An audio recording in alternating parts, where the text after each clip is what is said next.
Well, that's certainly something to start the day, too. Hope everybody's having themselves a good one. I see we have some new things to deal with. Yes, I see that Twitch has forced their new features on everybody without, having an on or off switch for people who might not want them. Because, there might be certain things like I can't even see two of them because I'm not using their specific chat. And I genuinely hate the idea of the on-screen celebration because I want full control over what displays on my own stream, thank you very much. I can at least set a, 1 week cooldown on that one, but I can't make them as prohibitively as expensive as I would like. The $100 is the cap on them. That one's going to annoy me for a while. So yeah, if you want to waste money, then there you go. Yeah, just the usual case of, we've got a great idea. It's not a great idea. But yes, the whole forcing it on everybody without the option of turning off. Why do I always have to stress this in almost every bloody thing that exists? Have the option to turn it off! Why is this little flip of a switch so difficult?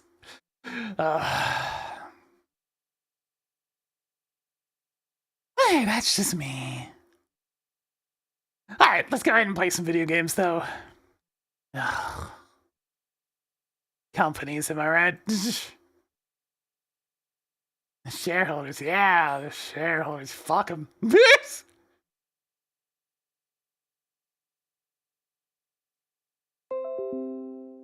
Showtime! Alright, here we go. Well, I give everything for the Twitch Prime for 36 months. That's 3 years. Getting Jonathan spinning a little bit more for us today. It's like if I wanted a large, long on-screen celebration for 100 bits, then I would do that for 100 bits. I mean, for 10,000 or whatever. I already use alerts. I don't need anything else. How am I feeling today? I'm feeling all right.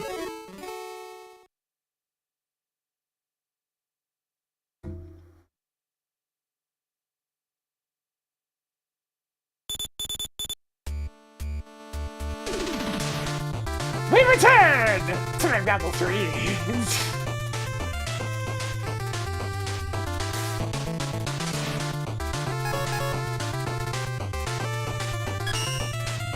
Yeah, we're making slow and steady progress, bit by bit.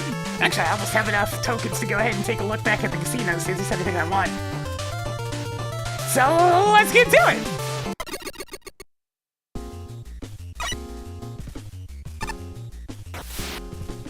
Yeah, it was the big meatball that actually reminded me. It's like, oh yeah, right, that's the thing now. I should probably get rid of that real quick.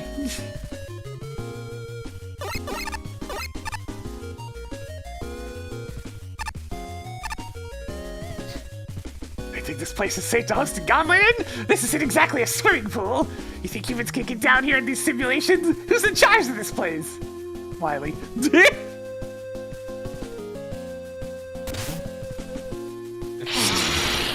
Revenge of the Tri-Castle! Oh man, we actually seen Blade Man's mini-boss again? Revenge of Tri-Castle. And this is by Tega 94. Nintendo 64. And rank 150. Let's get things to... Oh, why are there so many 5 nickels down here? I mean, tokens. I'm gonna keep saying that. It keeps happening. It keeps happening. Oh, okay, sure. Again? Already? Let's go. Here we go.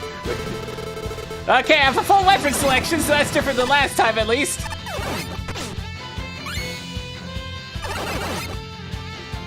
It begins anew!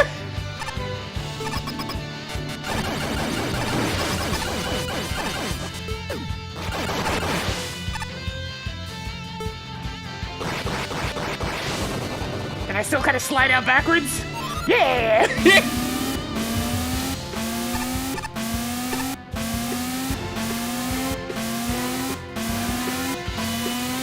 and straightforward pattern.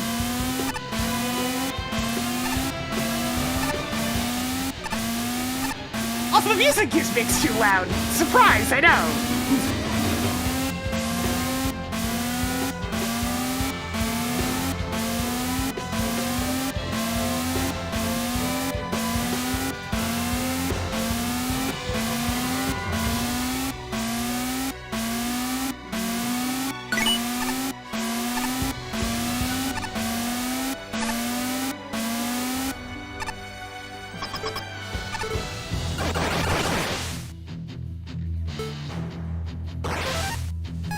How do I miss a token already?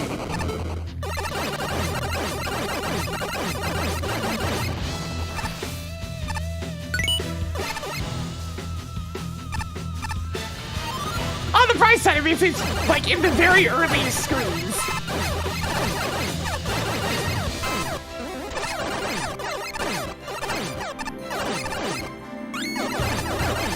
Yeah, I'm more familiar with this song from Smash as well. Rude!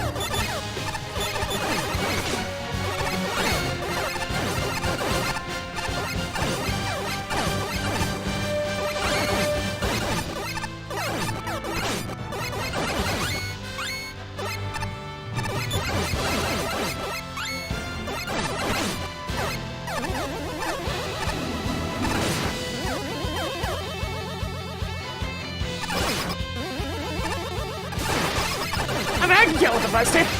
See? Oops. I mean, it's completely helpless right there.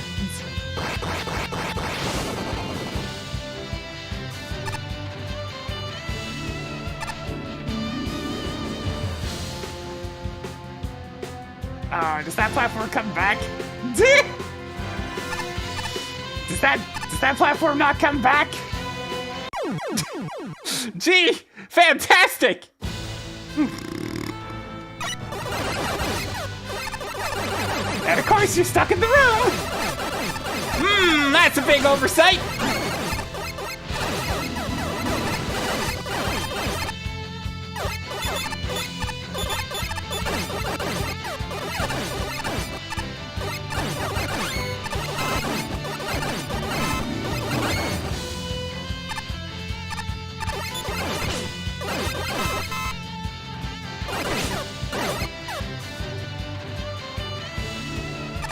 Hey kids, do you like enemy spam?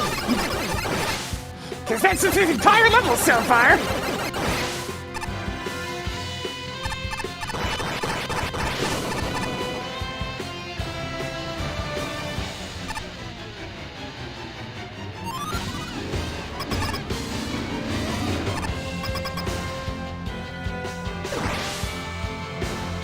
I see what it wants me to do. I needed to attack again though. Gotta take you for a ride! I see. At least there's a checkpoint here. Whee! Alright, let's jump in the pit a few times.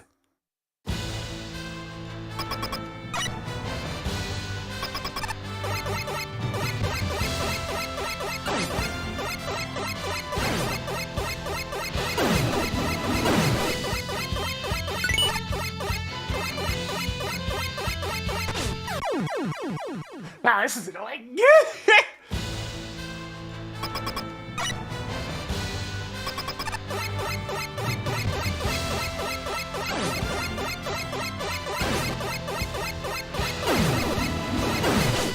That's really annoying.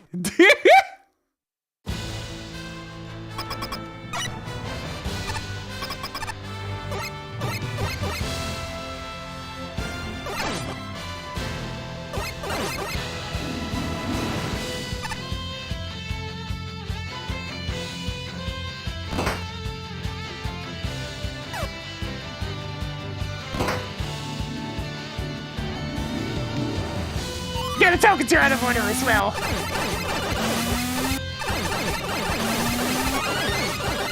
Ah, everybody's favorite, the Yoku spikes are back.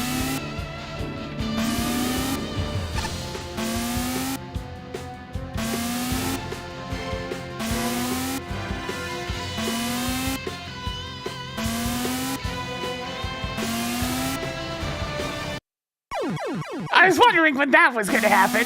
Wow, that's genuinely awful. And of course you respawn down here.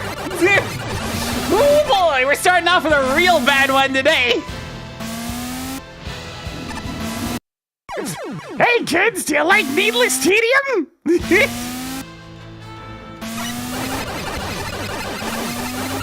It's not that bad. It just spawned on my face. Yeah, I see that in Telegraph, but still. The point of the matter is that we're dealing with spawning Yoku spikes. To slow down a ladder climb to make it as boring as physically possible. If anything, maybe them being telegraphed just makes this worse. Because it really emphasizes the pointlessness. There's more than one screen of this. What a thrill.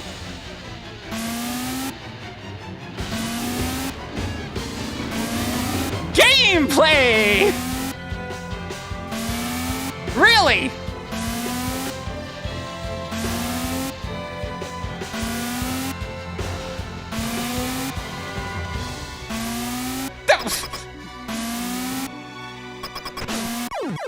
And that's...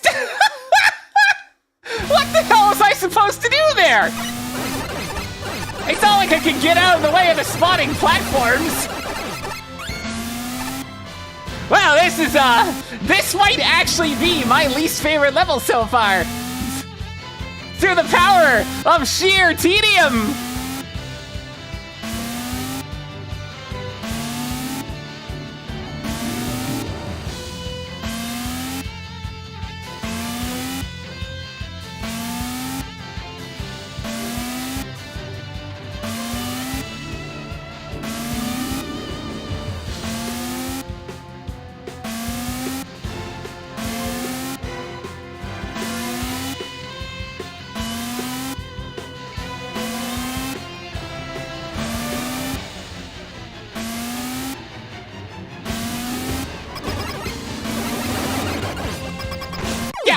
What am I supposed to do? There's a spike there, and a platform with a spike on it there!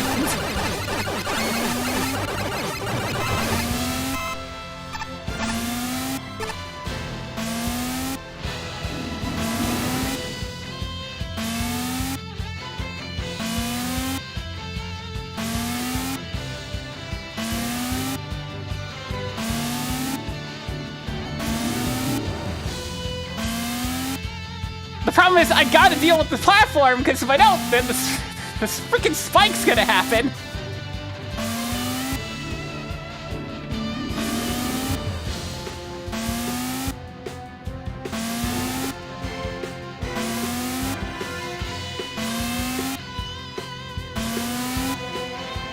Then there's this nonsense. Better climb fast.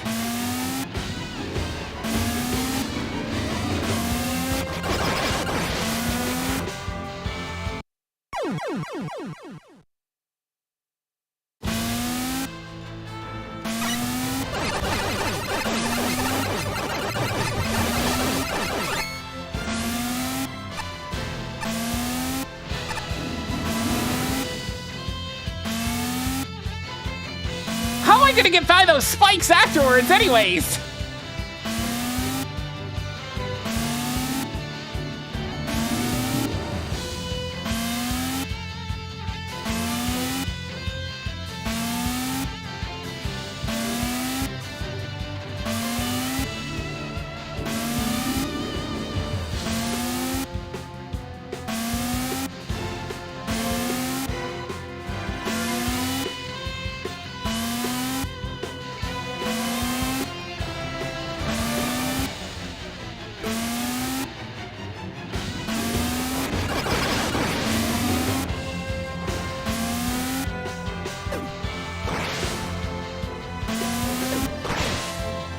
Jesus Christ.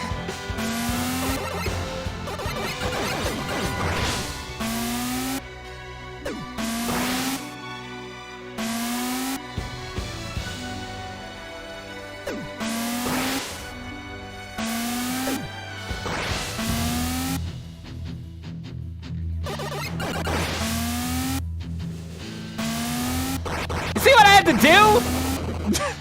You see how stupid that is?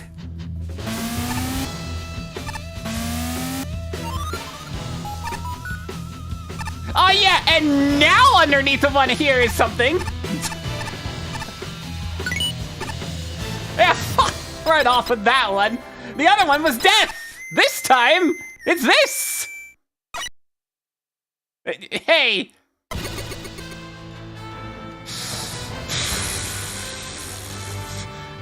There are no words.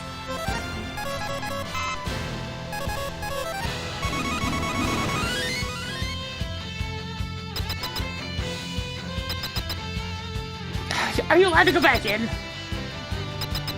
Okay, so it's at least not an outright soft lock.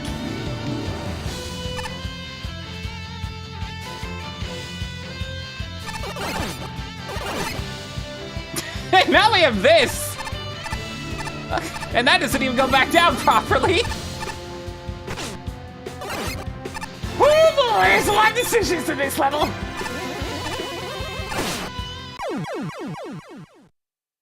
Yeah, the several front events at least amusing.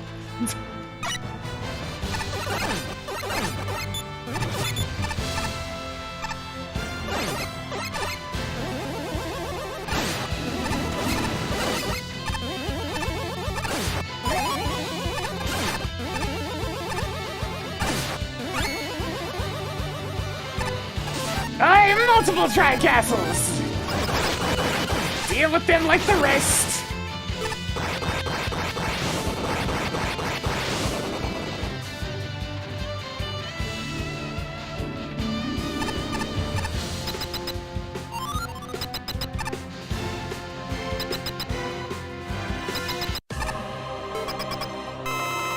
A tri-castle and Toad Man, huh?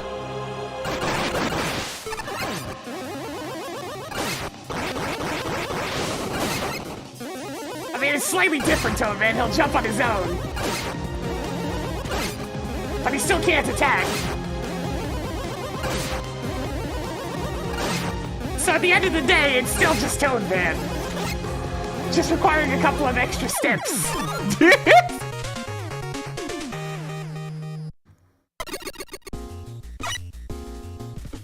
Yeah, the Yoka ladder was a one-and-done gimmick. Like most of the things in the stage.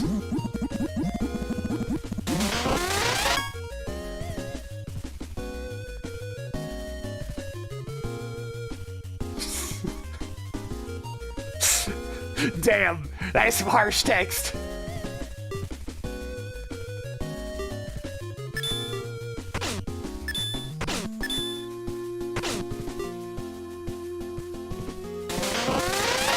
Oh, you can just press the button and to open it, okay.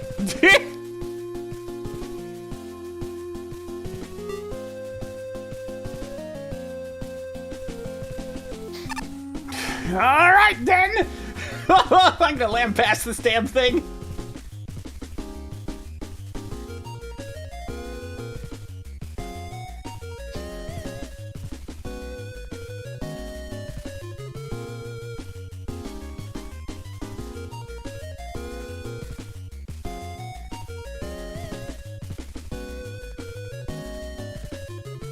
Let's see, that totals up to what? 12.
It's definitely one of my more harsh reviews thus far.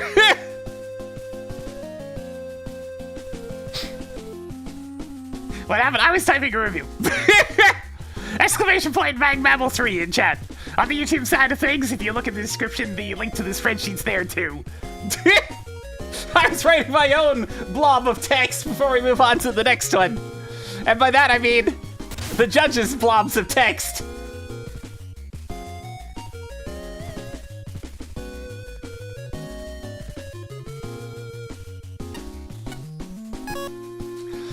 Well, slow loading rainstorms and super epic music make for an unusual first impression. A smidge broken though, and advise less rain in the future. Do you think of the tier 3 for 47 months? That's a good long time, yeah. Big old support for all this time as we're trudging through the sewers, that's for sure.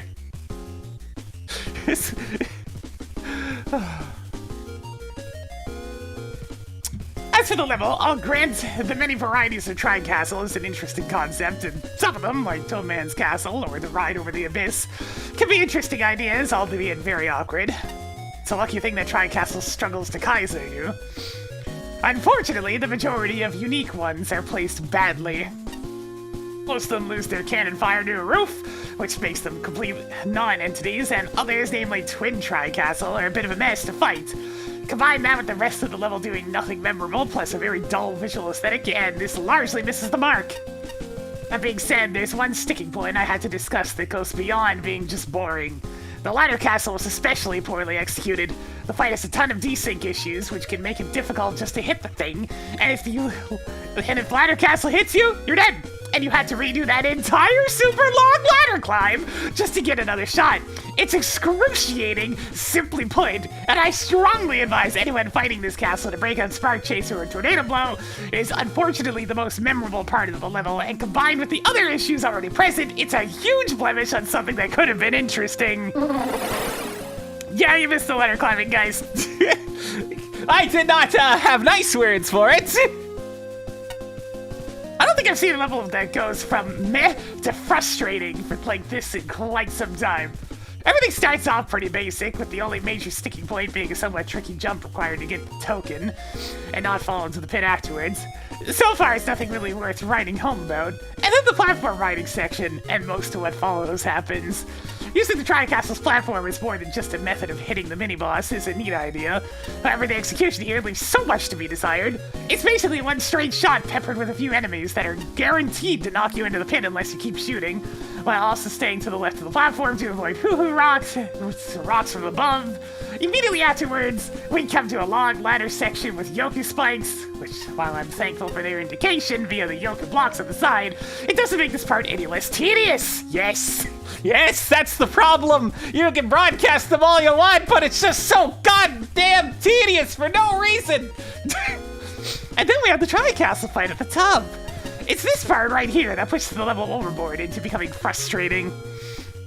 The yoku spike strung throughout the limited space you have to work with is bad enough, but if you get hit by the Tri-Castle's exploding shots, you happen to fall down the ladder.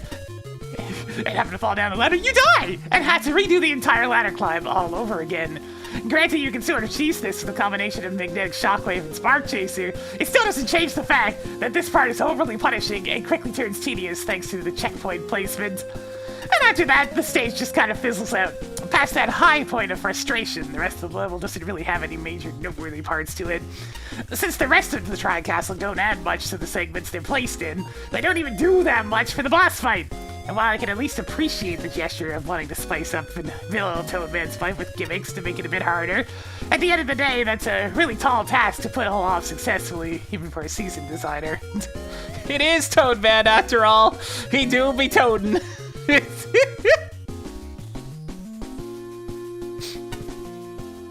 Tri-Castles and they're out for vengeance! Level where it's just about fighting a somewhat versatile mini-boss with varying setups. Each time is not a bad idea, but I can't say that a majority of these fights were very well thought out. The biggest offender, that when we have to fight it on the ladder, is why? Everybody has something to say about Ladder Tri-Castle. So the hole you came from becomes an instant death pit due to the room being treated as a boss fight, so you die if you get hit by any of its projectiles and knocked off.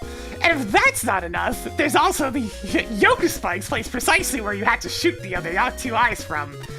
If you fail this encounter, you have to do the long climb of waiting for yoga spikes to get out of the way each and every single time, and it gets tedious fast!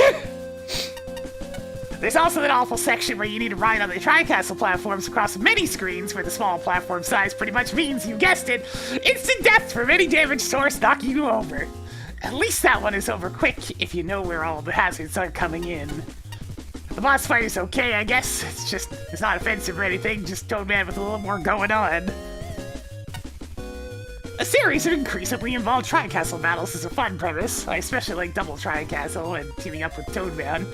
But because the non-Tri-Castle sections are all over the place in terms of length, difficulty, and focus, it doesn't feel like everything's working together to make Tri-Castle the star of the show. Especially Proto Man, funny though he may be. Me!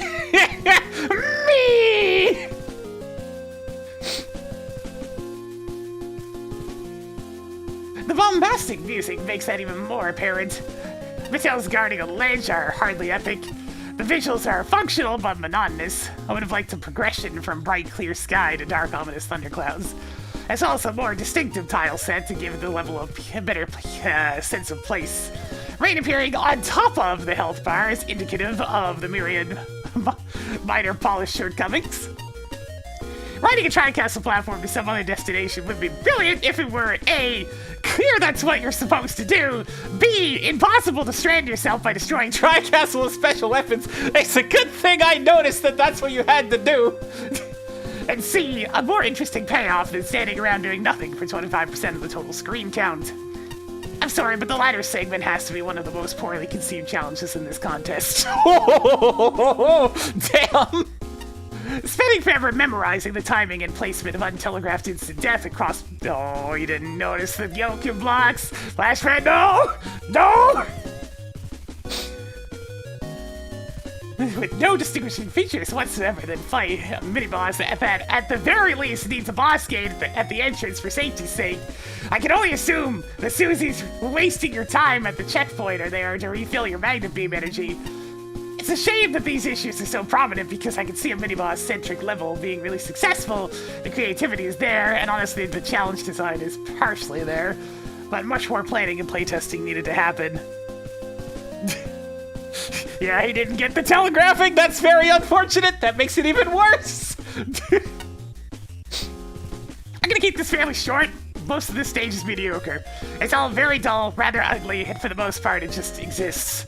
Now, to be fair, that segment, which is inspired by the Super Mario Bros. 2 Burno ride, that was actually rather neat. I don't know how it gelled together, given the enemy mix, but it was a fair and reasonable challenge. Don't know about that. Unfortunately, Tri-Castle gets old rather fast. Rooted wise, magnetic shockwave one-shots this thing. You're welcome. That said, oh man, wow, do I despise the Yoku Ladder segment, but I'll give you props. It's actually, no, A-Spark, no, bad, get the newspaper, bad. It's not a good idea. It will always be tedious. It's just waiting. That's all it is. It's just waiting. But it's very hard to parse just what the hell is going on. I think using Yoku spikes instead of blocks would have helped this. But it goes on for too long, and it soon becomes an utter nightmare thanks to one thing, Tri-Castle! They certainly get their titular revenge here, outside of hiding right at the bottom of the screen. If the lower doors make their move immediately, you're dead. It's very little room to survive, and pretty much guaranteed to kill the player the first few times. Damn right about that one! And then you go climbing again! Fun! Honestly, the Yoku spikes here are even harder to parse than the ladder. You changed up the tell? Why'd you go and do that? Oh boy, the rest of the stage goes back to dimensional stuff again. It exists. The Toad Man fight also exists. It's just too stupid to try and fight him and try and castle at the same time. So it's a big, good old magnetic shockwave until it becomes just another Toad Man fight. It's surprising just how much goodwill through or so screens can lose the stage, huh? Yeah, absolutely. Well, I think I'm going with Mick this time. was a bad start, but there we are.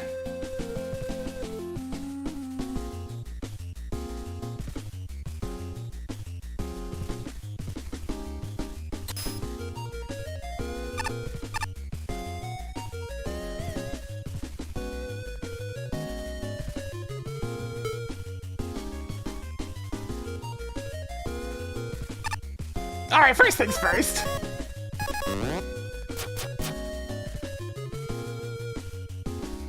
I'll go there in a bit.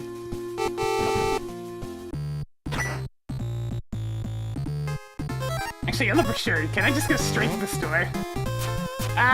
No.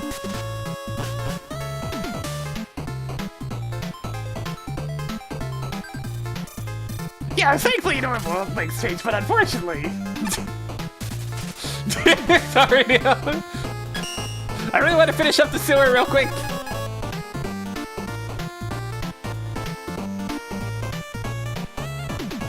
I kind of want to grab this, to be honest.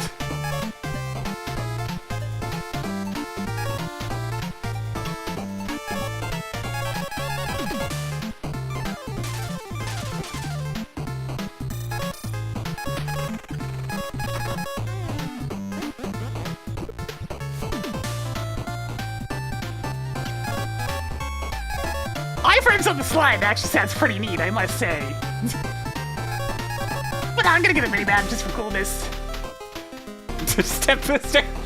Do we even have a... Yeah, we do. No, to improve mental well-being. Step Booster is such a series meme, I swear to heck. I'm getting the mini-map. Because that just sounds cool.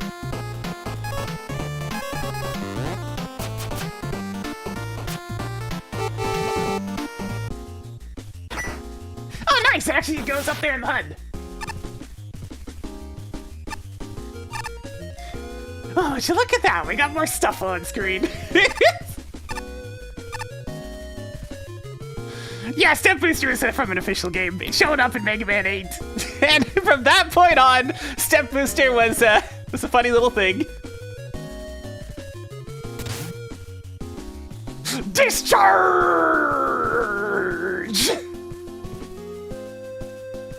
Gotta make sure to get the right number of E's. There are 4 of them. There we go. I ride a BD.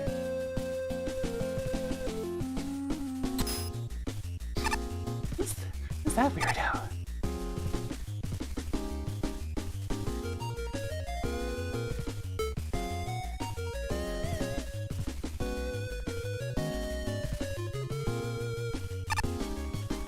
Alright, no tokens this time. Let's go.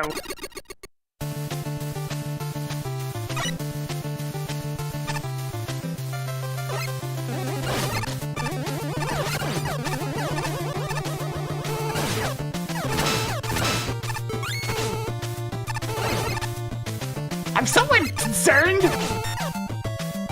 by there being like an actual good attention to detail visually here and like challenges and whatnot. Something's up. Something's up for it to be down in this tier.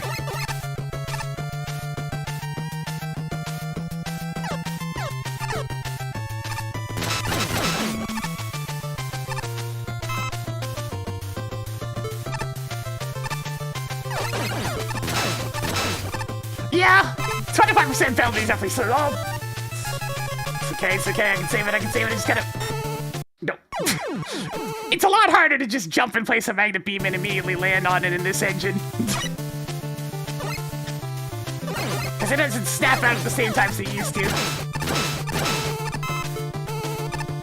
Really need to watch for the elect beam things. They get me in every game they exist in. Because I never look for the tiles that actually show they're gonna spawn.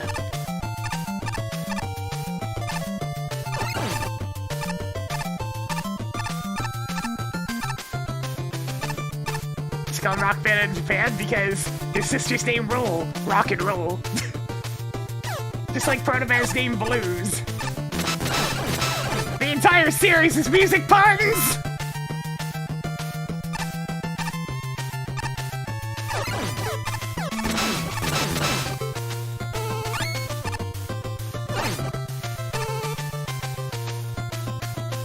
You know, I will say it's nice having another good level. Oddly, this seems to be keep on working out where we get nice palate cleansers after really nasty levels. Just give me. There we go.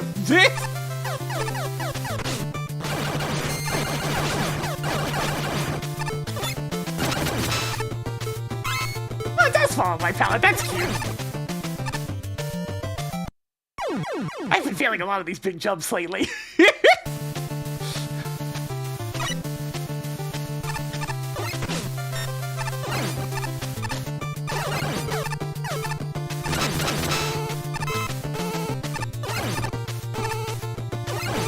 I do wish these Sparkman fellas had some sort of indicator, though.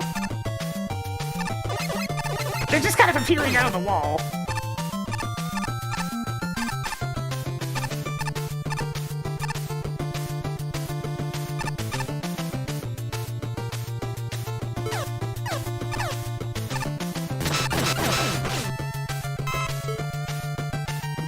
Yeah, and reggae, that one bird.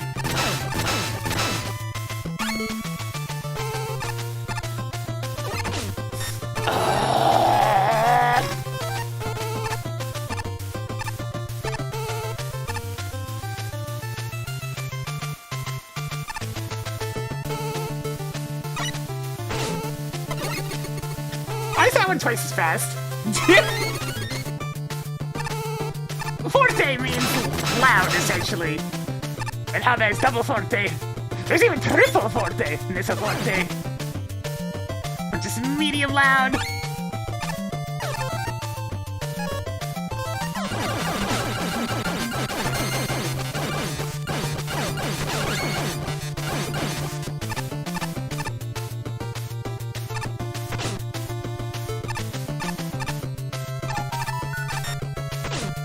Are you serious? Right there? You want me to do a pixel perfect jump? Wait, I have an idea.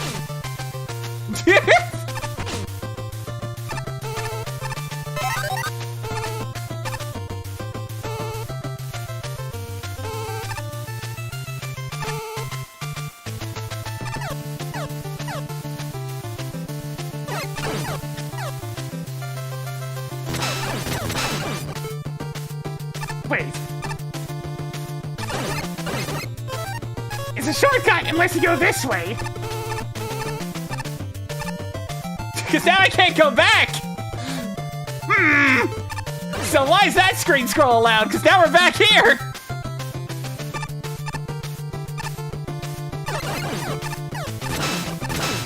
Probably shouldn't allow the screen to scroll in that direction.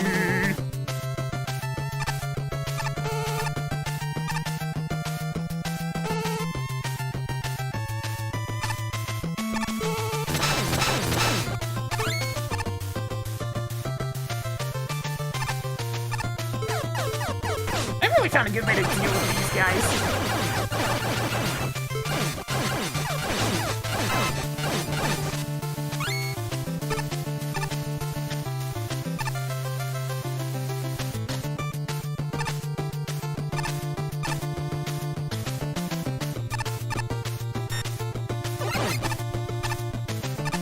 I'm taking it again.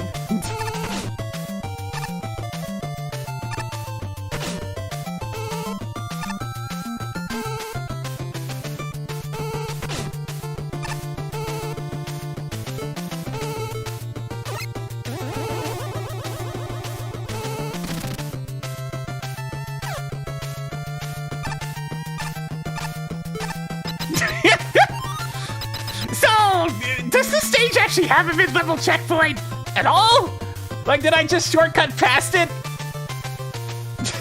Because, like, there hasn't been a single checkpoint until now. It does? Okay.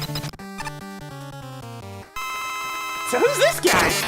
Oh god, we have an original boss, it looks like!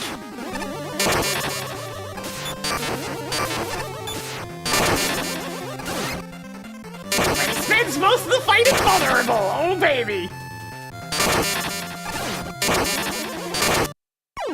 And it's fully random. Got it. Hey, let's see if he's vulnerable to this.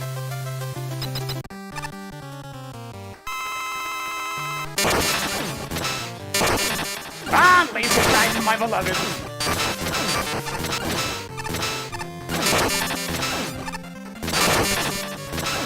And that does really damage. Yeah. I'm good, I'm not bothering. Buster only that one, bud. I draw the line at boss spends 90% of the fight invulnerable.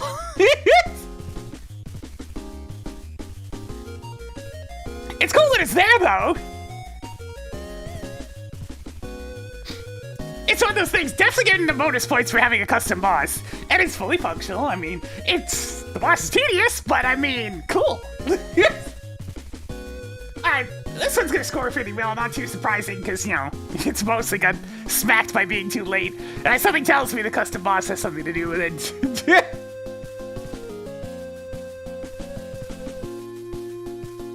Wonder what the other round is? We're not gonna worry about it. Alright, so design, you know what? I'm gonna give this one a pretty generous design score. It had a lot of stuff going for it. Creativity. Yeah. Fun. That one's taken a bit of a hit for multiple reasons. Functionality and everything worked pretty good. I am gonna dock a few points on that one for the damn, like, going backwards thing. And aesthetics, I mean, it's great, but it looked good. And hey, some Shatterhand music, that's a rarity. Alright, so what we got here? 53, we have our first passing grade!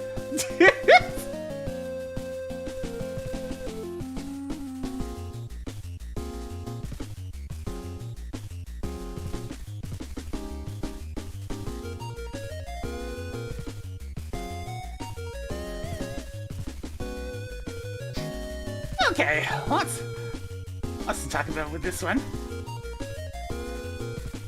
A lot of cool setups for enemies, obstacles in this one. I really need to be better about watching for where Lickman beams spawn from. That said, the Spark Man enemies really should have some form of indication of where they are gonna spawn in.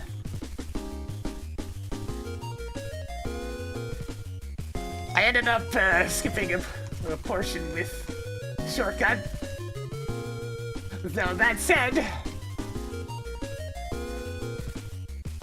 being able to go backwards in the level is a bad thing and should not have been added. Bit of a lame trap, that. The custom boss is real cool, very dangerous, but spends almost the entire fight vulnerable, which is just no fun. Still though, props for taking the time to make something new. That in the end of itself is worth a lot. It shows a big, genuine effort. Alright, I'm apparently feeling more wordy today. Yeah, it's like, if the big ball is gonna do that much damage, it needs to fire off at a more predictable time. Because it comes out really fast, and you're in the middle of trying to dodge a bunch of other attacks at the same time, so it's really easy to get completely obliterated by it. So if it was more pattern-based and less just throwing in an RNG kettle into the attacks, it'd probably be a lot better. But still, it's a fully custom boss with its own sprite set and moves. That's pretty neat. Alright, let's see what the other judges had to say. Yeah, the time penalty is what hurt the most here. Ugh, I know electric stages have a reputation for difficulty, But this one goes too far. really? It wasn't that bad. Discharge Man stage has 3 interests. It's death, tight jumps of death, surprise attacks that can make death, and conveyor belts leading to death. I mean, I guess? There's usually spikes there, though, that you can quickly react to in utility off. I skipped the bad parts. You know what? It's a rarity for me to do this, but I feel like I need a sense of perspective.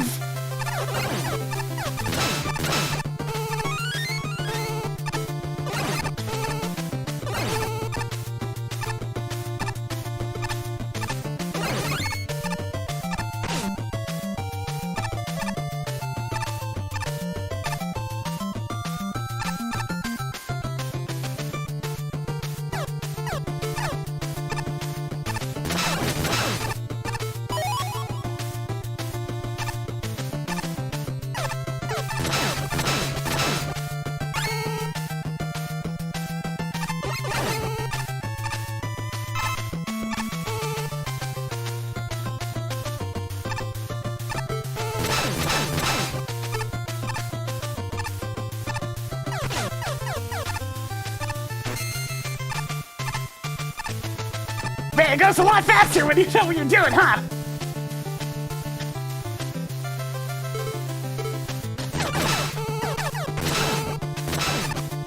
Yeah, it's gonna be wild, guys!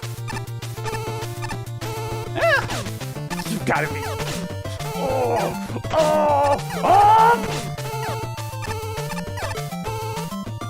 That's rude! And right before the checkpoint! Oh, that's rude! Very rude!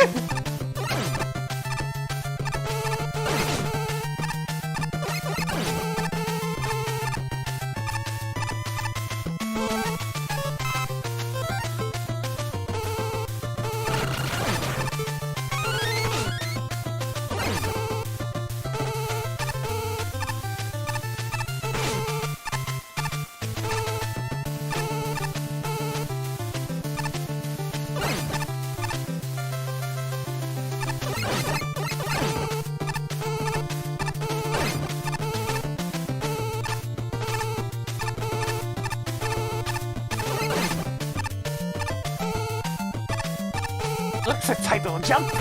What?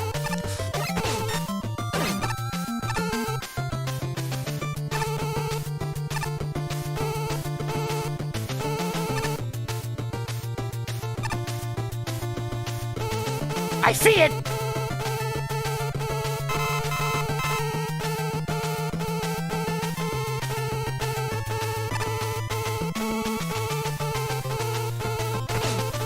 Oh, it's hard to get through there. Not gonna get. What? Why did I just fall? Wait, why did I just fall there? Is that an engine thing? Normally you'd land on the ladder there. I think I found a weird engine quirk.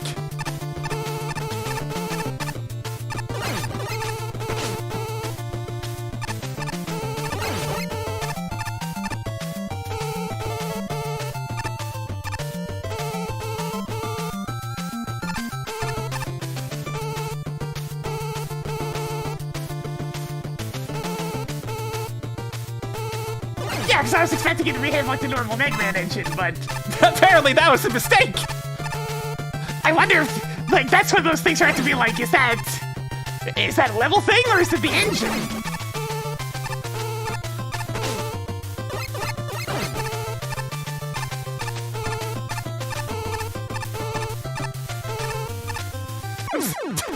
I gotta be careful when doing slide jumps on conveyors.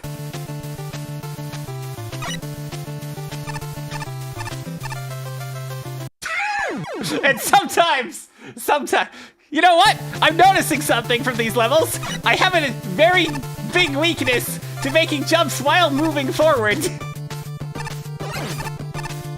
Because it's the same problem I was having with that other stage in the water.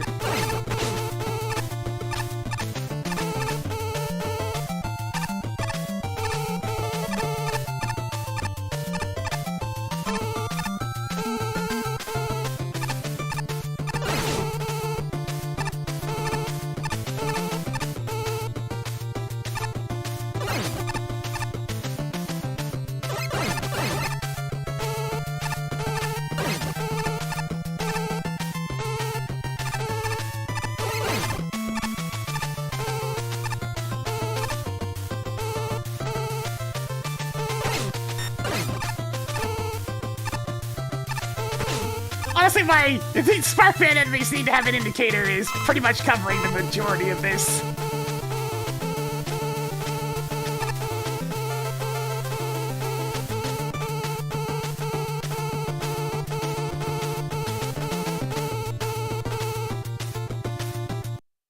Okay, and there's no ladder. I forgot that there's no ladder at the next screen. That is a problem.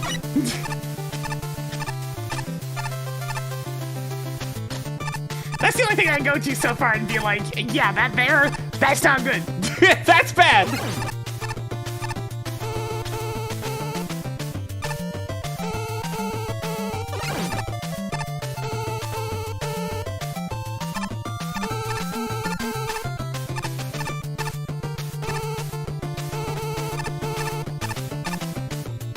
Come on, Tellies, hurry up! Hurry up, Tellies!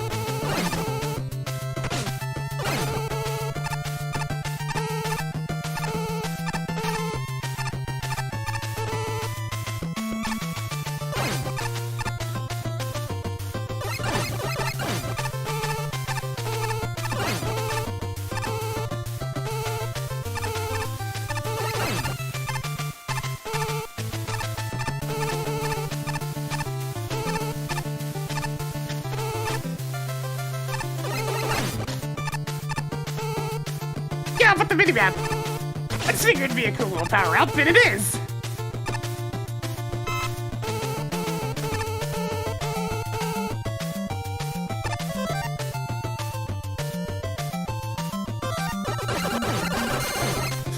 The Buster just seems to kill them fastest, go figure!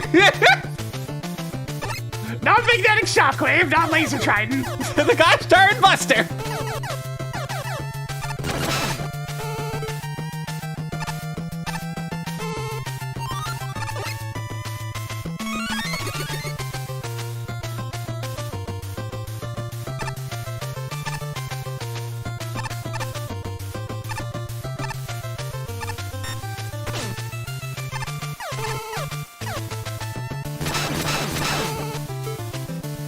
There's a huge shortcut, by the way. It's practically a... Oops. It's practically a dev exit.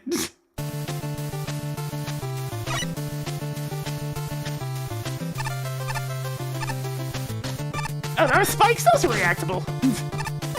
And it's right at a checkpoint.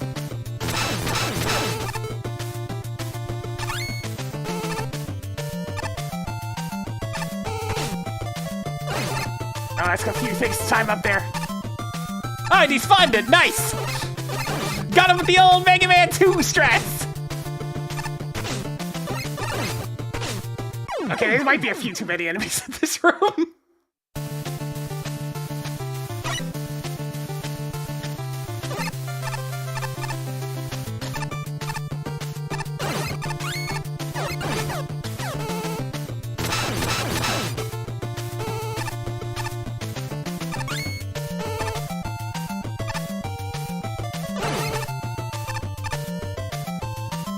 Nah, I thought it was just fun.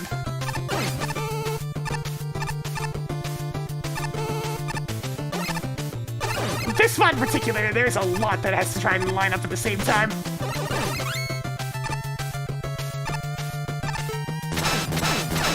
But it also looks like it's the very last thing, because that takes me back here. Oh my god, and then the... Yeah, this trap! This trap is the worst. Now I see just how much that skips. So the big thing I want to see here is if you can just hold left after sliding through. Yes, although that is a little bit silly.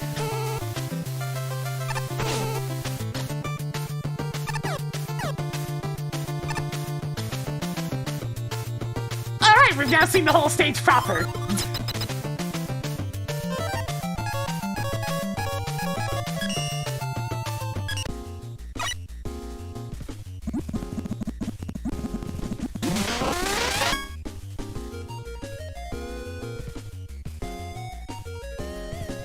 Alright, so...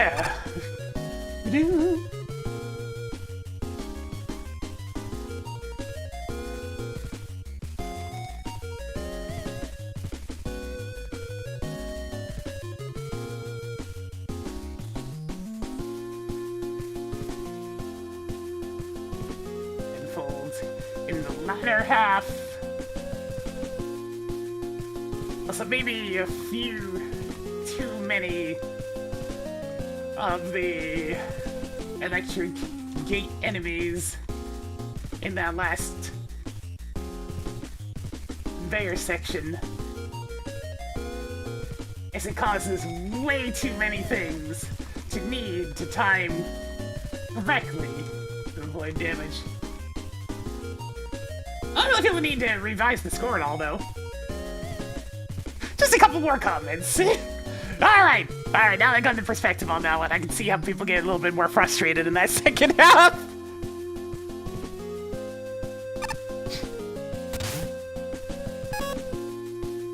Alright!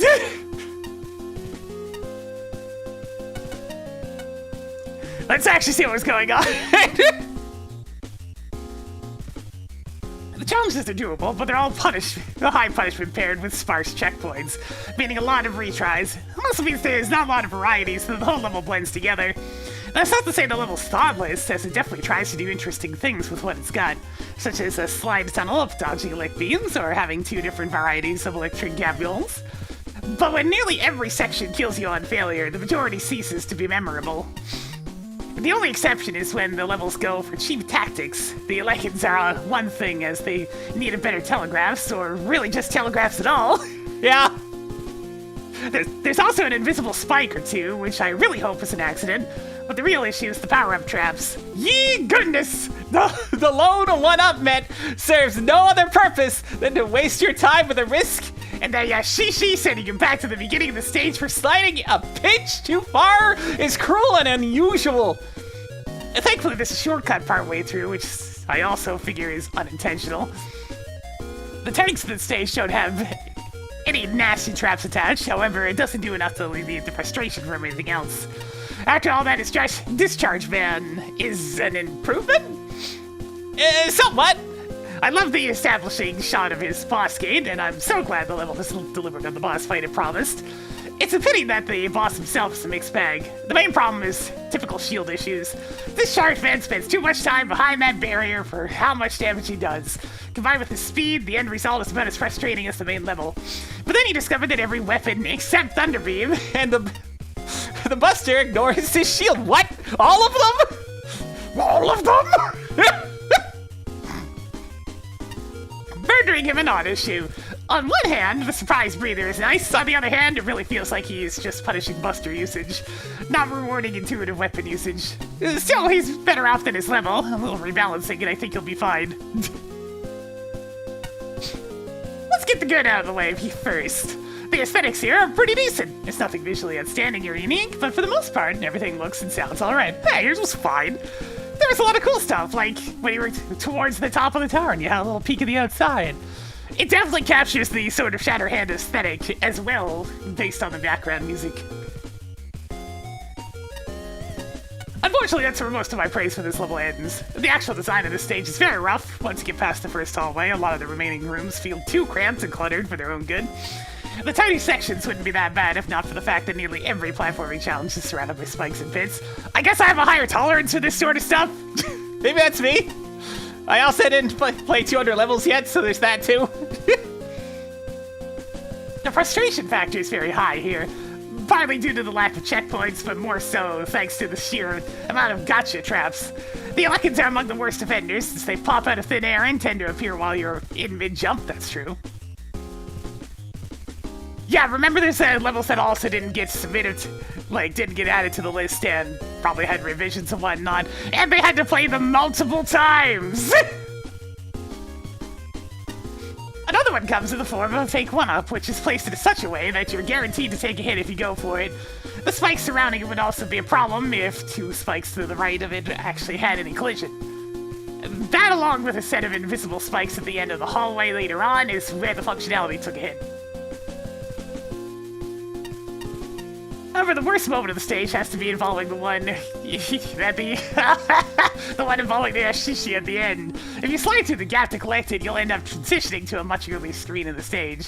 While you can use the retry button to completely bypass this, it's still no excuse for this part being the way it is.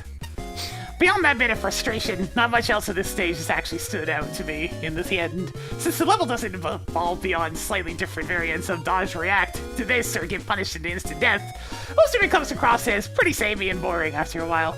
I can only really point to a few moments that do anything remotely different, mainly the ones that involve time jumps to hit Sniper Joes between electric surges. The last and probably the most notable part of this level will be the boss. While he has a cool design, I can't say I was a fan of the actual fight. High damage output combined with little to no telegraphs of his moves makes for a very annoying battle. What also doesn't help is that he seems to keep his shield up for an arbitrary amount of time, making Buster-only duels way more trouble than it's worth. And granted, every other weapon also pierces his shield except Thunderbeam. But at that point, it starts to feel like less like exploiting a boss's weakness and more like overcompensating for how annoying his shield can be. Honestly, if his telegraphs were more fair and his shield had more consistent uptime, I could see this being a decently fun fight. Instead, it ends up being almost as frustrating as the rest of the level. Yo, are we sure Mick and Shinryu aren't the same person? I'm not actually sure when the time penalty gets applied to these ones. Like, are these the scores before or after? Danger! Electrifying hazards! First thing foremost, really rude enemy placements here, yeah. The Splunk guys especially that are invisible until you get close, they're always placed in spots where you easily get knocked into death. Not great, yeah. We never see them in the same place. Wait, what do you mean? It could just be the same person on two different accounts. Have they typed at the same time?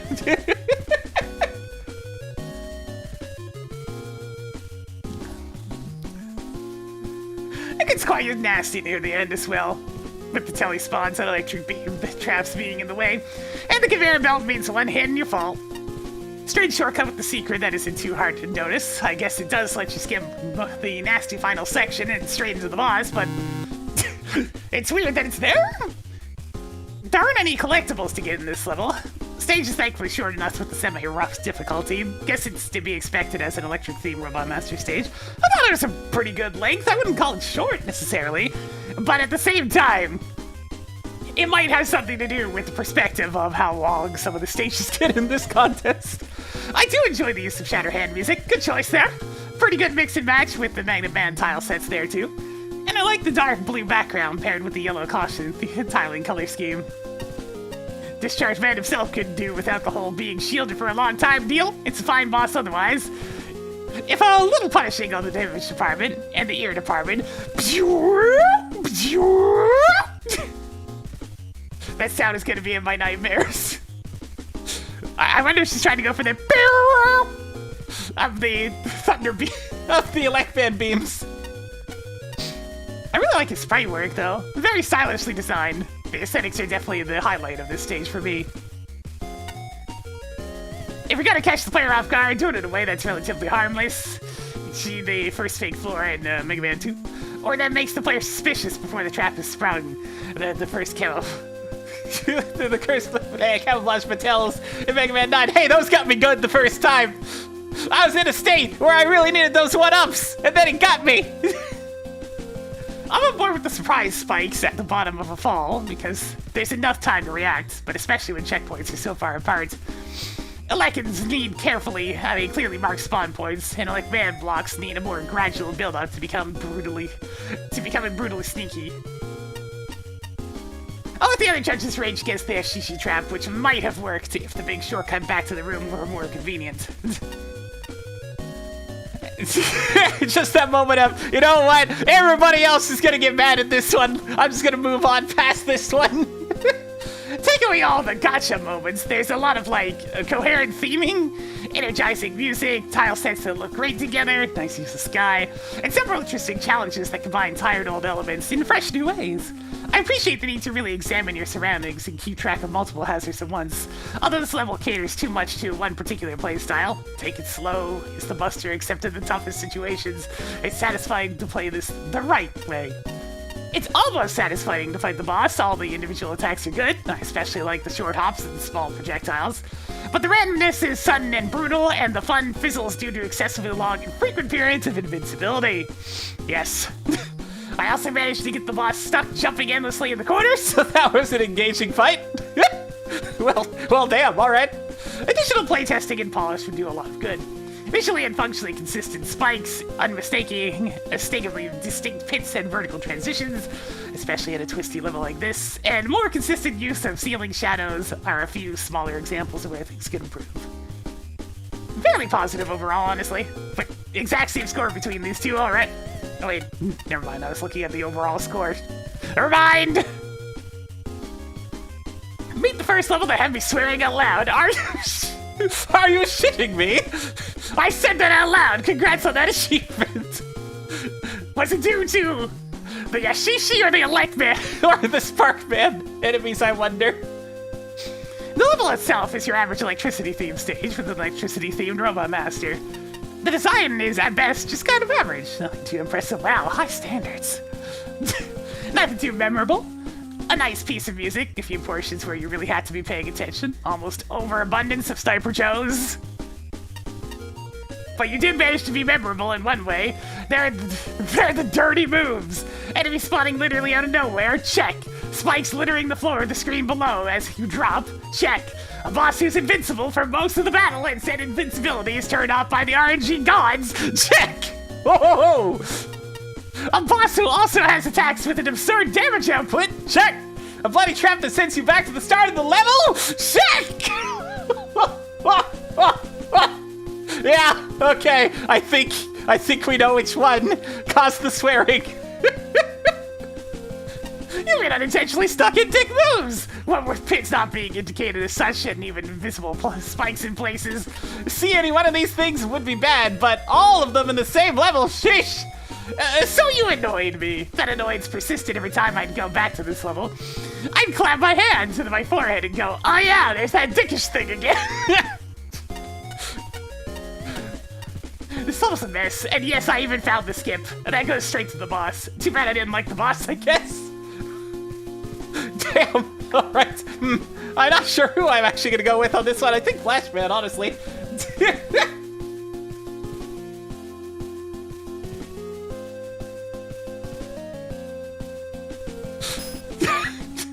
Rude! Alright, next. It's return of Veteran Z! I'd say Zed, but I think Z works better here.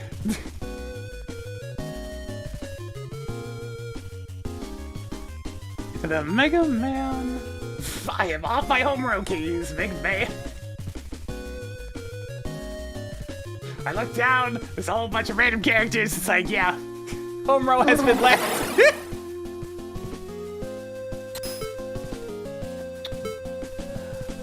Alright, let's go.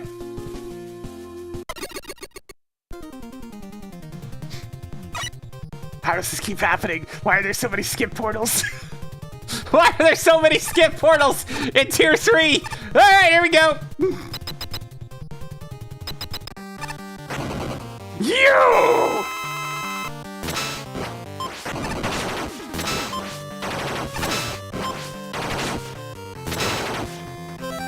Some of my weapons are disabled.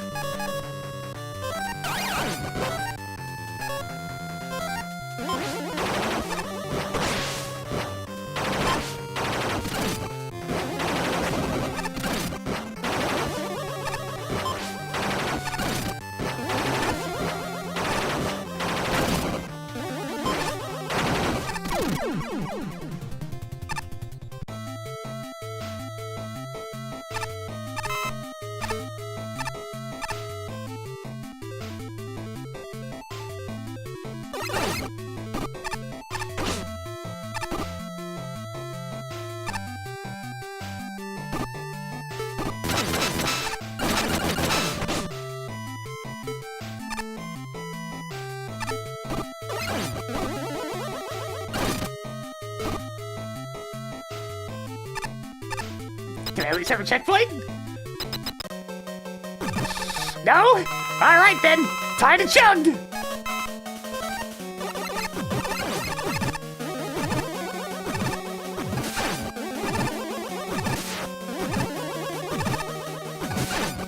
Oh god, we really are back in Wily Tower, now it's this thing! We're back! We never escaped the wild ride! We're back!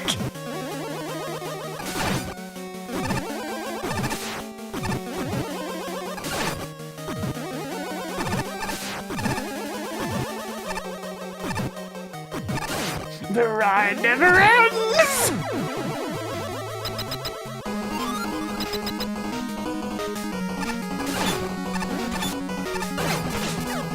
Usually can't decide what it wants to do this time.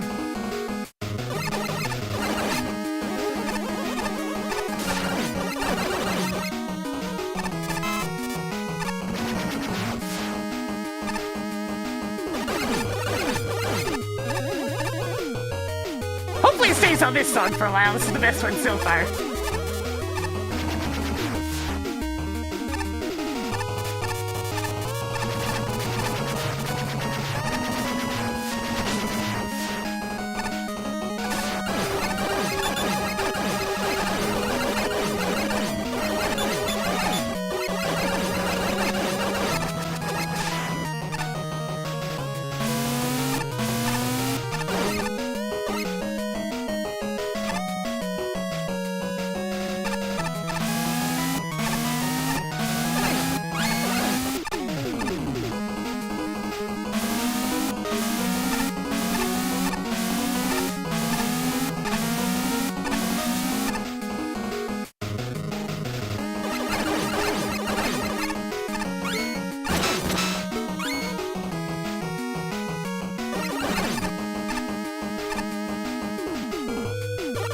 Nobody's ever fond of when the rain's going against you.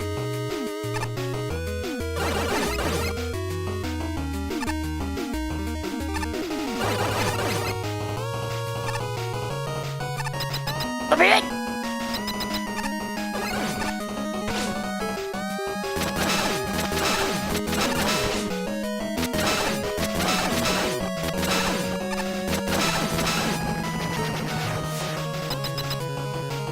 At least we have laser trident, right?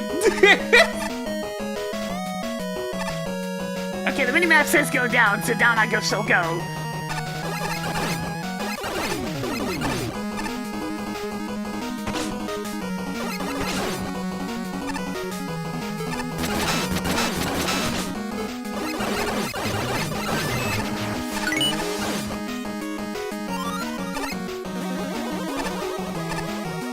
Hey guys, you want to see every single gimmick in the engine? Ow! You know what? Kill me. There we go. It's like we just hit a checkpoint. I can use the refill.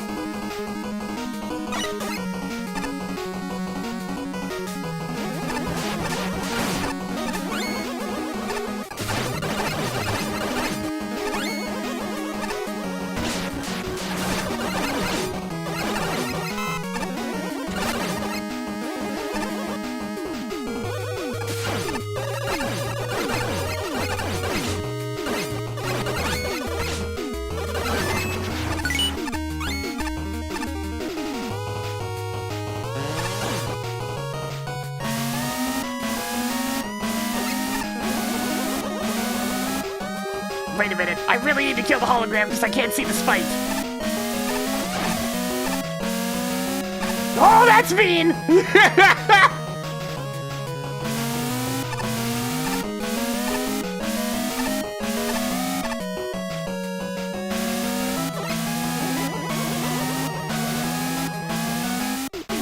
Isn't this the exact same pattern from the other room? Isn't this just the exact same room?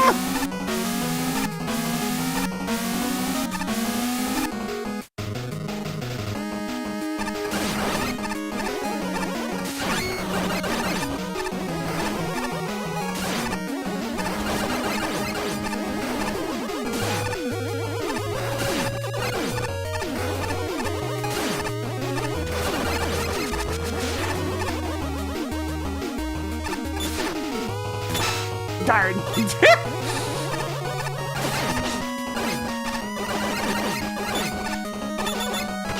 Sir!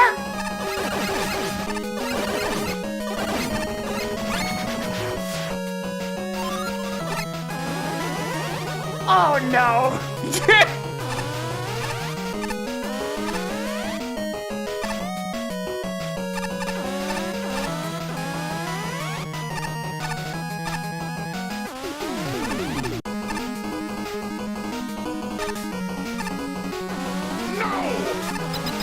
Okay, so at least an easier one. Oh, never mind.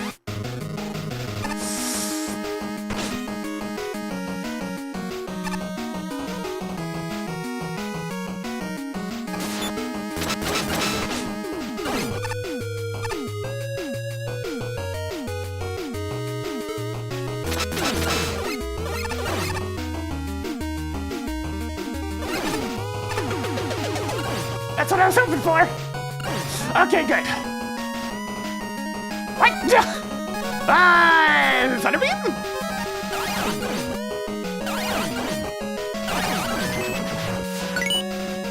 Hopefully I only need the one key.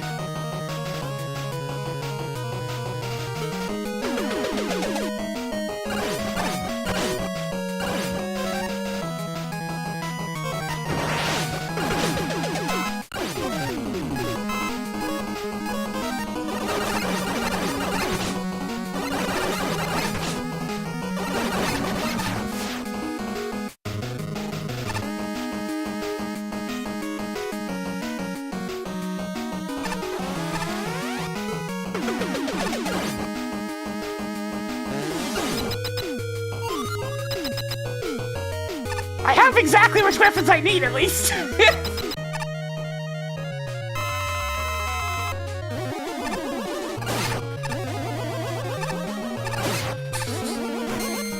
Wait a minute! That's not Gemini Man! That's not Gemini Man at all!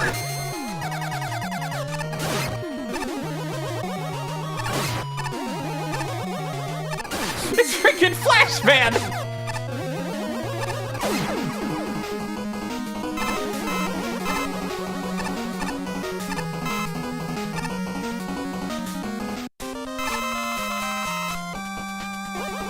Guts tank!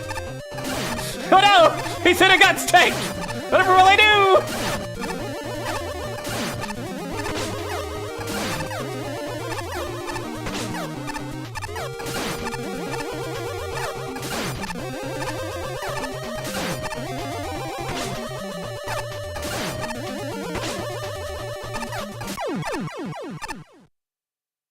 Well, that wasn't so bad.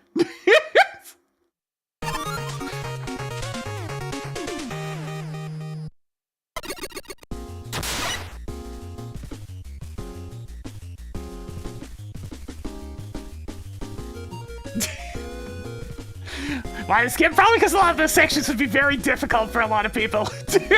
Look, just because I managed to glide through most of that doesn't mean most people will.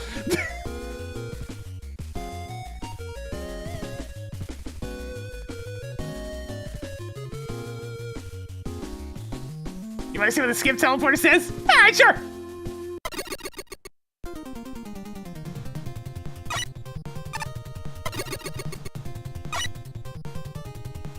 Hey, what's up?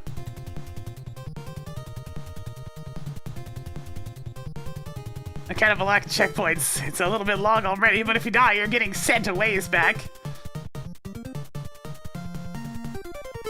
I mean, there was a good number of checkpoints, but okay.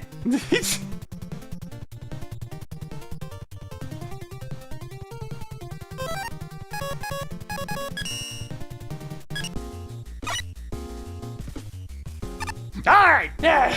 I mean, it wasn't anything crazy, but I mean, still had fun. See, I mean, there's really nothing creative too much. There was a couple of obstacles there that were... But for the most part, it's just enemy spam again.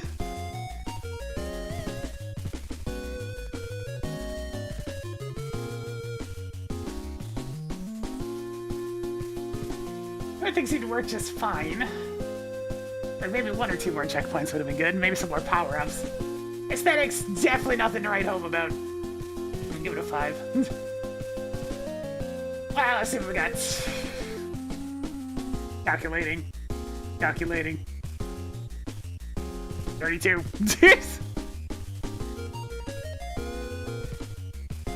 Yeah, the lasers were the main issue. That's why you saw me making sure to chug an E-tank there and make use of water shield. Oh boy, make use of water shield. Okay, so this level's probably a nightmare to try to play with just the Buster, and most of that comes specifically from the Force Beam and Crystal Dropper combination rooms.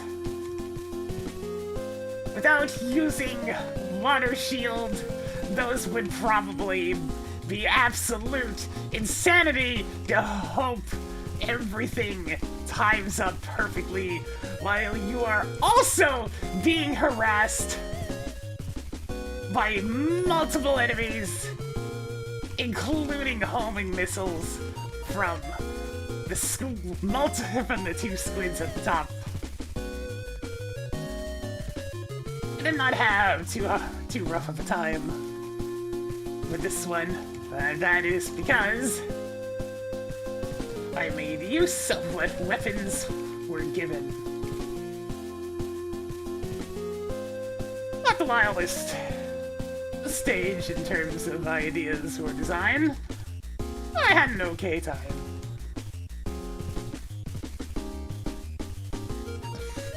Alright, there we go.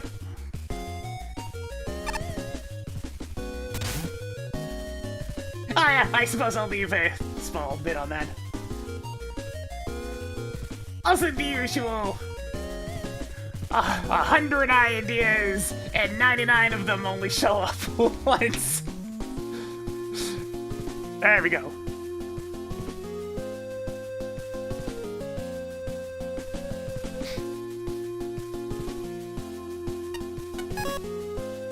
I recognize the introductory corridor. Unfortunately, familiarity doesn't automatically mean good.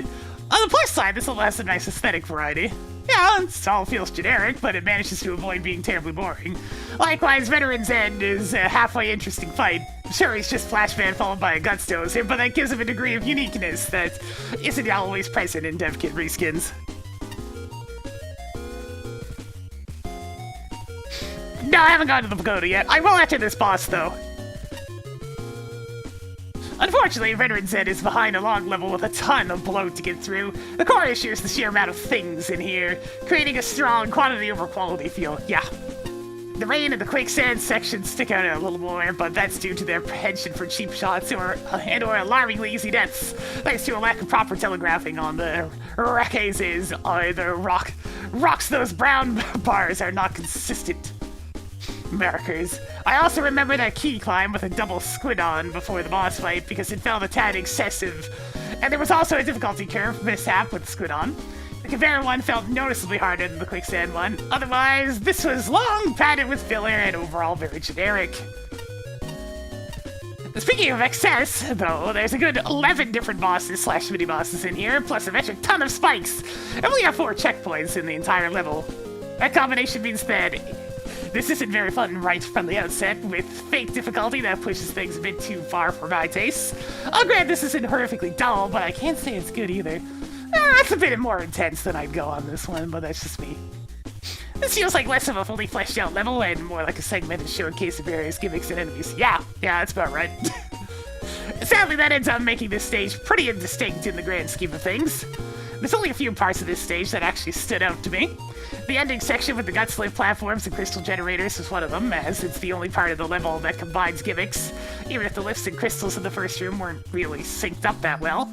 Another thing I noticed, or rather thought was a bit off, was the 2 yoke block segments where you need to reach a ladder in the upper left corner of the room. I had to go back and compare these rooms side by side just to make sure they weren't completely reusing the same layout, and even though they aren't exactly alike, they're still very similar. Yeah. As for the rest of the level, while I wouldn't say it's outright bad, it's not exactly interesting either. The main issue here lies in what I mentioned before, in that every segment focuses on a different gimmick, while completely dishing the previous ones, with the slight exception of the yoke blocks. This may sound like a good way to give your stage more variety in theory, but in practice it just makes the level feel cluttered and unfocused. Yeah, it's not so much about slapping in new gimmicks, it's about combining the gimmicks you've introduced so far together, and then trying to work those way into interesting setups. Anyways, it doesn't help that most of the sections don't really use their gimmicks that well, often having incredibly basic setups and enemy layouts that don't offer much in the way of challenge. There's a few exceptions to this, such as the rain and quicksand sections, although in the case of the latter, I think that was mostly due to surprise boulders. More often than not, however, the level design doesn't really do much to pose any sort of threat or offer engagement. As a side note, I feel like the stage missed out on a golden opportunity to play off more of the aspects found in its reference source material. Given how many strange things show up in Mega Man Z, I'd say it's a prime candidate for applying a reimagining to akin to something like Cyberman's stage from the previous contest. If it had gone that route, I could see this level turning out great. Strange rival of an unknown origin. Veteran Zed. He's from one of those rather obscure fan games, right? Surprising to see this guy being brought into here. For the stage, I'm sorry to say, but it's just a really frustrating experience for me overall. First off, the stage is packed with way too many mini-bosses at once. So much fighting, and you're given a very limited arsenal to work with only half of your weapons available, with no ammo resupply anywhere until the end. It's like going to war with only a knife. Of the kitchen variant, it ain't gonna end well. I'm going at him! I've got a butter knife and I can't be stopped! Speaking of war, the stage even starts with a full-on boss fight, Commando Man. While the concept of starting your stage with a boss is certainly unique, you could have chosen a more friendly boss to start with, like the giant Susie you fight not long after. A way to start the stage with a bang, I suppose. To elaborate a bit more on how the stage was quite exhausting, to play the first section where the real stage begins, where Kevin's stage 34 music starts playing, is especially problematic. It's several screens filled with plentiful stalling enemies, such as Sniper Joe's and Susie's. You can block puzzles with no rush or any utility weapons to help bypass. I forgot that those got disabled! I just wasn't using them out of habit! I didn't even notice that they were off! Before ending up with doubled up wind gimmicks with many instant death pits laying around and constant respawning umbrellas happily knocking you down them to make you redo the whole thing again. And if that's not enough, you still have to fight 2 more mini-bosses before you get yourself a mercy checkpoint. It really could benefit for having an extra checkpoint in between, saving the whole frustration of replaying this large portion of the stage over and over. And then comes the part with this poor implementation of gimmicks. There was the aforementioned wind gimmick and respawning enemies ever so happily pushing you off the edge. The non-telegraphed boulder droppers are also just as annoying as ever to deal with due to the area of effect and slight RNG variable to the rocks shattering. The Guts Lift and Crystal Droppers together is a disastrous combo, especially.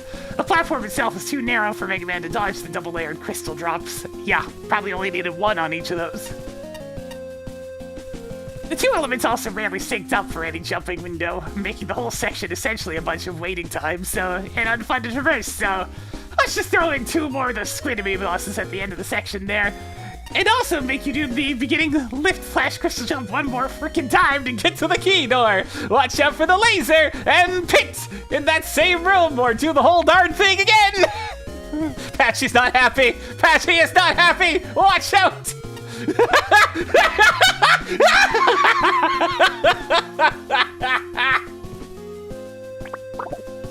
And then there's Veteran Zed himself, who is absolutely pathetic and uninteresting, being a literal reskin of the Flashman fight and the Gunstoner for the second phase, while the boss itself is already a recolor of Gemini Man in the first place.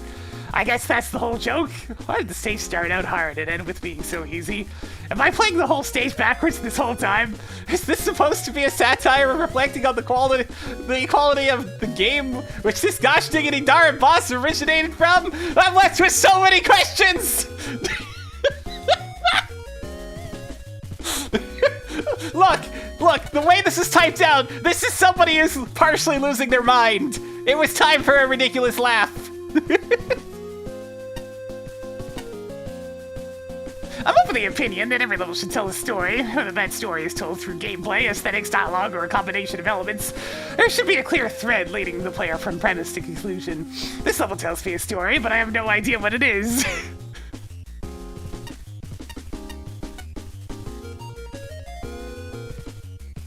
From the title, I assume the level is a sequel or reference to something. The Contra music, Commando Man fight, and Napalm Man style start with me and a veteran returning from a foreign war mindset, but then the bulk of the level takes place at some facility filled with polar bears, holograms, lasers, crystal conveyors, helicopters, squid umbrellas, and quicksand. What waves is going on?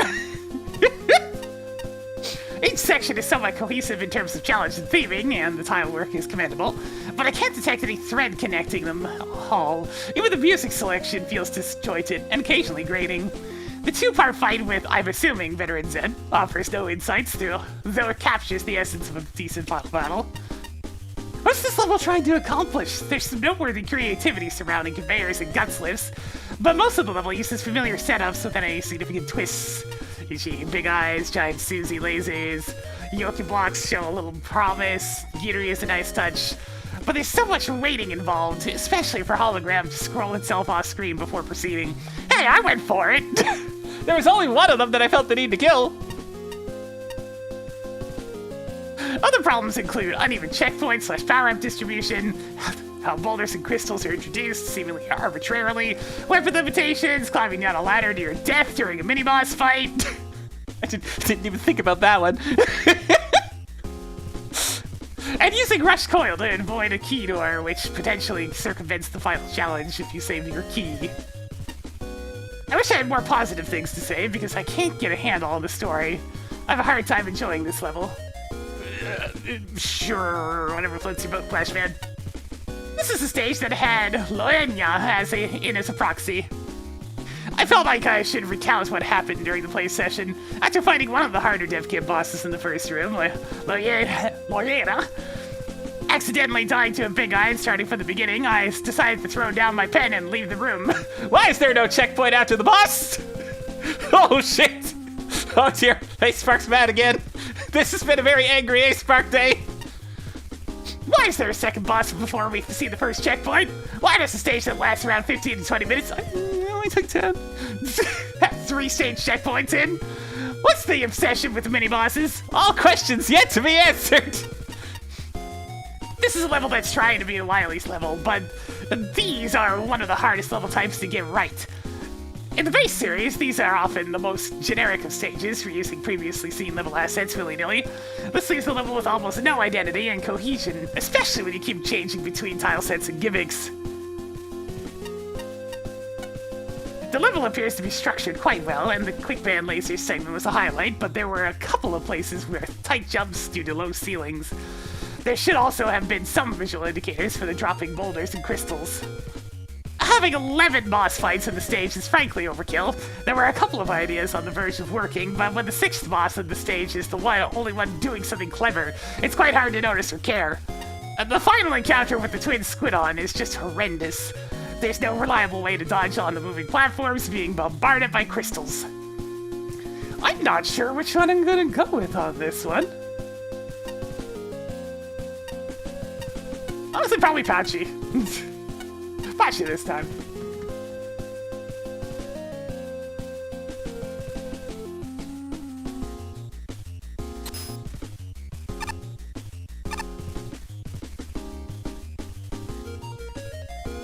Alright, let's continue. Hey, Fishman! Preposterous! I tried to call for my mighty steed to escort me through the tournament grounds, yet it seems that my calls have been blocked by poor reception here. How will I get around in style now? First things first, what's in here? Oh, it's just a shortcut. Cool.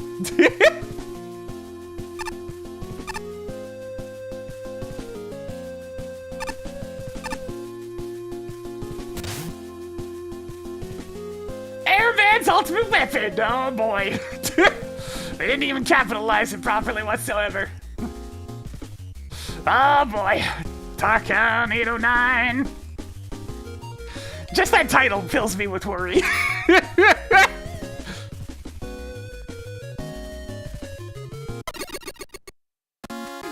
Okay, no skip teleporter at least.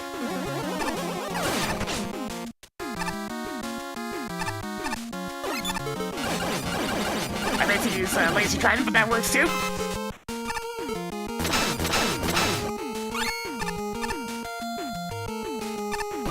Yeah, we probably talked about that one. The negative shockwave? Okay, good, that's 2 shots. This is the greenest stage we've ever seen!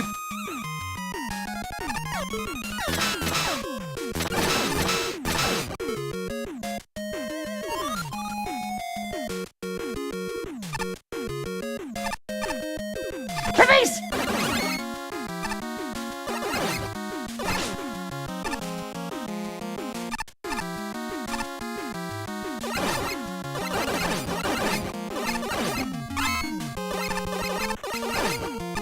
Now, laser trident is pretty much just a buster replacement.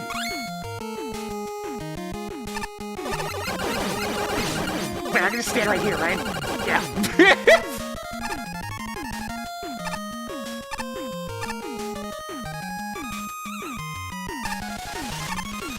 Alright, these are Sheepman platforms.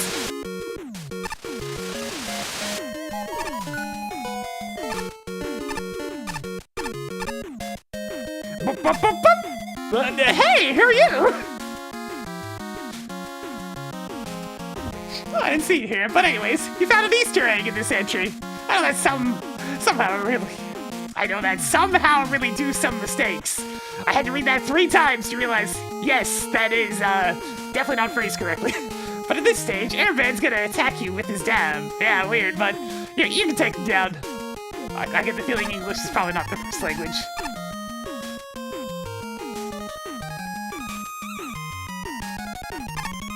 Is it not gonna repeat its pattern?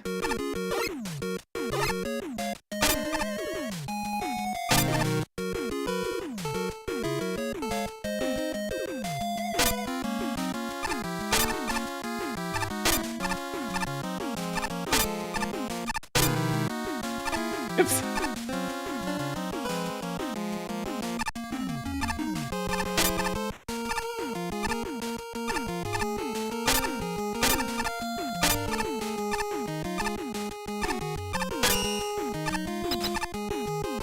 Bit of an awkward screen to be doing that in, but sure.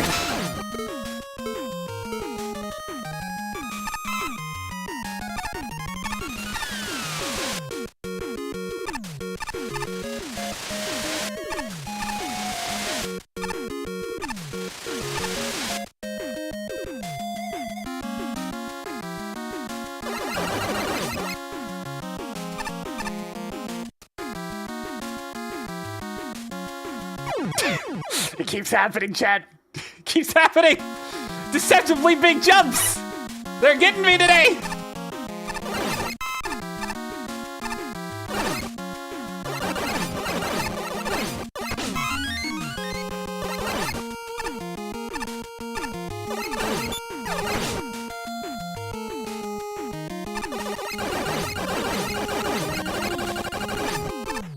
Some of it might just be me being way more used to where Mega Man's toes end.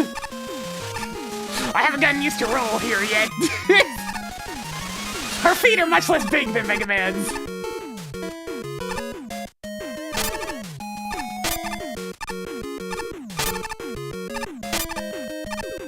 The checkpoint being before this room is kind of annoying, I must say.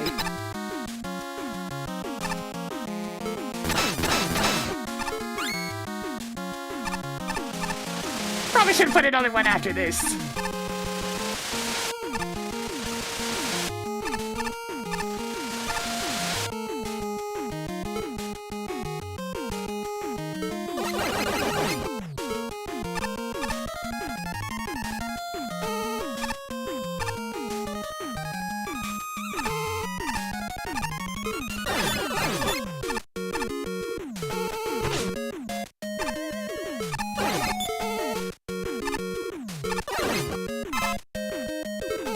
I see we're gonna be seeing a few of these. I can't be bothered. Those things are just waiting incarnate.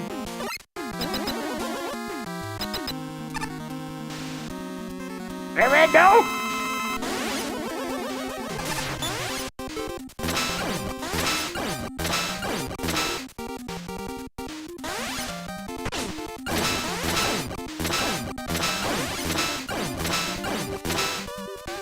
There we go!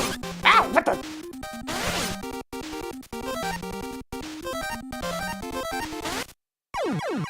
What?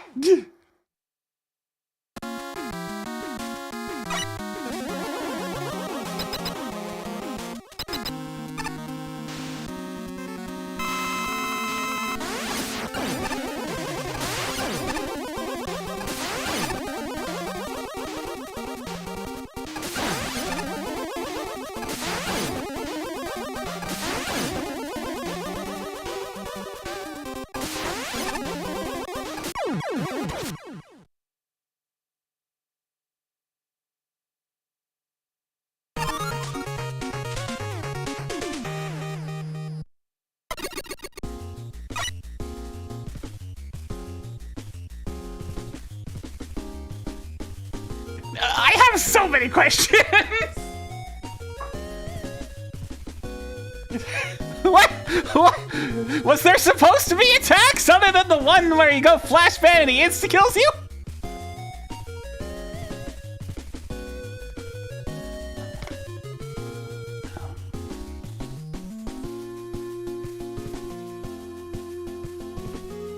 Alright then!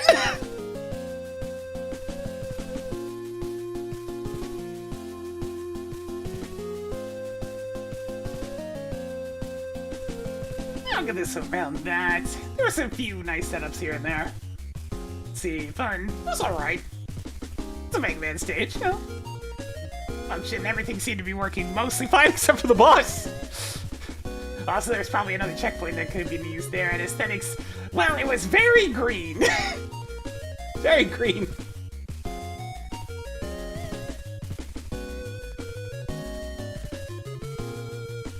Alright, so we have 34. Green!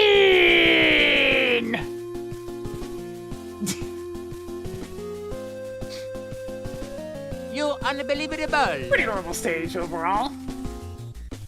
Got some cute little setups. You gotta believe. With having to carefully slide under spikes. And then neat use of the sheep man blocks here and there. But nothing too crazy. A lot of Sniper Joes though. My goodness. Also probably could have used a checkpoint after the Magic Man piano segment. But seriously, redoing it is just kind of dull.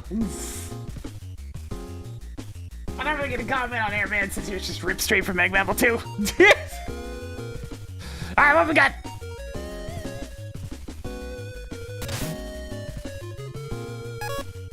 Well, one thing's for sure, this level is extremely green, and not a whole lot else!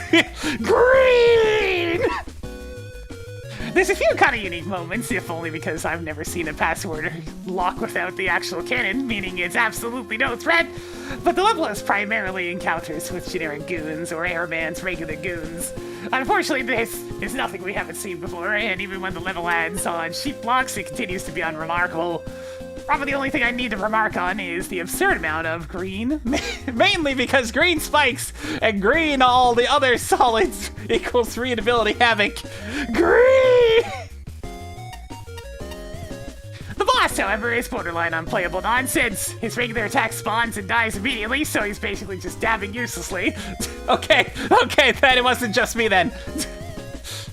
But then every so often, he'll freeze time and fire large wind waves that tear off large pieces of your health bar. And if you happen to be grounded when he does this, you're pretty much dead, with no warning.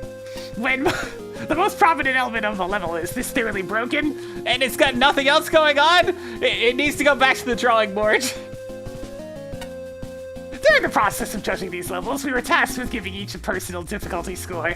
This one got a 3 out of 5 from me, and the one and only reason it even got that is due to the boss. As far as the stage itself goes, it's pretty short with not much to talk about, save for a few aspects. The color palette is certainly one, given how Overly green the tiles are. Green! they don't look that bad when paired with the sky background, but the indoor segments are a bit harder to look past. That aside, the melody response cannon, minus the cannon, part is probably the most notable section of the stage, but not for the right reasons. 2 of the buttons align underneath a low platform, making it impossible to jump over said buttons without hitting them. It's a very tedious segment to an otherwise planned level. I guess they didn't... Shiryu, no! You didn't figure out jumping on the sides of the other buttons to get up there! Oh no! I mean, yes, that's not intuitive, but that's what I did. As implied before, however, the boss is what really pushes it over the edge. Airman has a plethora of problems, with the most obvious being that his tornadoes don't spawn correctly. They flash at his feet for a split second, and can actually damage you if you're standing in a spot where they briefly appear. Okay, I didn't actually notice that. Then immediately go away while Airman casually pushes you back. Then there's his airwave attack, which does enough damage to kill you in 4 hits. Thankfully, it's relatively easy to avoid unless he pulls you out a version of it that stops time. There's no telegraph for when he's about to do this, which means if you get frozen while facing him on the ground, you'll be losing a ton of health. Or depending on how much damage you've taken prior, all of it. With no way to retaliate. Thankfully, he's incredibly weak to the Spark Chaser, which can also easily trigger a soft lock if you Kill Airman while time is frozen via Spark Chaser, or by just timing your shots right. Ooh, ooh. Well, there goes a couple more functionality points right there. Look at him go. They're disappearing, chat. They're gone again. There we go. Whoosh. The time freezing effect doesn't go away no matter how long you wait. All things considered, I think it's pretty safe to say this could have done with a lot more playtesting. There they go again. The functionality points just going whoosh. Looky, Eri does the funny. Actually, please. Green room, green spike, green ladder. Simon says mini boss with no threat of failing. Other than the annoyance of needing to use special weapons to traverse through the buttons without triggering them. Also, another person who didn't figure out standing on the side of one of them. No checkpoint after that until right before the boss. I guess this is supposed to be making fun of Mega Man 1 and 2 level design. The stage is short enough, I guess. The Airman fight is silly, I guess. Definitely rude when getting caught by the flash stopper attack the first time around. But being stuck and not being able to deal with the onslaught is not good boss design. Also really weird that the tornadoes he summons show up for 1 frame and then despawn immediately. Can't tell if it's intentional behavior. I can only imagine NaSpec's gonna comment on the sprites considering, you know, they judged in MAGMML3. With 176 levels to judge, I've tried to balance the detail with brevity and limit myself to around 300 words per review. That adds up to more than 52,000 words, which is longer than the Great Gatsby. Damn it, Flashman! And those are just the words that made the final cut. I can't tell you how many times I've revised and completely rewritten these reviews. As long as the level's premise have atmosphere, challenges, and polish give me something worth writing about, I don't mind producing another 300 odd words. Here, I'm struggling. The level is playable. It meets my expectations for length, general layout, and other fundamental aspects of design. But when competing against 175 other levels, playable is only a starting point. Theming, novelty, fairness, purpose, that's what I'm looking for on every screen. Color contrasting spikes of a uniform design, 2-way ladder transitions, and a boss fight with stable programming would be Nice too. Oh dear. From the enemies to the music, none of the elements from Airman's level in Mega Man 2 are used in a way that feels original. The button puzzle is awkward filler. It doesn't fit with the rest of the level. There's no risk of danger involved. And the low ceiling makes some button sequences impossible without using special weapons. Another person who did not figure out jumping on the side of one of the buttons. I feel good right now. Ah!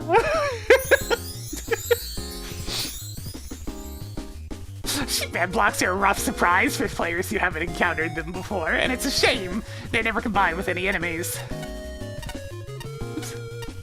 Metals and Joes are thoroughly exhausting in these stale configurations. Airman jokes have run their course, at least the tile set is simple and clean. The boss chamber looks particularly good. This boss doesn't have an easy being green. In fact, it rather hurts the eyes at some points. Also, fun fact, when instant death spikes should probably not be the same color as the background of which they're on. Most of the stage is just oh so very basic. The most stock of stock assets. Enemy is a very badly placed mini-boss, and well, to top the stage off, we have what is the most pointless of pointless. Simon Says Doors said section is absurd to try and navigate, and the fact the checkpoint is before it rather than after it makes dying to the ART keys way more annoying than it had any right to be. And then Airman, I mean, his sprite looks good, but it's also not yours. It's straight from Boilman's stage in MAGMML3. There we go. And honestly, what the bleeding hell? In a freeze time, in which case he throws attacks that knock you off a whopping quarter of your health, and you can't even slightly avoid it because, you know, it's frozen time without tells he was going to do so. Or his attacks refuse to spawn. Yeah, obviously not a fan of any of this. I think I'll go with Shinri. Next! I hope I lose! A grand tale. Well, if you wanted to really lose, why'd you submit it on time, huh? Tell me that, huh? If you want to lose, why'd you submit it on time? Whee!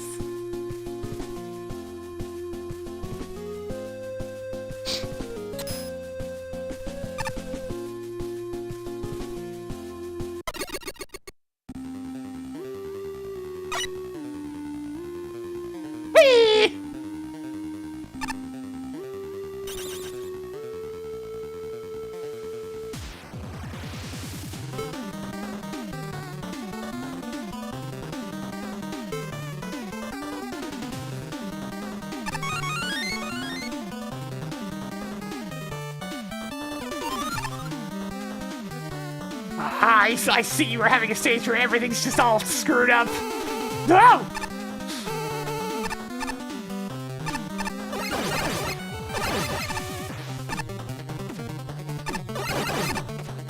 Oh my god, it's Galaxy Man's theme!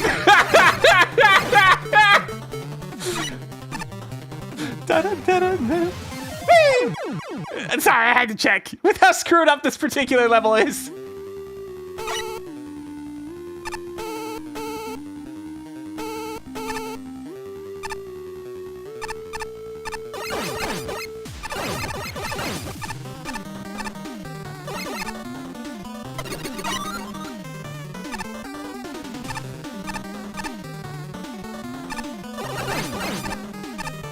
Oh, it's an airship stage.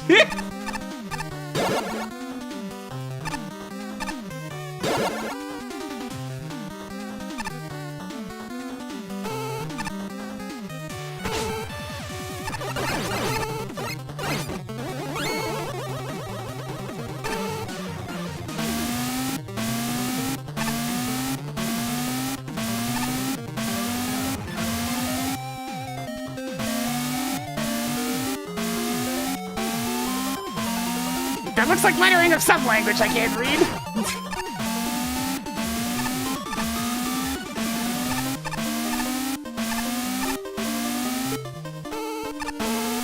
I'm just gonna...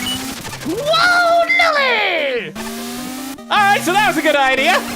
Can I just... Nope. No, I can't walk on that.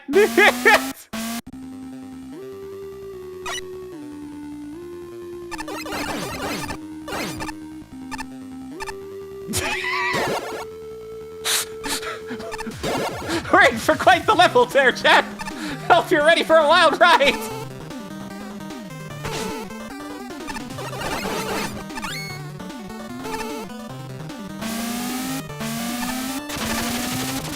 Whee!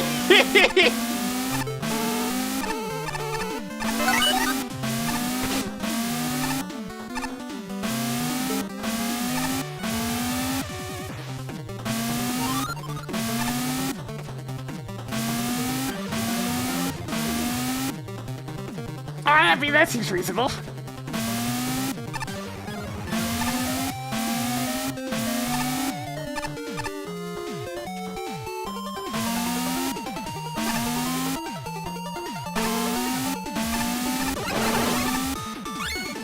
I saw those Yoku spikes, hang on.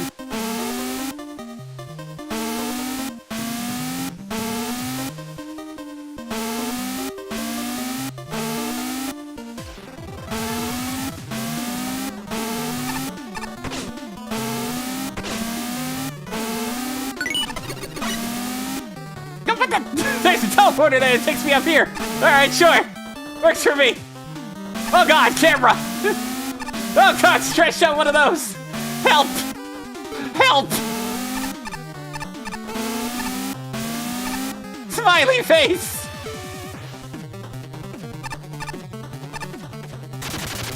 Here we go again!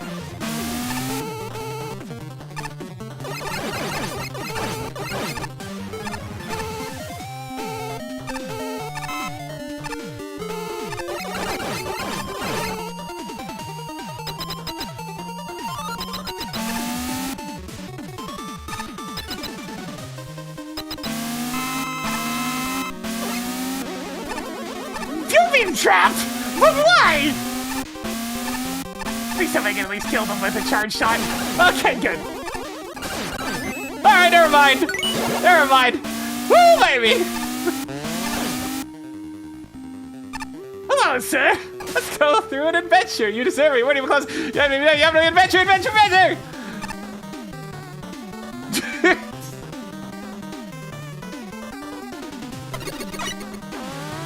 Nah, just kidding. Holy heck. That's not.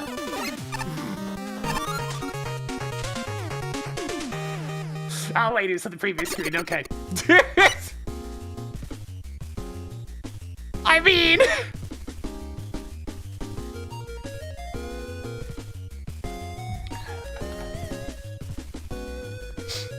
At the end of the day, it was still technically a Mega Man level, surprisingly enough, even if it was completely borked.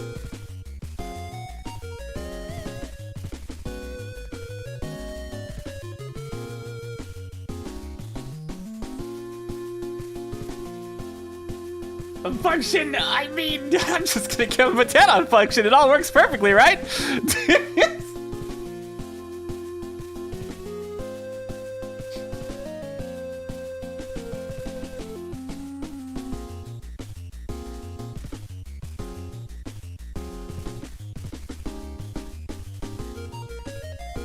Does not overstay. It's welcome for what it is. And has a good gag. Here and there.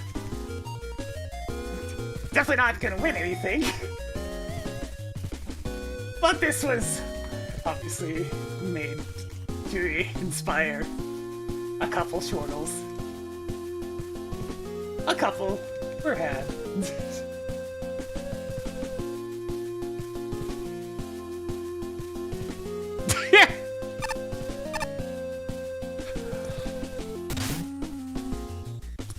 Yeah, the level's being left exactly as it is. It's not a bug, it's a feature. Oh, that was silly. It's painfully obvious that this isn't a serious attempt, but there's some fun stuff in here. And it doesn't go anywhere close to overboard. The many resized enemies were worth a chuckle, but bees everywhere. Got the odd chuckle, and the music was great for setting the mood. For more serious commentary, the unusual yoga patterns made them more interesting than the standard stuff, on top of actually having a difficulty curve. And Moving Trap had a fun cameo with an actually genuinely interesting boss room. It's almost disappointing that they all died in one hit. In all honesty, there's some competent stuff in here. I'll be surprised if it actually gets last place. I'll be surprised if it even ends up in Tier 1! This has more merit than it first seems! Yeah, it was like, it's a joke level, but there was some effort put into making it fun. Which feels weird to say, but that is what happened. Honestly, I've seen a lot worse. The stage isn't good, not by a long shot, but it's not quite what I'd call last place material. Really, the only major thing worth mentioning here is the secret room to the right at the start of the stage. Not only can you die by clipping through the wall, but there's so many bolts on and other collectibles littered around that it occasionally lag the game for me. Hang on, wait a second. You what?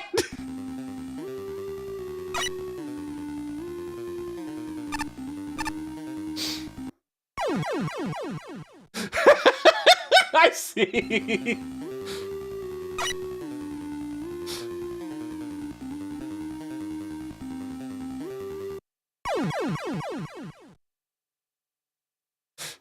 But how do you get in there?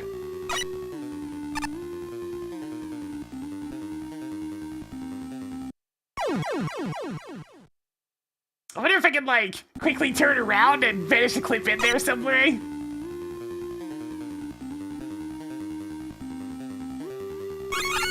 I'm in! I'm in! Shout, I'm in! I'm in! Ah, yeah! I'm in!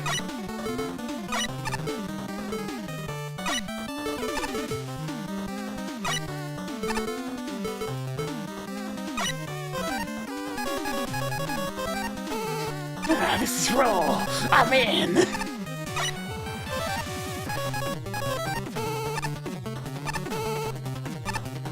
Okay, I'll just use MAGMML in general.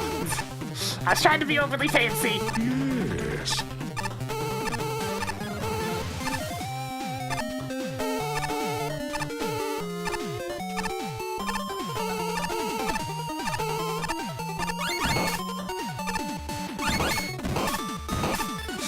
the money!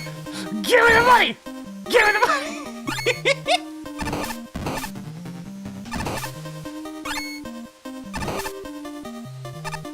Alright, but what's out here, though? Yes! Yes! Glorious money! How much is that?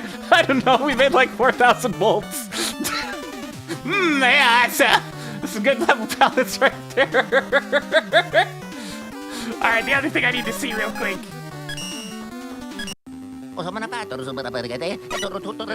How quickly do you die doing this? Okay, you don't. Understood. Hey, so... Oh, Roll, I take it you found the rooms east of the starting room? Shit! Oh no! The fuss is after me! I'm sure you slipped on a small patch of oil on the way in, correct? Well, it wasn't a small patch to begin with. All that oil soaked into the bolts. And tanks, contaminating them!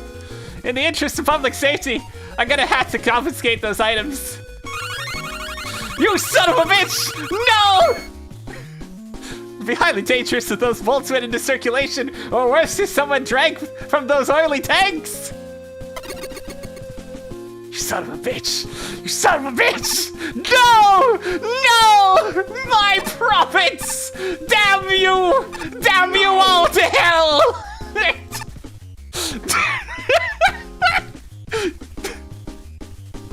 Shit. No!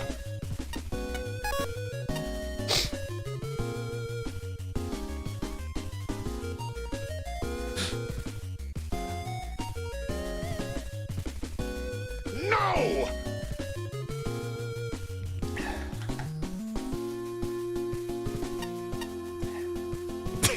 Other than that, the rest of the stage's issues are all fairly obvious, one with the level structure, aesthetics, and general cohesion just being all over the place. That being said, there are two things about this level I actually liked. One of them was the choice of music, and the other was the setup involving moving traps. That part had the potential to be really interesting, but it comes and goes so fast that it feels like a wasted opportunity. I get that's probably intentional, given the obvious, but at the very least, I think it's something worth exploring if you want to try your hand at a more legitimate level in the future. I'm so sad! I'm so sad! Wish satisfied, you didn't win! There isn't really much going on with the level design.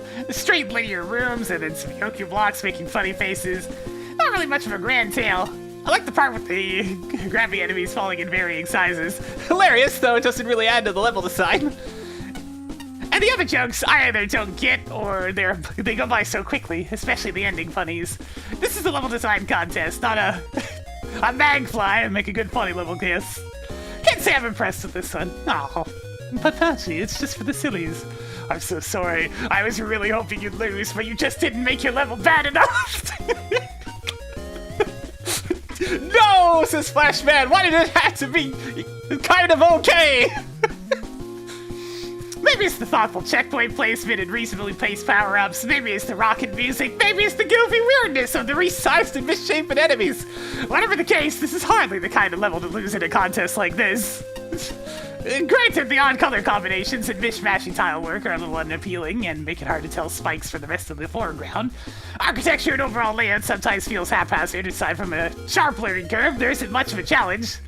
So many hazards are used as decoration, and Rush can bypass almost all the rest. The final stretch seems like a reference to something I'm unfamiliar with, so the end of the level fell splat. Yeah, it's just like, damn it! You're supposed to try to lose! Why don't you suck? Still, the shortcomings are forgivable enough, aside from deliberately inconsistent collision object use. Screen transitions where you can land inside a wall, and the dead-end secret area that lags my computer with its ludicrous generosity. How many bolts did they have to delete? The construction is acceptably sound. There's some creative Yoku block and mystery tank use in the token challenges, even if it's underwhelming in execution. A booby for relying on gimmicks is a fun idea. At the end of the day, the level is neither ironically good enough nor hilariously bad enough to live up to its name. No effort was made to be obnoxiously grand or insubstantially fluffy. You were nearly hit the You nearly hit the brief of making a good Mega Man level, and that's disappointing.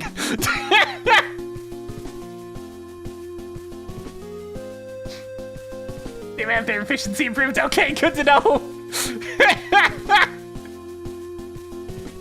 That is pretty funny. Okay, so I'll skip things I would normally comment on here. Those issues are obvious. You know they're obvious. I know they're obvious. And we all know this isn't remotely serious. But, you know, this level isn't bad enough for the title to qualify. Also, nope, this isn't even a Strassenberg comic bad enough to fare either. No, there was, in fact, the occasional sign of confidence amidst the random nonsense. Most of the Yoku block setups are actually pretty solid and playable, which is only noticeable provided the player doesn't actively skip them and any platforming in the stage. Which is rather likely to the level's vibe, making it highly likely that the player's reaction to the stage will be, I can't be arsed. I should know this occurred right on my first run on the stage. Well, that is, it's solid barring the last token room and its overly long pattern that involves inexplicable spike yokus. And the rest is just utter nonsense. And you know what? It's hopelessly mediocre rather than bad. And which is worse, a bad level where you get perverse joy at either laughing at it or with it, or a stage that gets no real reaction otherwise. You will be the judge. I be the judge that I go with Mick this time. It's Mick time!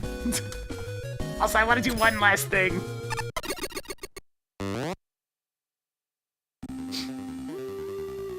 What if I only take a couple? Like, what if I just take that and then leave? Damn it! I was being you! I had restraint! Damn you! I only took a couple! Oh.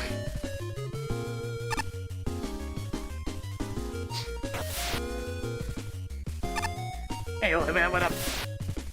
Hey, what's the big idea? Well, I fill a gauntlet with water. Now I can't even get to the simulations down below. No! Damn you, fake man.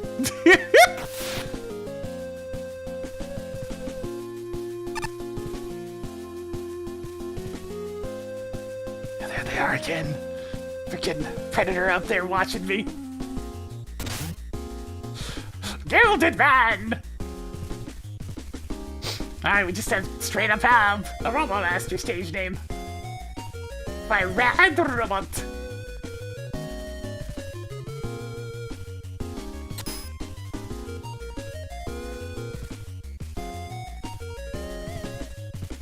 Yo, Shinryu, how's it going?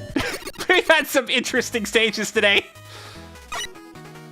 Okay, I immediately understand what they're going for with the aesthetic and the background music. They are trying to just be King Knight stage. Now, as you can see, oops, I pressed the slide button by mistake. That's my bad. As you can see, it's a bit simplified compared to King Knight's actual tiles. And the music balancing is whack as usual. Man, nobody got a freaking audio balance, man. It's a struggle.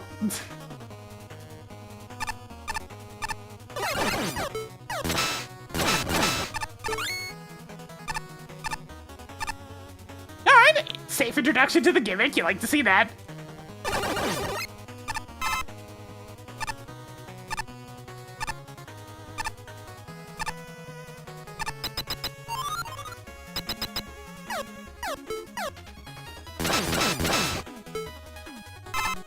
Audio Balance Man is the next Robot Master. Yes, seriously. It feels like almost every instance of custom music has had audio balancing. The previous one didn't. The previous was just right. It's either too loud or too soft.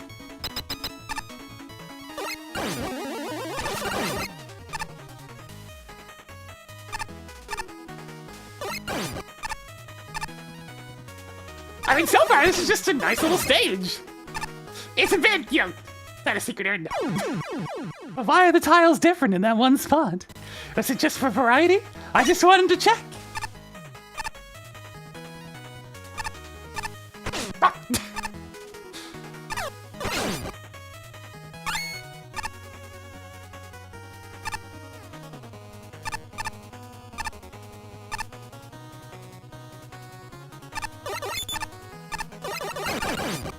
definitely the type of levels I'm pretty gentle on, because, I mean, it's very much trying to do what was the intended design. Get out there and make a Mega Man level. And this is definitely one heck of a Mega Man level. These are the ones I had the most fun with. I feel like that's a little cute setup. There's too many Cyber Joes and Metals as usual. I swear to God, nobody picks any different enemies sometimes. Like, it's all Joes and Metals. It's the worst offenders, man. Well, the actual platforming's fine.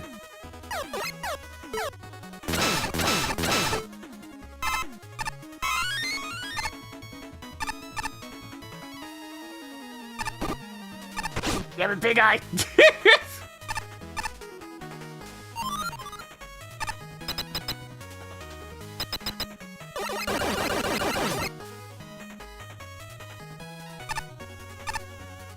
Yeah, I've never liked the random boss gates just being where they don't belong thing.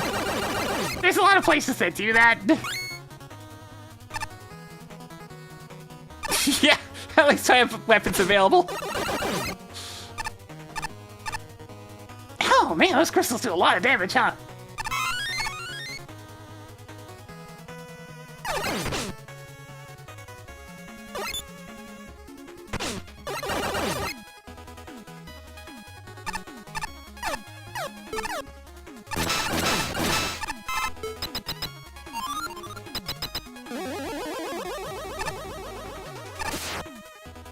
Okay, I'm actually not falling for these takes. Oh, look at the little guy! Oh, it's Yamato Man. Okay. Hello, MS-DOS Nightmare. Oh my God. Look at him. Oh, look at him. Look at the little guy. King Knight, please. You silly little fella.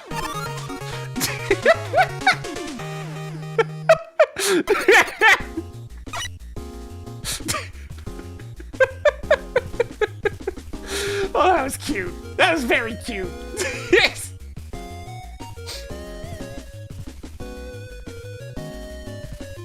And creativity. There's a few good setups here and there. I'll give some good points on that. But, I mean, it's a Mega Man stage. I had a good time.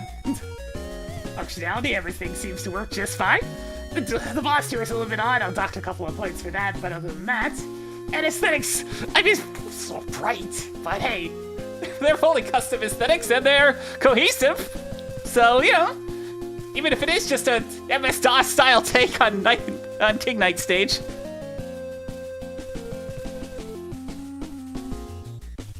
alright, let's see what we got here. Have to do my mathematics again. 42. Basic Edition? Ah, never. The stage was very, very cute. Sure, the MS-DOS style King Knight tiles can be a bit hard on the eyes. But like, it was just cute.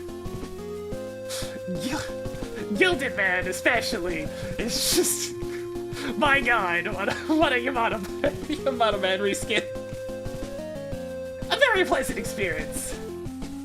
Though maybe use something other than just Joes and Mets for heaven's sakes. The amount of stages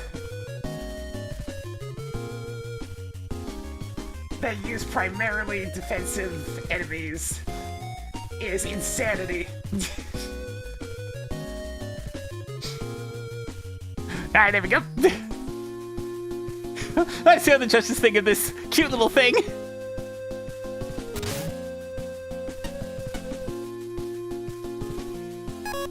That's the color palette!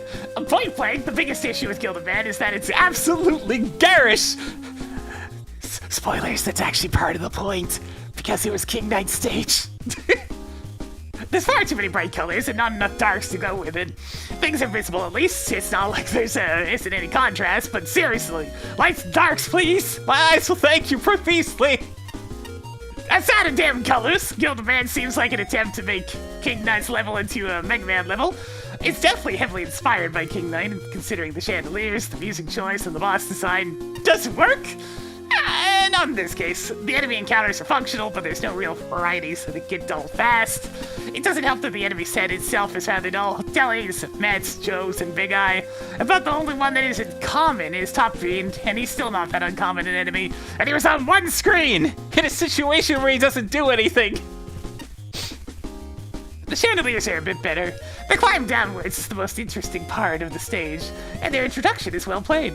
However, the rest fall into the same functional but boring trap, causing the place to just exist. Combining that with a lump for fake-out boss doors and at least one broken trap room, and this needs a lot of work. It's an okay start, if nothing else. I did appreciate that Gilderman actually showed up and lived at the end. Given the music choice, among a few other things, I get the feeling that this stage is meant to emulate some aspects of Primordial Keep from Shovel Knight. Even if that's not the case, it doesn't change just how lacking this level feels. Let's start with the most obvious and biggest problem here. The visuals are really rough on the eyes. It isn't just because the tiles and Gilderman himself aren't exactly the highest quality in terms of sprite work. Rather, it's mostly due to the color choices. Nearly everything is way too bright, with the only exception being the purple sky. But even then, I wouldn't necessarily call it good looking. Not even the enemies are safe from this, as all of them have gotten a similar, overly vibrant coat of paint. I can understand wanting to recolor the enemies to have them fit better with the stage's theme, but you really need to pick out your colors carefully and make sure they're not clashing too hard on the eyes. Aside from the aesthetic issues, there's almost nothing else I can really say about this stage. The room layouts and platforming challenges are all incredibly basic, with little to no challenge involved, making for a pretty bland experience overall. Honestly, there's only two major things I can think of that are worth bringing up. The first is the fact that the music doesn't loop properly. God damn it again! We got volume, balance, and looping issues again! Damn it! Why is this so hard?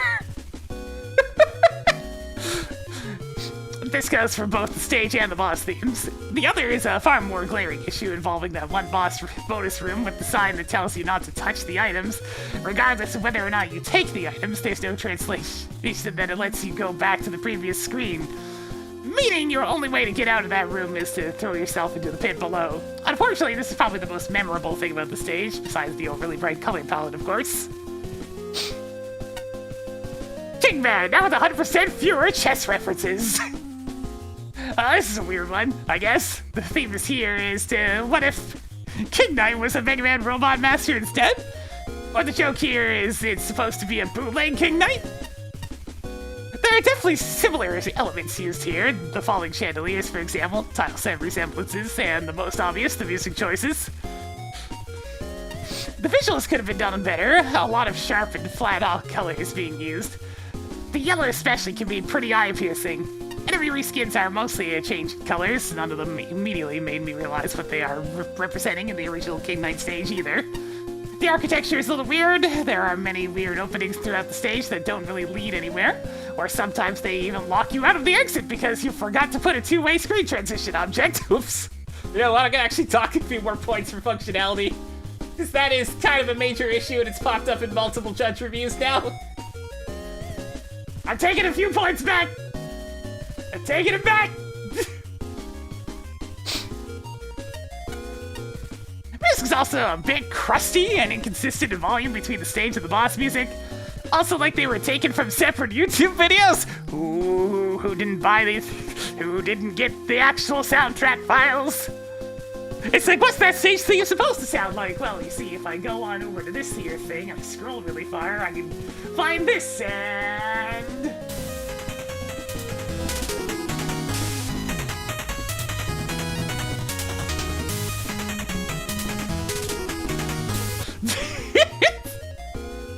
My collection is large.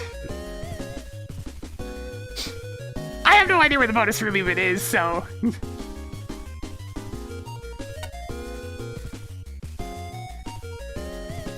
Look at the stage. If you can stand the view, a sickening milieu. Egad, it's all yellow. It's not too long. Tough challenges are few. Checkpoints are well paced. Woo. And so I feel mellow. Them! Okay, Mr. Poetry, what have we got? I can tell some thought went into this level, but the execution lets it down. The golden castle festooned with jewels is neat. Most texture of the foreground tiles would help with the bright colors. To be less of a shock, Crystal Joe looks snazzy in red. The other recolored enemies look unnatural in jewel tones, and they don't contribute to the theming as well as some other enemies you could have used, which is, it's just a darn shame.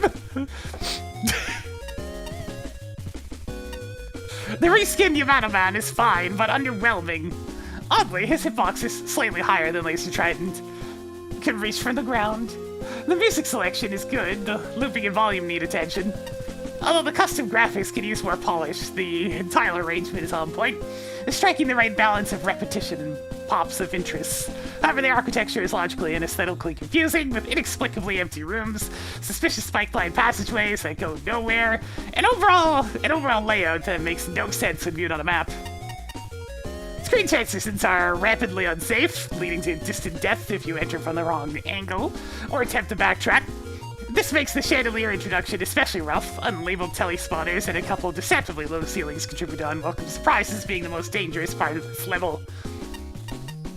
I'd like to see more combinations, tellies with other enemies, or top solids with anything, really. Currently they can be replaced with regular solid blocks and you'd barely know the difference. The upper limit of difficulty increases as the level progresses, but the lower limit stays constant because of solo enemy challenges. That said, there's enough variation that nothing gets too stale. While not being a particularly good level, this stage does have a certain charm, cohesion, and atmosphere. However, the enemy selection is very safe and generic, and the enemies are never used in a creative or novel way. Plus, there are 2 types of Joes. 2! Come on, just one of those types of guys breaks the flow of stages. As we very much found out last time, Ace Spark does not enjoy waiting. There's also very little challenge to this stage, as it starts and stays easy throughout. There are a lot of little bits of the architecture in the level that do not seem to make sense, from the holes in the floor and walls with spikes blocking the way to a couple of instances where your gimmick cannot be interacted with or the player does not need to use the platform at all. There's also way too many arenas that look like they should hold secrets, but don't. Speaking of secrets, there is also a broken transition out of the secret room, where the player is forced to suicide to get out. Fortunately, the stage is very generous with checkpoints, so this does not affect you too much. Honestly, the graphics look amateurish. When creating NES-style graphics, you need to be referencing other tile sets. As is, the level tile set's very undetailed. Though the way it is used does show some thought behind the tiling. The lack of detail means the majority of the level is a single bright block of color, and kind of an eyesore. The reskinned boss was very cute, although you need to make sure it does not deform when moving.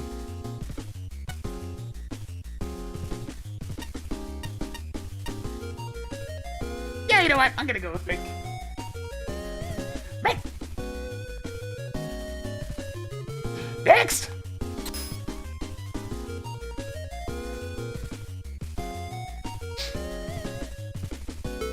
Is that perhaps a misunderstanding? The only reptiles to see here are turtles. I shot one and felt no satisfaction. Oh, I feel my appetite. No! Donatello! Look at that idiot who claims to be the real oil man. Everyone knows real oil doesn't float on water, it floats on air! What? What? I mean, hello, DOS Oil Man, I guess. Or wherever the heck you came from. I'm gonna guess DOS. Fruit forest.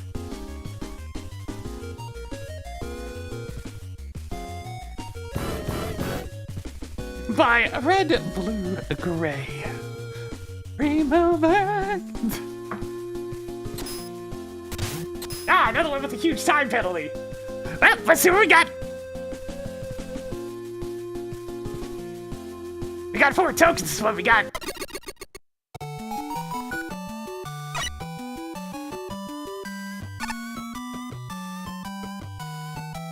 Fight! Nah, I don't feel like it. Banana? Yep.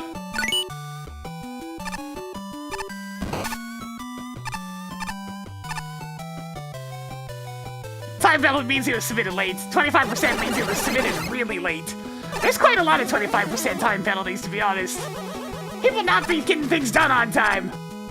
Alright, safe introduction.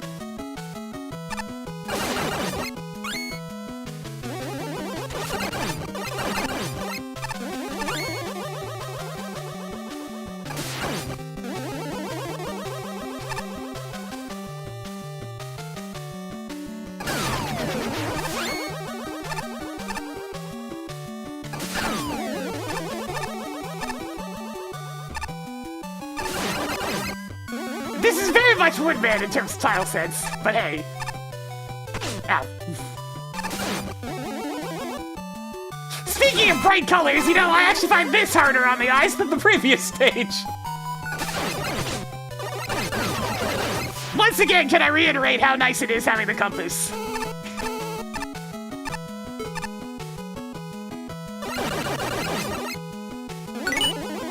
Not having to meticulously comb every single stage for hidden nooks and crannies makes a big difference. Yo, that setup's actually really rad. Hang on. It's like, wait a minute. That was actually a really rad setup with him falling down and then getting you like changing up the projectiles as a result. Ha!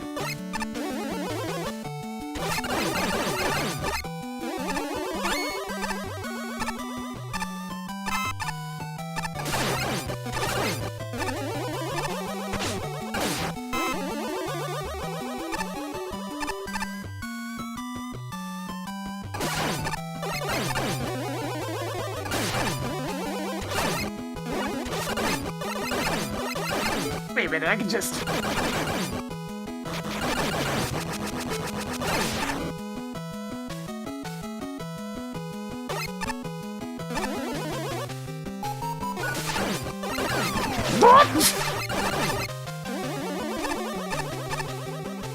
Okay, seriously, for this one especially.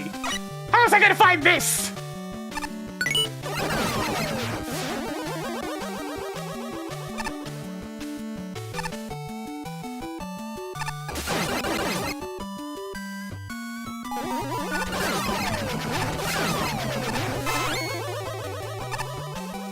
This one's at least obvious. Oh, wait a second. Wait a second. Can I land on Thunder Beam? There it is.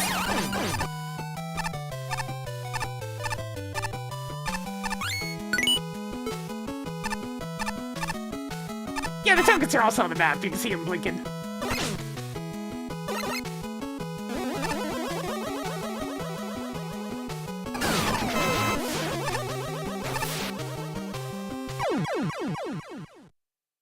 That's actually a deceptively tricky little spike drop right there.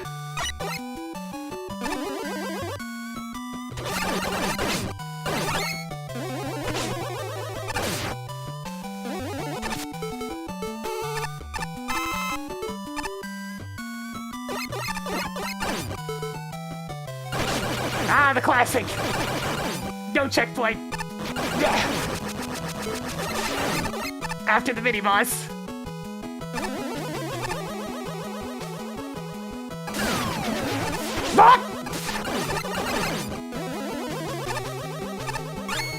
Yeah, the death was my bottomless pit. You have to hold right when you're doing the spike drop there. And I didn't start pressing right quite soon enough. Yeah, so I guess the idea is to go backwards from here. But you can't go backwards. At least you can sneak up there with Magnet Beam, so it's fine. A well-placed Magnet Beam and you can slide in there.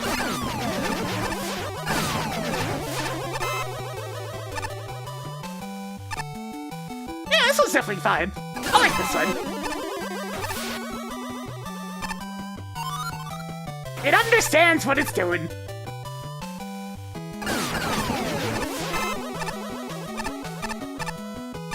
These platforms in particular are being used in a lot of creative ways.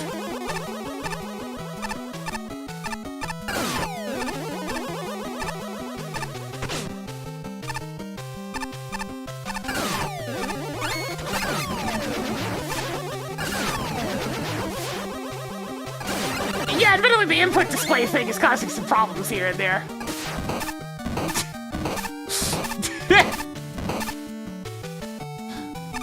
Yeah, I can definitely understand the banana peels, because, like, It's the oil slick platforms, right? So if you just land on it, you don't slip. But the second you start trying to move at full speed, you slip. You can tiptoe, though. You're allowed to tiptoe through them. It's not until you hit the second frame of your movement animation that you slip.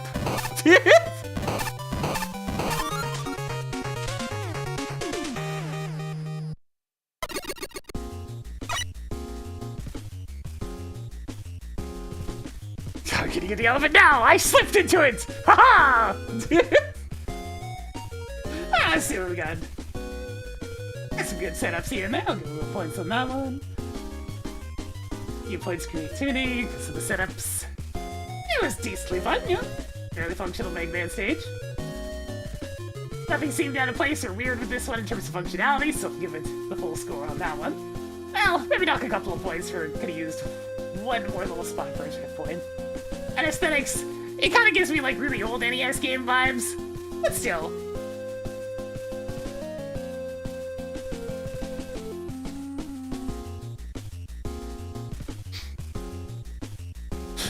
Yeah, trying to figure out things like programming a custom boss if you've never done programming before that's the stuff of nightmares. It's a lot of hard work. This is quite cute. Not exactly a ton of variety in terms of enemies, but since most were made custom, right? It would be a lot of work to add more.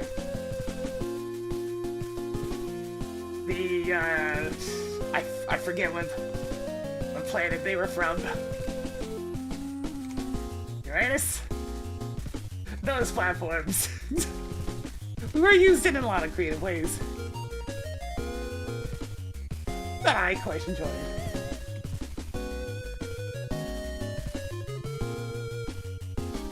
Overall, a fun, simple, and very playable level.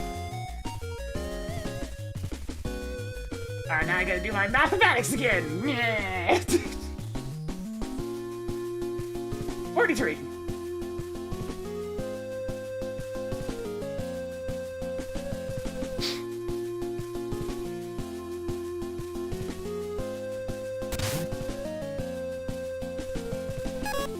As a whole, this is an inoffensive level. It has a decent enemy set that, barring Fujin, feels thematically appropriate. Even then, Fujin gets some good use, including the odd challenge I genuinely enjoyed.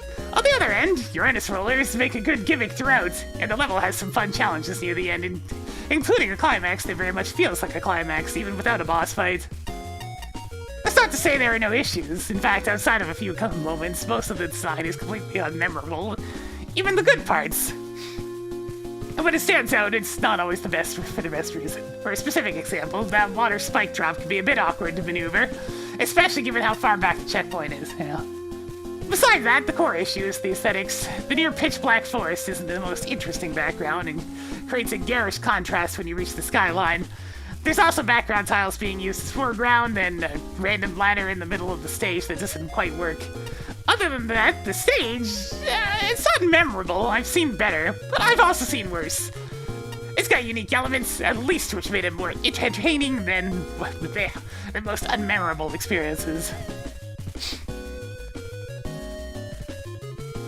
Can I automate the math for you? No! I must do my basic addition, Neo! I must make sure my brain can still do basic maths!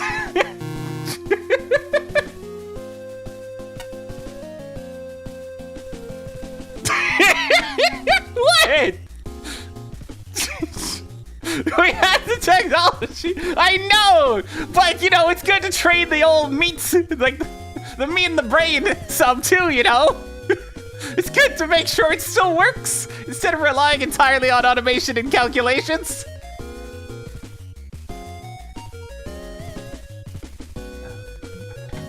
Honestly, I really wish Citrus Man had been an actual boss here rather than just an NPC.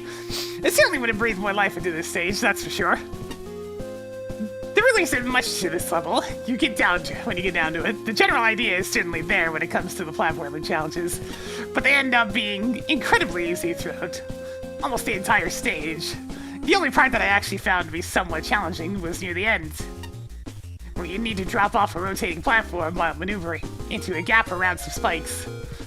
It really helped the stage to have a steadier difficulty curve with segments like that, along with a few more gimmicks to complement the rotating platforms.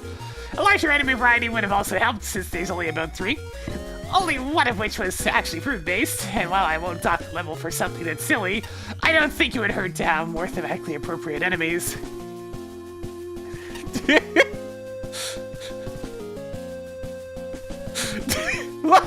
Look, I can do basic maths. It's fine.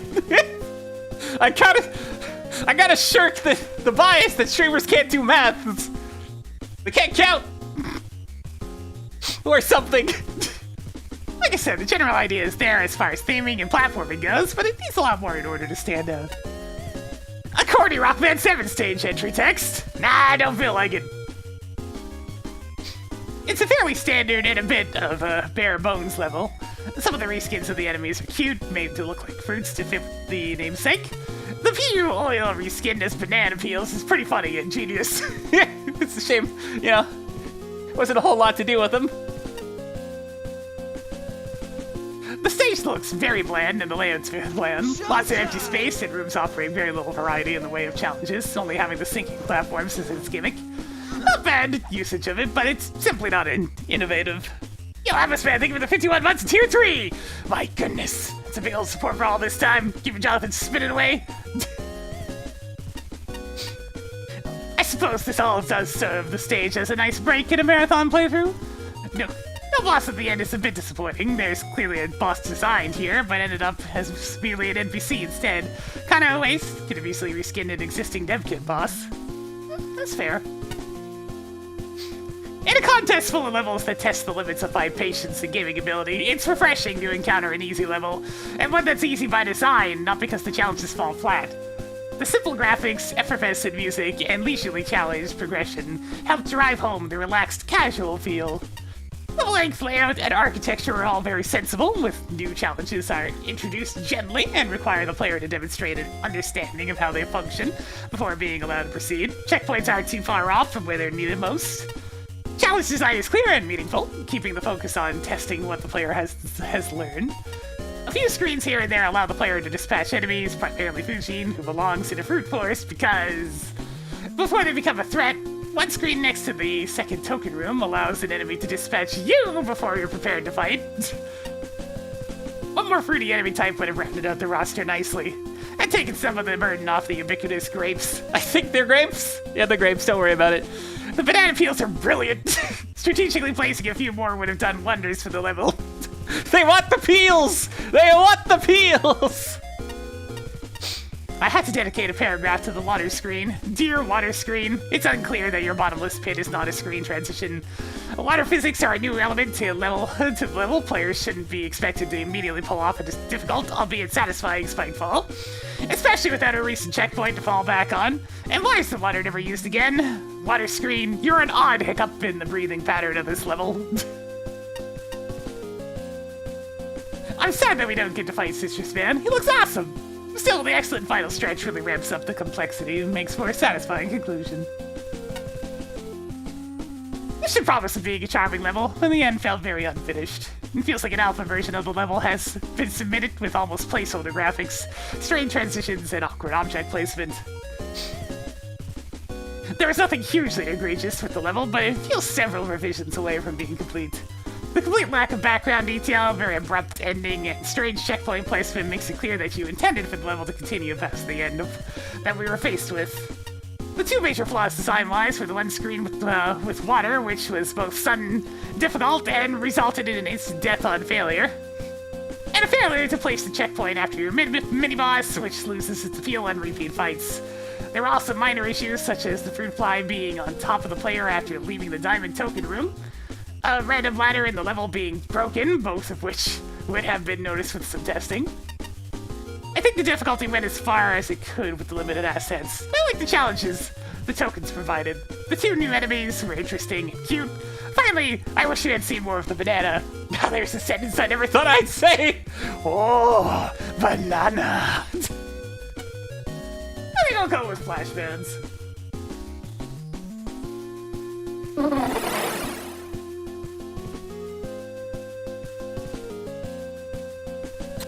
The people demand banana!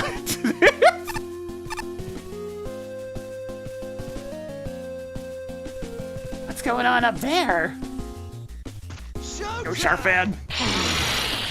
Yeah, Ultra, thank you for the Twitch Prime for 80 months in a row. Keep it down and spin it a little bit more for us today as we're going on through these here sewers. More and more, we go further into the pits of depravity. If I catch anyone attempting to harm or catch any fish here, they shall meet the wrath of my shark boomerang! Hey, do you have any idea where I am? I just dripped off the ceiling and plopped into existence like 3 minutes ago.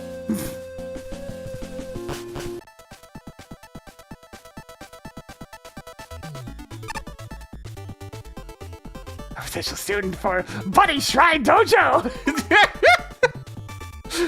Squish the slide thing to the 100 biddies. The next thumbnail for your videos.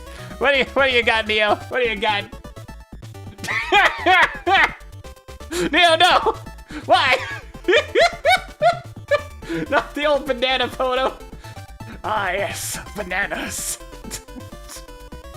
Oh, bananas. I could use that for a Donkey Kong randomizer thumbnail, I guess.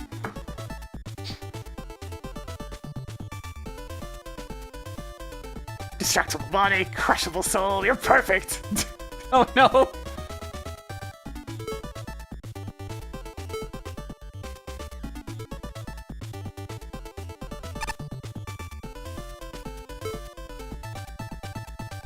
Showtime! Drake, I think we can take some more with a banana peel. But why?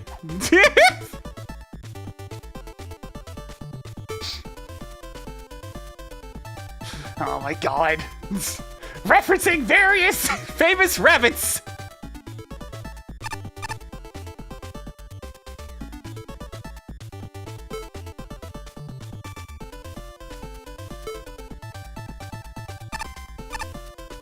two elements in 4 of these. Alright, alright.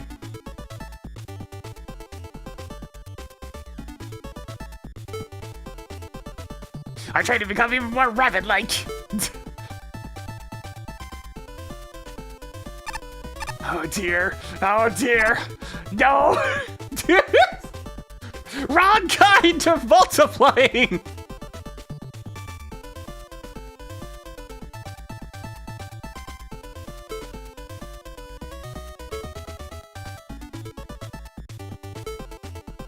Sure, let's go.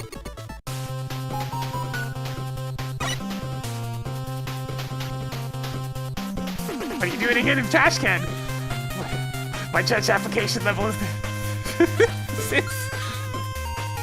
World master for this stage is some sort of bamboo rabbit theme level, I guess. The Mega Man music does not surprise me whatsoever on this one.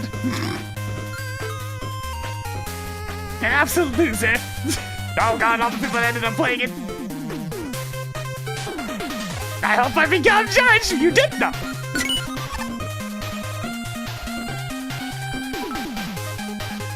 Yo, what do you think for the 100 bits? Hey, guess what? It's not balanced properly in terms of volume again. It's too loud. It keeps happening, chat. It keeps happening. It's good music, but it's a lot louder than the other music in the game.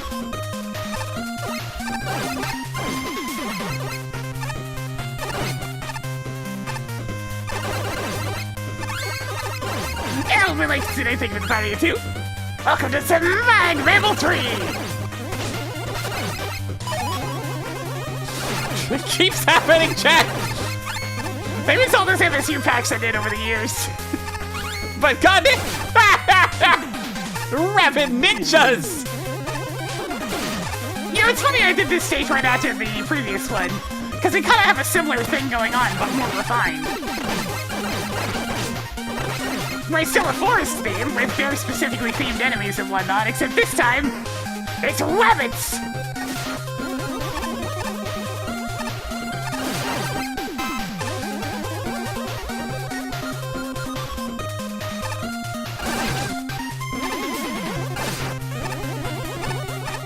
Rabid Ninjas!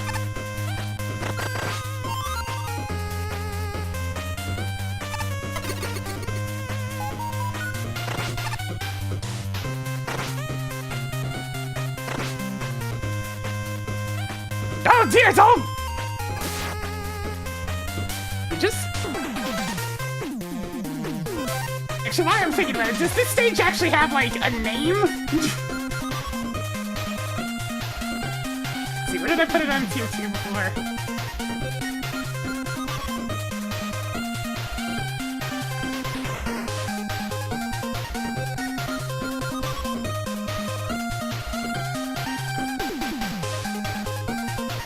Just a John's Oval? Okay.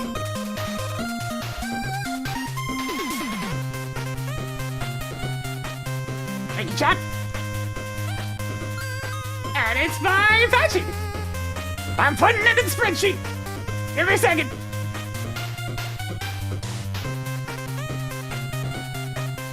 Alright, there we go.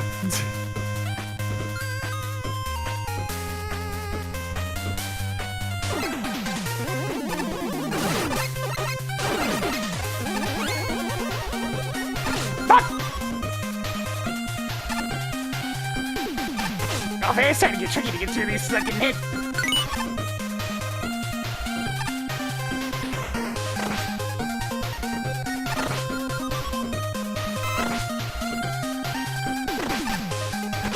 Alright, you go right or left. I imagine right, because I just came out of the secret.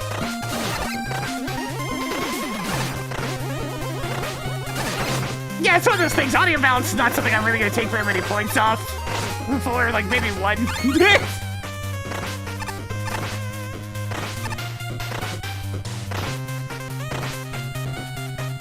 Because I mean, it loops properly, and that's important.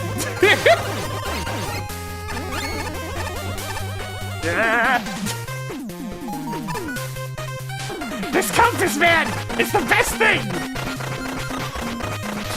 I get just this little feeling of glee every time I hear the boop, boop, boop, boop.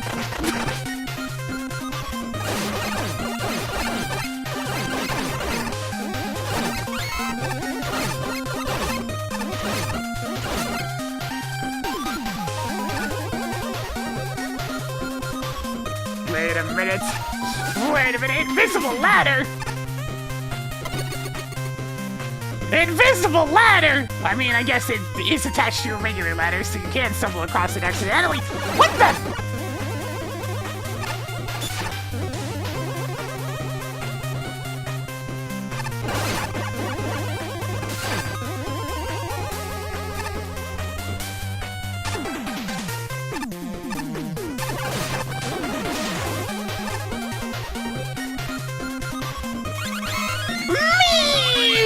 How many times do we run into the meme tanks? It keeps happening!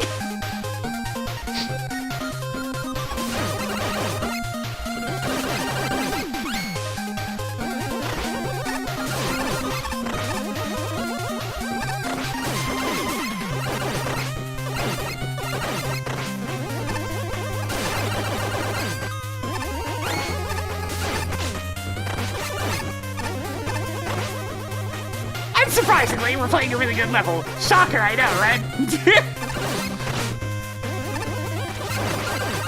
It's almost like the judges usually know how what a good Mega Man level is.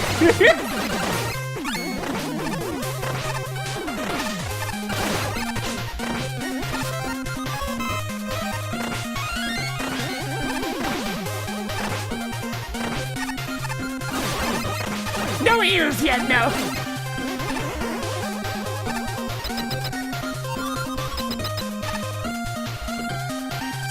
Most Eddie we've seen in a while. Oh, the wiggle! I saw that. What the? What?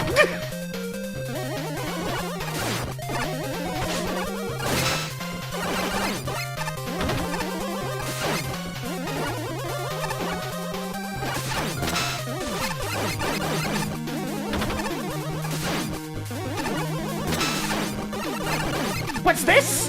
Telegraphed attacks? Dodgeable patterns? A pattern that makes sense? Chat, I'm flabbergasted. Just give me that element.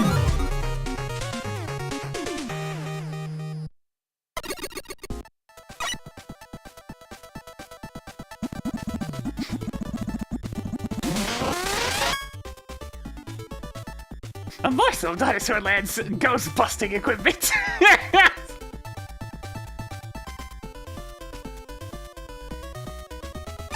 But wait, there's more, right?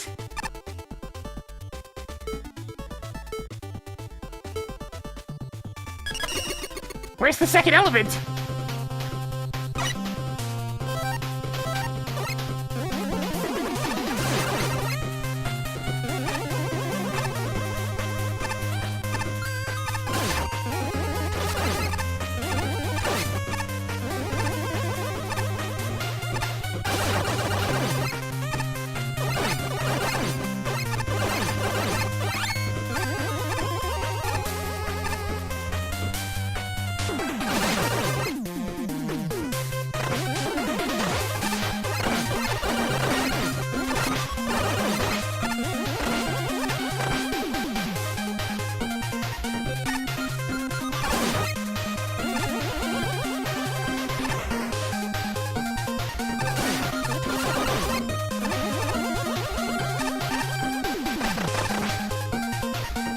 Alright, this time we'll stay on the main paths, just in case there's any other, like, secret paths that require not taking the secret paths. What?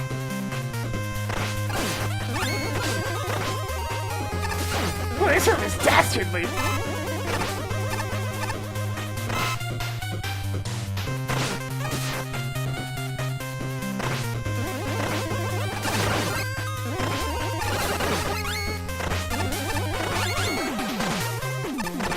It feels good to be able to move with confidence in one of these stages again. It's been a bit.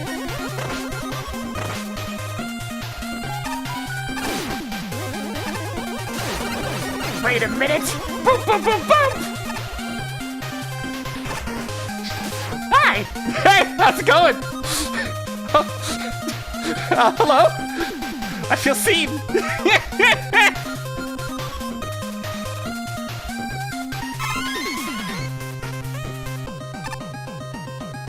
Man! So this... What? What? What? He's just gonna blow up, isn't he?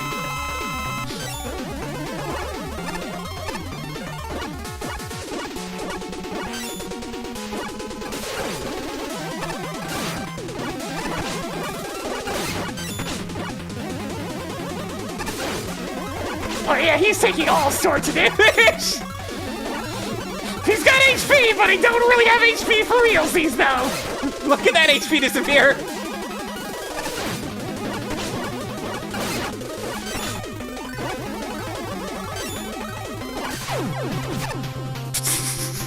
Alright, he's dead.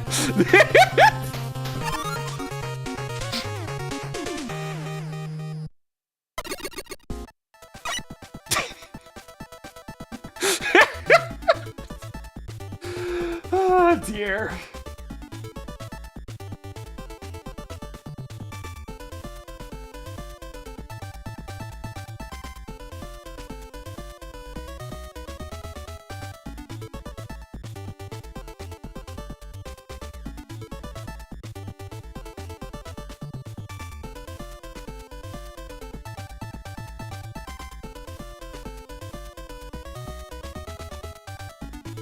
It's a very generous score, I must say, but still, it's nevertheless how I feel.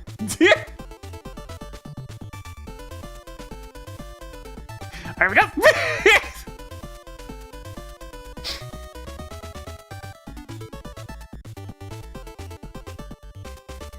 What?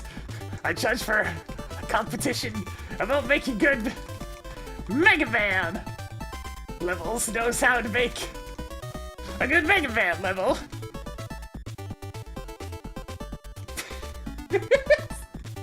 Perish the thought! Seriously though,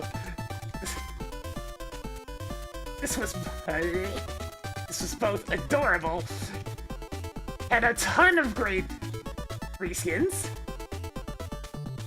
and even custom enemies as well. Tile sets all worked perfectly, and the bunny theming was consistent. You know what? I'm taking off exactly 1 point. Just one. Just one little point, guys. Just one. It's only one little point. With the music being too loud. That's it. Just one.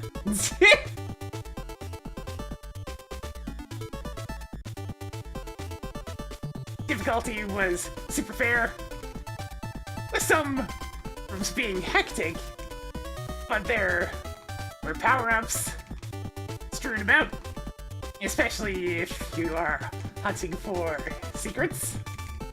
Speaking of, the secret Plant Man boss area was very silly.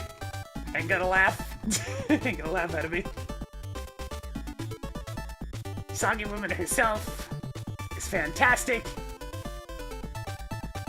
Moves are properly telegraphed. And the cracks and yellowed color of the bamboo made it clear that you could destroy it. This was by far the most fun I have had with a custom boss so far this contest. Absolutely stellar work. Thank you for this gift.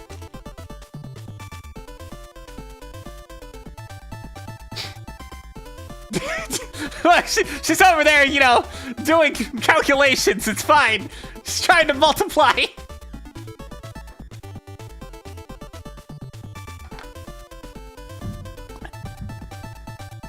There's a charge level in. Nah, it's only been tiers 2 and 3 so far.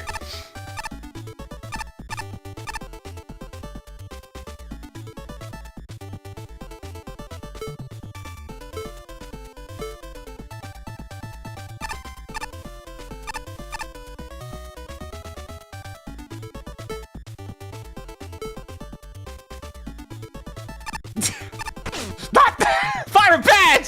Fire bad! But what if I want in here? Ah, fire bad! What? No comment. Oh no!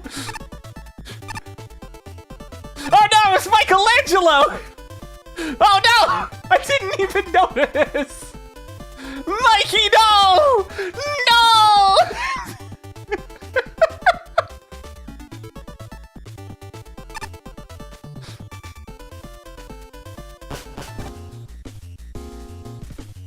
Michelangelo's dead. I didn't do it! It was Wonder Woman. She did it! Yeah, I didn't even notice the Ninja Turtle coloring as well. Alright, so we're gonna have a very severe quality shift now. We're going back to the contest levels. Susie Love. Bye, Moony Moon. Somehow Patchy making a level that I really like doesn't surprise me, considering I've been agreeing with them pretty often on their takes about levels. 5 tokens, huh? Man, we're getting a big token bloat from this particular tier. Can you just die right here? Nope, that's ice apparently. Susie Woozy, feel free to talk to us.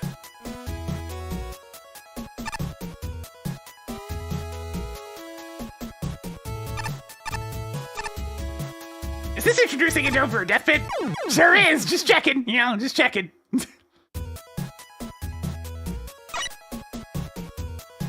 Hey, at least the music's correctly balanced this time. It's maybe just like a decibel or two too loud, but that's about it.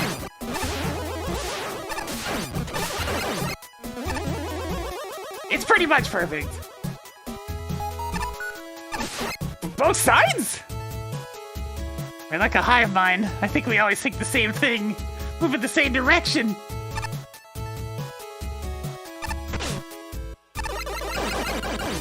Wait, can you? Sure can.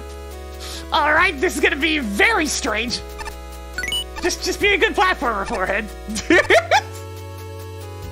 fighting a lot. Fighting what, you ask? Oh, you know, the same as you. If you think about it, we got a snake problem. I tried to pull off a slide. It didn't work out. I should have just jumped. Yeah, tier 3's been very good overall. Very charming. Just a lot of stuff that's really interesting, you know?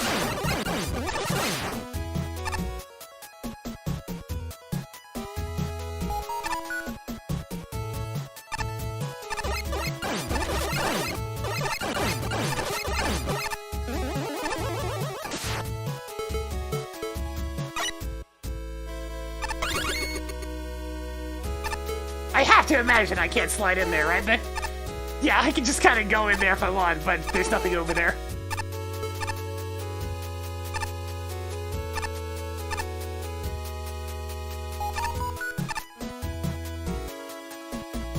Thank you, Compass, for specifically telling me which routes are optional and which aren't. This keeps happening with hot dogs. You keep placing them like this.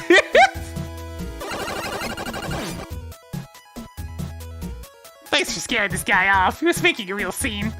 I'd be fine enough if you'd never come back here, but now things are a little bit better. Because you did show up. Don't you find that kind of neat? I do.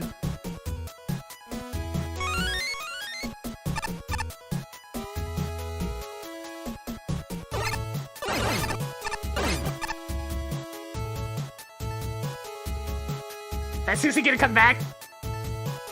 Susie? Susie? Susie?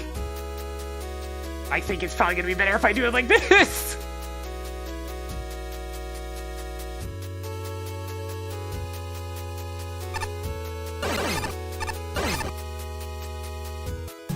Ah, nuts.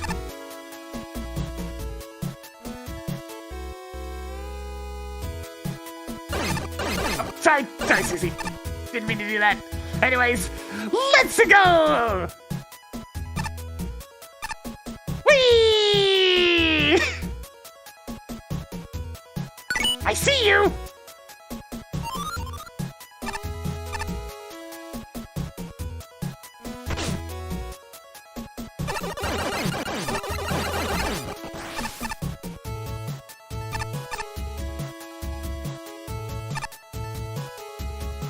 Okay, there we go. I actually had to pull off the slide this time.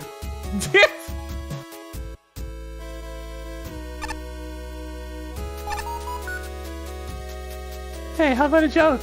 I used to Susie cross the road over and over again. That's what it's programmed to do, right? I hope it helps. Oh! Wait, I need to go back. I need to go back. Wait, why can't I transition this area here? What? What? What? What? What? What? What? I'm not supposed to be here! Someone forgot their collisions!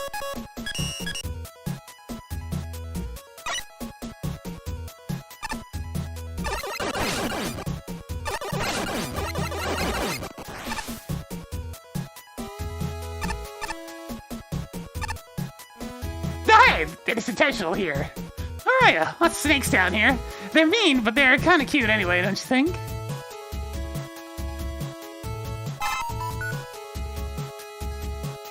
There we go.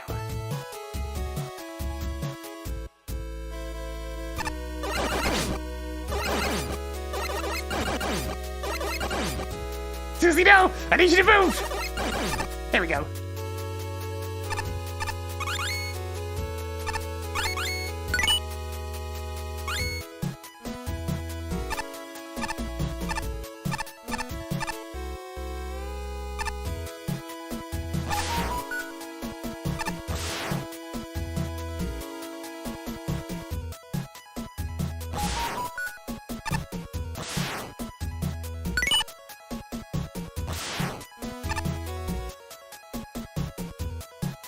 It's kind of weird, I know. I haven't been, very well. I'm sure it's a manageable issue, so you don't have to worry about me. I appreciate you bothering to come here, though. Even though you probably just wanted a token up there. That's fine. If you asked me, did you stay in the same room as the token on purpose so that I would see you and come talk to you? I'd probably look silly if I said no. I don't want to bring you down in the middle of the contest, though. I'm fine. Thanks for sticking around. Susie's have confidence issues.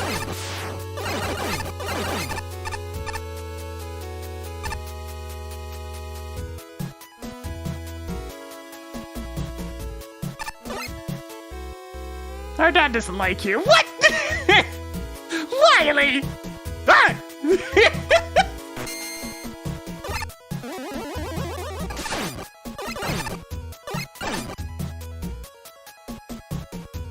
Something got cut off.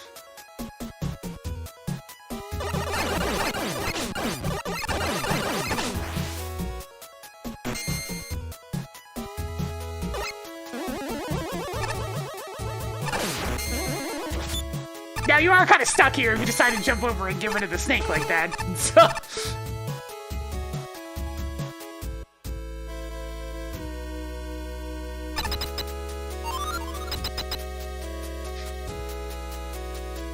His pet snakes. That's what they are. Because he's a snake, get it? No? Alright, Snake Man, what's up? Wait, what? You're not Snake Man! You're not Snake Man at all! Also, hey, Earthbound battle music, how's it going?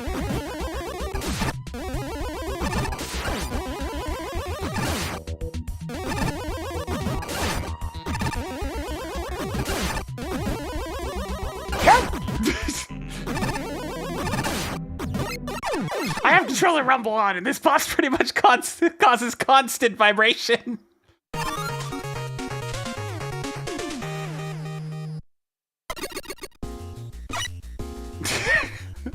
That was very strange.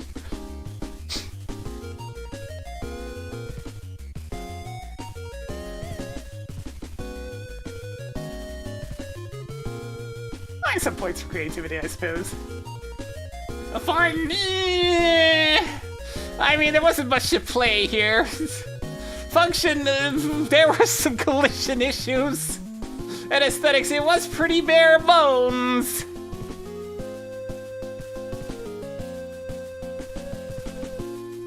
Okay, that's 20 influence. Yeah, that's 33. So it was like, man. Going places on this Susie. Not sure where, but we going. Riding through the abyss. Snakes everywhere. He's weird, man. Talking to enemies. Sure, why not? Tokens. Easily missed. Press retry button. Snake Man. Oddly absent. What the heck?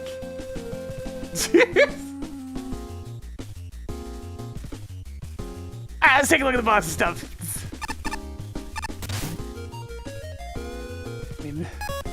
Okay, let me see if I've got the plot straight. We've just met a friendly Susie hive mind who actively encourages us to talk to them throughout the level about various mundane things. Their dad is a giant Susie who doesn't like you for some reason, has a bunch of unruly pet snakes.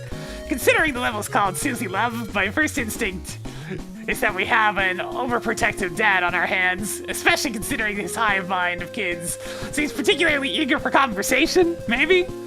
I'm gonna be frank, I have no idea what's actually going on here. I didn't expect to be saying any of these sentences, and I'm very confused.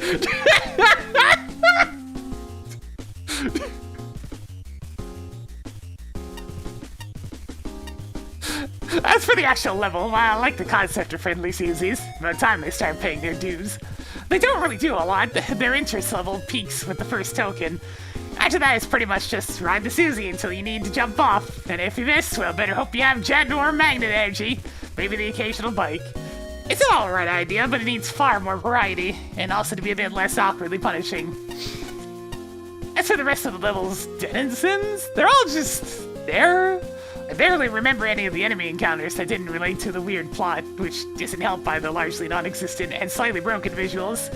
Overall, there's a very bizarre nothing level. I have many questions, none of which I'm sure have straight answers. In all seriousness, this level is just odd. to the point where I'm a little unsure of what to make of it. The whole idea of using Susies as platforms is an interesting idea at first glance, but there's only so much you can do with what's essentially a small, fast platform that can only move from side to side, since the up and down variants would likely crush you more often than not. That said, they still probably could have worked with a few supporting gimmicks. The dust blocks in particular had the potential to make things more interesting. But they're only used once in the whole stage, since the main gimmick is so bare bones on its own, then most of the level essentially amounts to a series of basic platforming segments with some precision jumps/falls. If you're going for the tokens, it feels like the core concept is there, but wasn't fleshed out fully, which is always a bit disheartening to see. There's not even much more to the stage beyond that, aside from some strange aesthetic choices, such as water tiles being used as solid ground, and some glaring functionality issues to go with them. There's a spot near the last token where you can get above the ceiling of the next segment, along with facing through what should be solid tiles in the process, which is very easy to stumble across even by accident. There's also the Susie NPCs, whose positions get offset when you talk to them from the opposite direction. And again, that's not the most confusing thing about them. Yes, there's a lot of question marks going on with the judges right now. I usually don't account for flavor text and lowered reviews, so this is more of an idle observation than anything, but also the Susie's dialogue was straight up bizarre. It was almost a little unnerving in some aspects, such as that hive mind comment, to the point where I was wondering if the stage was going to take a dark turn later on. Of course, there's no big twist or anything like that. This is just a rather strange, but ultimately basic level. Right on the air of love! An odd premise of building a level where you're given the ability to ride on the Susies. The way the level uses this seems somewhat awkward. With how fast the Susies move and how you're stuck with a one-tile platform throughout the ride, that doesn't really allow for a whole lot of complexity and variety. As a result, the challenge progression throughout the level feels bumpy and unnatural. But each time a Susie-type maneuvering is demanded, it's one quick fall to spiky doom if you ain't careful. Trying to slide through a one-tile gap on one of these things is tense. I'm glad it's only really required to do on one occasion. The rest of the level is just random Susie NPCs, I guess, which I really don't have a comment about. Doesn't really add to the design of the level, just strange. The graphics aren't much to write home about. Non-coherent theming of tile sets that seem to change every room with bare minimum amount of background decoration. The music's definitely a love struck, but not exactly fitting for an action-filled platforming blue bomber game. I don't even know where to start with this one. Maybe I had fun, I laughed a few times, enjoyed the creativity of a couple of screens, and got swept up in the surreal experience of mistaking this 8-bit rendition of They Might Be Giants' Sapphire Bullets of Pure Love for a cover of Owl City's Dental Care. Everybody wants a rock band to wind a piece of floss around. What? What? You want to run that by me again, Flashman? This level confuses me on Every level? Scatterbrain, that's the word. There's almost a unified theme, almost a coherent narrative, Almost a sense of flow to the gameplay.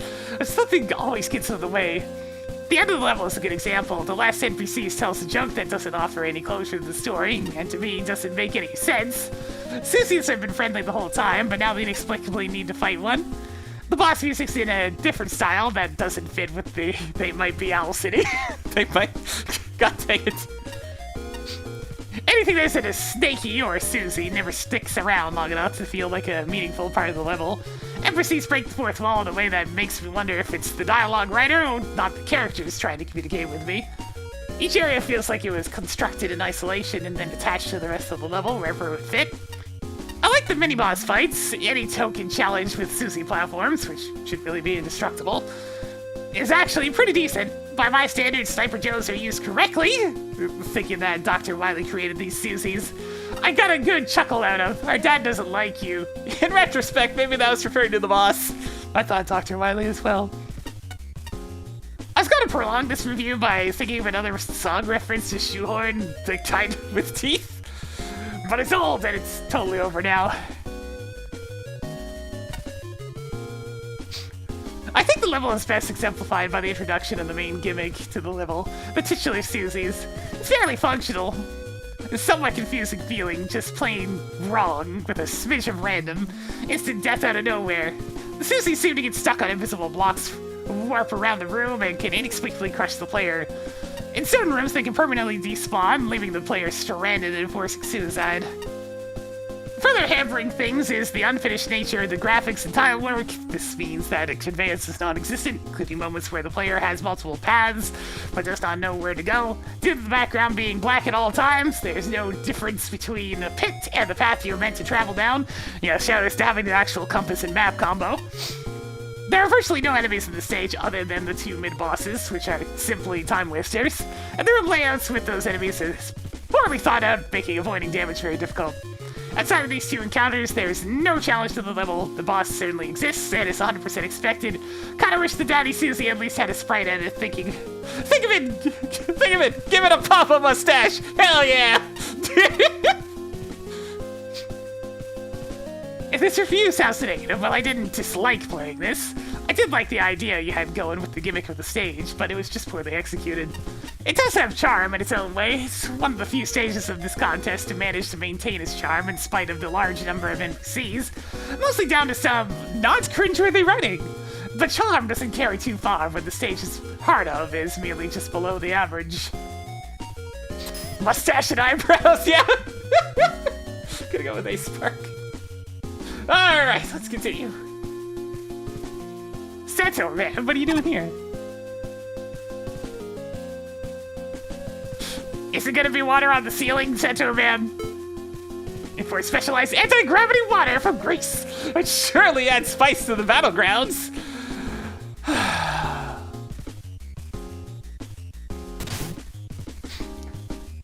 Glass Factory.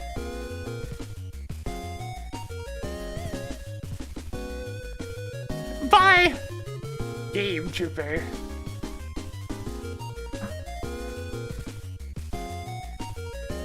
%10 leak penalty! Alright, let's go!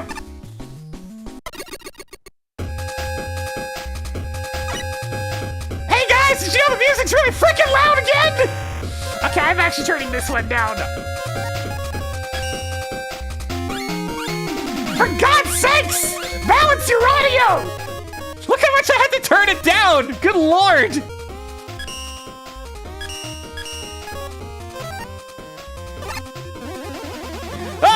Alright, we're going left.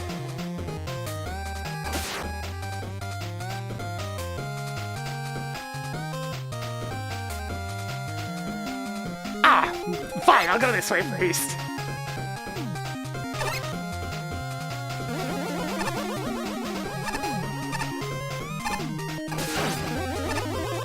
No, it's fine, I already fixed the audio balance. I had to fix it myself. Fine, I'll do it myself since nobody bloody well puts songs into these things. Check to see how loud they are.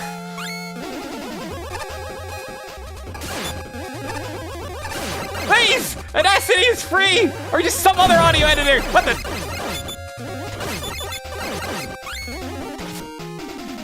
So how'd I get Rome's costume? I assume that's him. I'm not exactly sure what would have done that.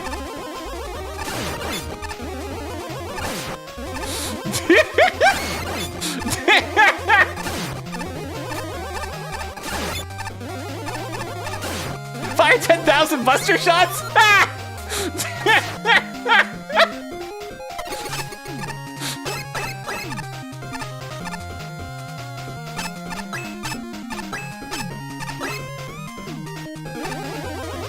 Rum's a friend of mine, so you know.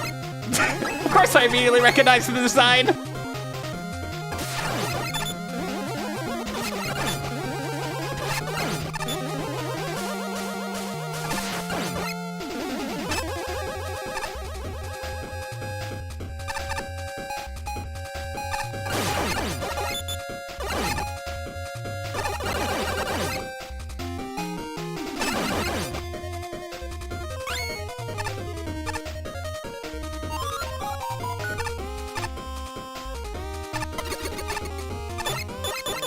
Alright, which weapon's gonna do it? Nope. Shockwave? Nope. Break dash?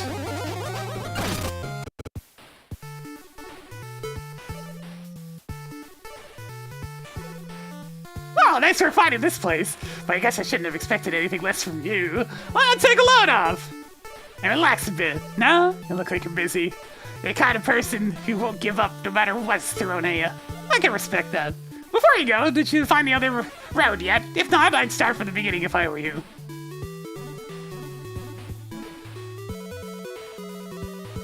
Arr, I lost the Robot Master competition! The pain of defeat! I can't even feel my legs anymore! Oh yeah, never mind. Nothing like an E-tag in hand. And some good music, eh? Wait a sec. Where's the music coming from, anyway?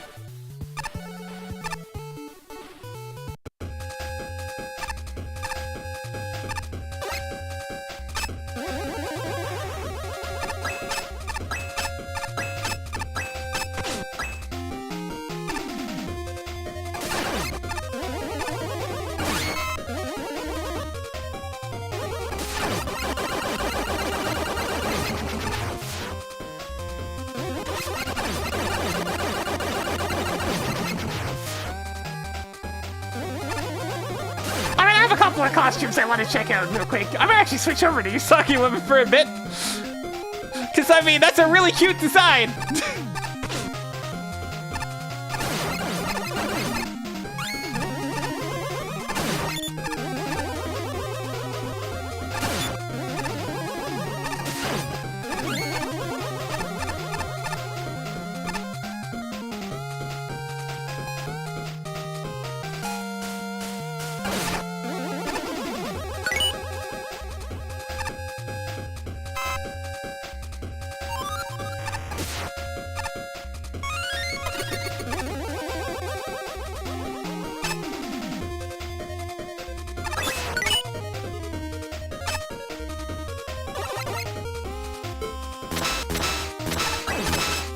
Oh, that's not good.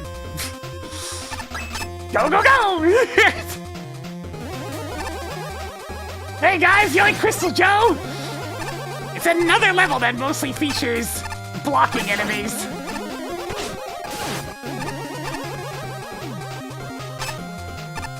No, don't worry, we'll look at the realm one as well. I've seen it in a few different games at this point, but it should be the same one. Uh oh.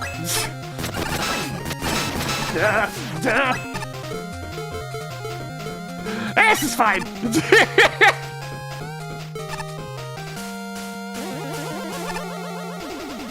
I mean, it's been 5 years of this one in development, so that does check out.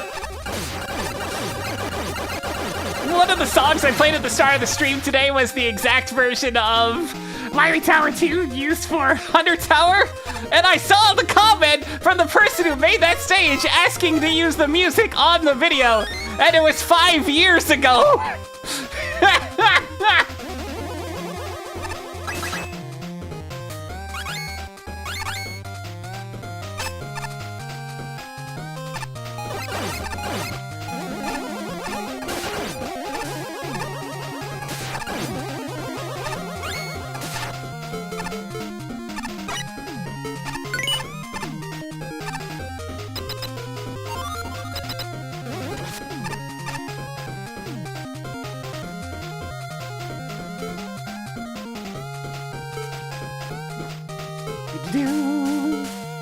And you, of course.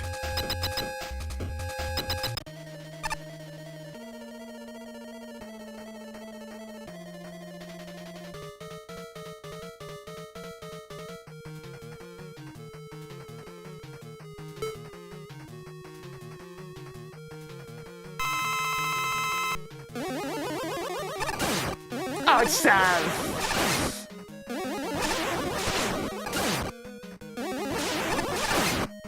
I'm trying to figure out exactly what pattern they're using. It's the old boss that responds to you unleashing a shot. So it's a very simple pattern. I'm not precisely sure what was going on there. Okay, I need to leave the volume down just a little bit longer so we can go do the quiz. Yeah, the Mega Man 3 boss theme really emphasizes what's going on with that one.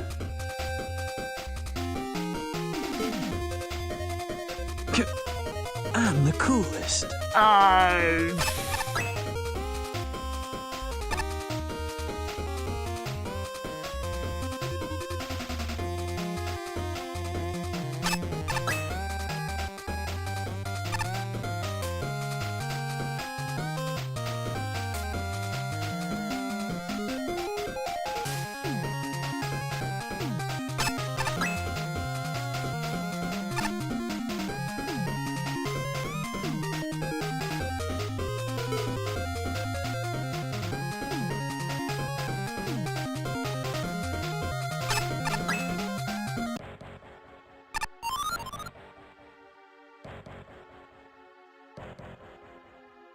I mean, I apparently remembered everything, so that works.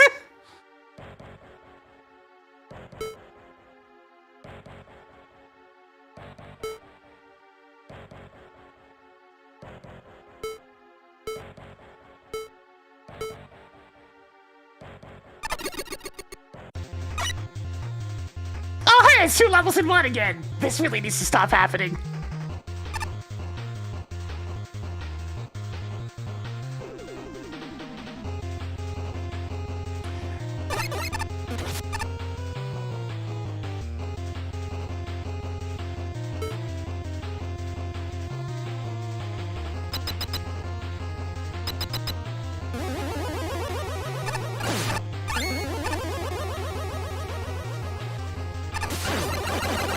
This one sounds particularly crunchy.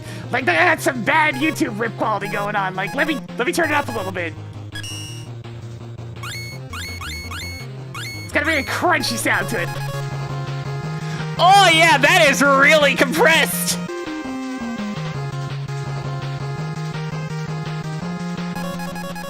Oh man, that's some bad audio quality. Jesus.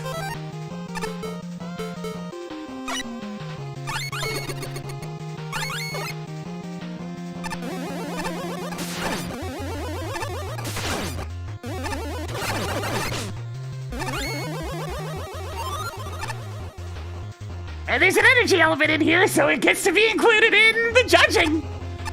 That's my simple rule. If there's one of the collectibles from the game in it, then it gets included.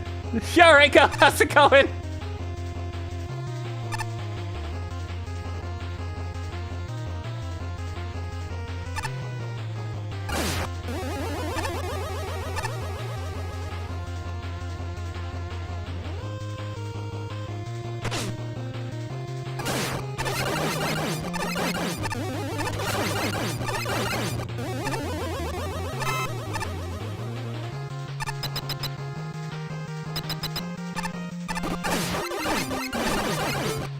Go Spark Chaser!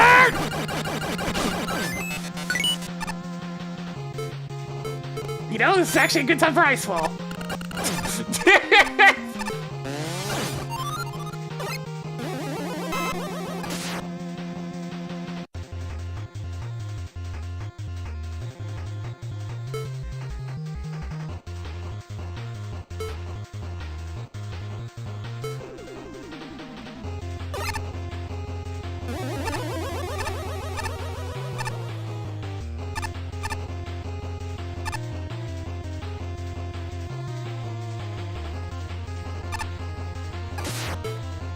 Go get a Spark Chaser!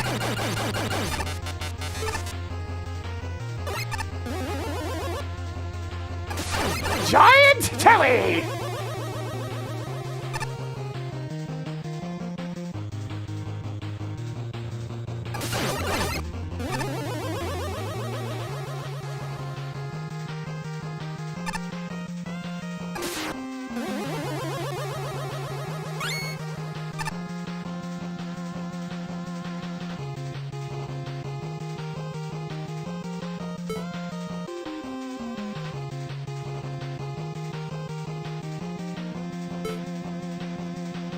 Curse you, Gunslift Gang! You ruined my life!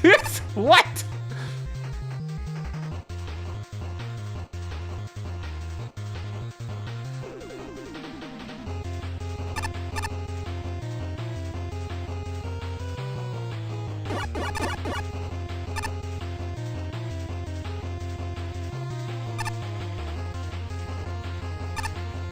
I guess this is actual progression then. I just kind of stumbled upon the correct path.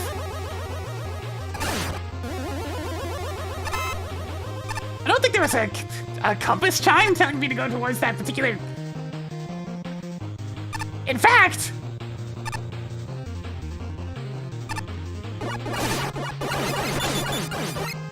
Okay, so the compass doesn't work in this particular area. I'm noticing that. Oh, it's because the tokens aren't worth anything other than bolts, that's right.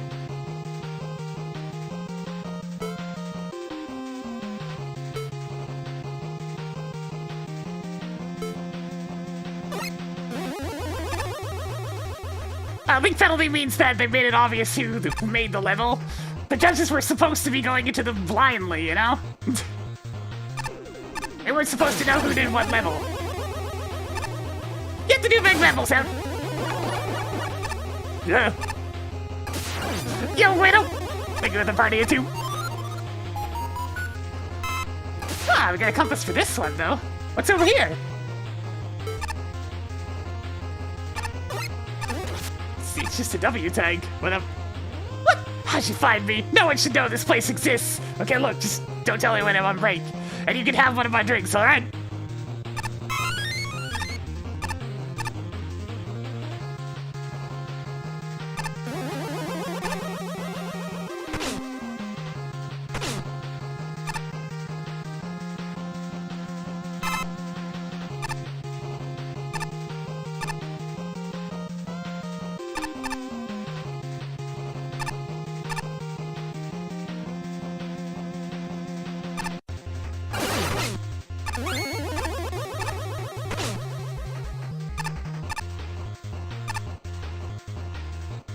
Bit of a busy section, that one! I can't be bothered. Two massively tanky enemies, no thank you.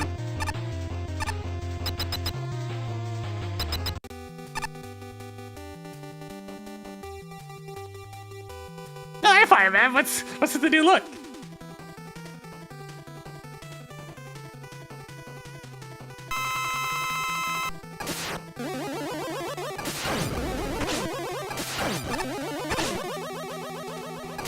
Say, why are you running on air? Why are you running on air when I can't actually slide under you either?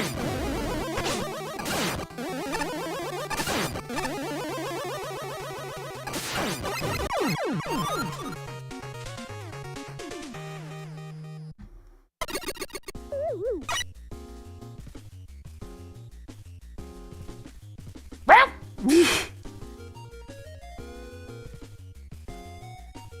oh hey, I can turn the music back to normal now.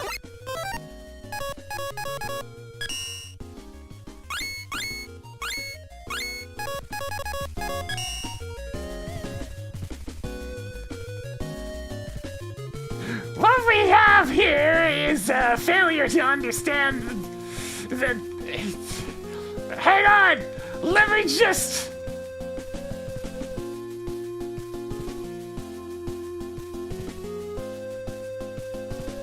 Okay, I can hear myself think again. Anyways, a failure to understand the contest title. Make a good Mega Man level! Yes, hello, Windows Security. Not levels! One being a resubmission, essentially, makes it even worse! The first one, the actual new submission, was forgettable enough that I only remember a few details after playing the resubmitted level.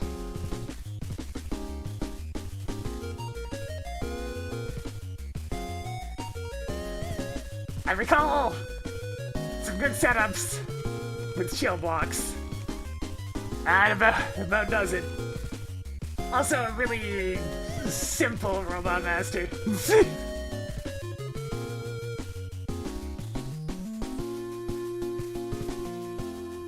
Alright, let's see. This is getting massive penalty points for me for putting 2 damn levels in it instead of 1.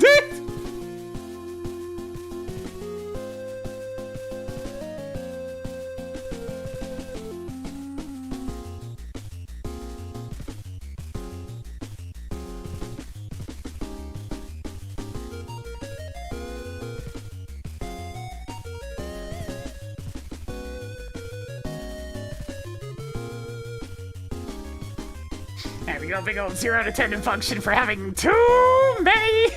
For having 2 levels instead of 1! Oh yes!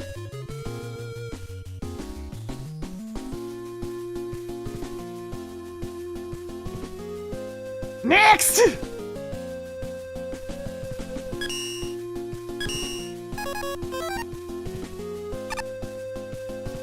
I heard that something called storm surges cause quite the ruckus in sewers. Does that mean lots of people like me come here? I shall finally find my perfect match. Oh, right. I actually didn't read the judges yet. Sorry. That was... I completely forgot! On the subject of Glass Factory itself, there's not a whole lot to say. It grabs a decent selection of assets and applies them in ways that are functionally fair, even if they aren't amazing. A few of the chill block rooms stood out as being interesting, such as the Crystal Chill Tower and the drop into the Sunset Room. However, as much as Shield Attacker tries, he isn't interested by himself. For that matter, the vast majority of the level felt boring beyond the aforementioned setups. Some interesting concepts aside, this feels like a standard ice level without much to it, so it's just sort of there. Also, the classy Glass Man is a complete pushover. Bulky Glass Man is far superior. What's more important is Volcanic Furnace. I get the feeling you didn't read the rule about keeping yourself anonymous when making that quiz, because between the quiz relying on knowledge of who made the level and the reappearance of a MAGMML3 entry, it's impossible to not know who made this.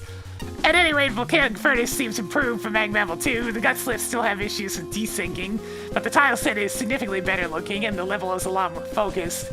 It also has a more interesting boss fight than Glass Man and just more interesting setups than Glass Factory in general. I ultimately enjoyed the revamp, although I wish you had tried to do it more discreetly.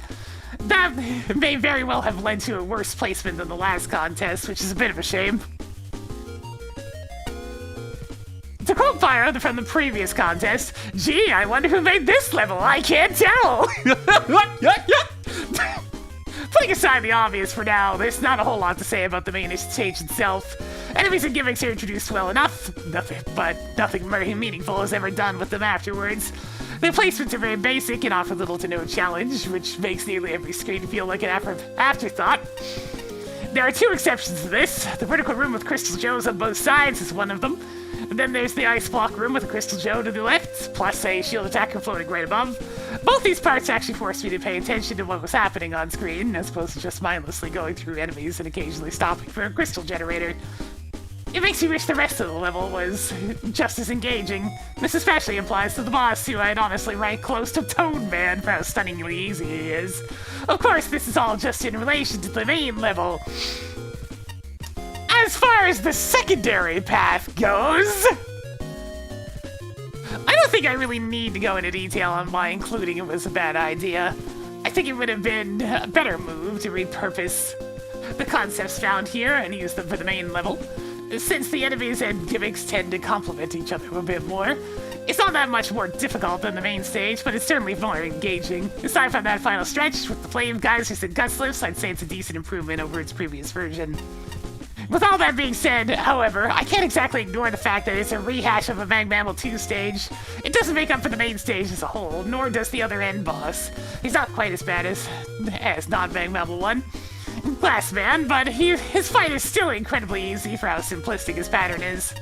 Overall, I think the time and effort went into sprucing up by Volcanic Furnace 2.0 could have been better spent on the main stage. Oh yeah, I forgot to put a... Let's see, how exactly did I write it in the previous section? Right. Me! There we go.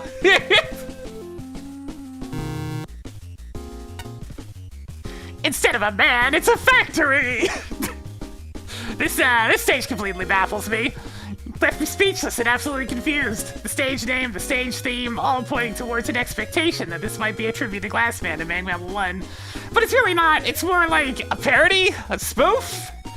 But I'm not laughing here. At points it feels like it's trying to insult the original entry, which I hope was not the intention. That side tangent aside, the stage uses completely default gimmick and enemy assets, with quite frankly very basic architecture and generic enemy setups. Screen long winding hallways, shield attackers, Joe setups that are only posed to pad out playtime. I suppose the chill blocks are used somewhat alright here. Definitely good enemy choices that cause the player to be careful about using their jumps while on blocks. Kinda rubs me the wrong way that this is trying to piggyback on the success of the aforementioned entry. The level isn't all that remarkable otherwise, so I suppose the oddity does make a bit, do think it stand out a bit. It has this weird trivia section, and then it leads to yet another reference to a past MAGMML entry. This time is Volcanic Fortress from MAGMML 2. A very odd choice as a reference. Here the portion of the stage kind of suffers the same issue as the entry thing, namely the unforgiving guts lift sections, with the abundance of knock-you-off enemy types. Otherwise, it's a fire theme level through and through. I don't think Patchy fully... I'm not sure if he was the same person, you know? Levels, plural, Leaves me with a profound sense of disappointment. It's the disappointment of a MAGMML 1 Glassman reference that lives somewhere between misfired parody and cheap appropriation. It's the disappointment of revisiting MAGMML 2's Volcanic Fortress, presented here as an unrelated secondary level that's longer and more derivative from the primary one. Nostalgia and remakes are fine, but only if they celebrate the old with something meaningfully new. I'm not convinced that's the case here. What's old feels old. A shoehorn visit to Nightman's bar, a deep thought style quiz, challenge setups lifted from Blizzard Man, shield attackers being shield attackers, etc. New enemies and text boxes aren't enough to forgive Volcanic Furnace's virtually unchanged architecture and gimmick structure, which might have worked if the factory were, say, closed down for winter with everything iced over. Although they try to mix things up, the bosses need work. Glassman is neither a worthy opponent nor a comedic pushover. Scorchman sets up an obvious MAGMML 2-tier boss joke, but delivers the wrong punchline, and his sprite has a glaring chunk of white that should be transparent. And this is characteristic of the level as a whole, really. The humor never quite lands with me, and there's a lack of attention to detail that, yeah, the humor was bad enough for me that I just kind of started skipping through the text boxes.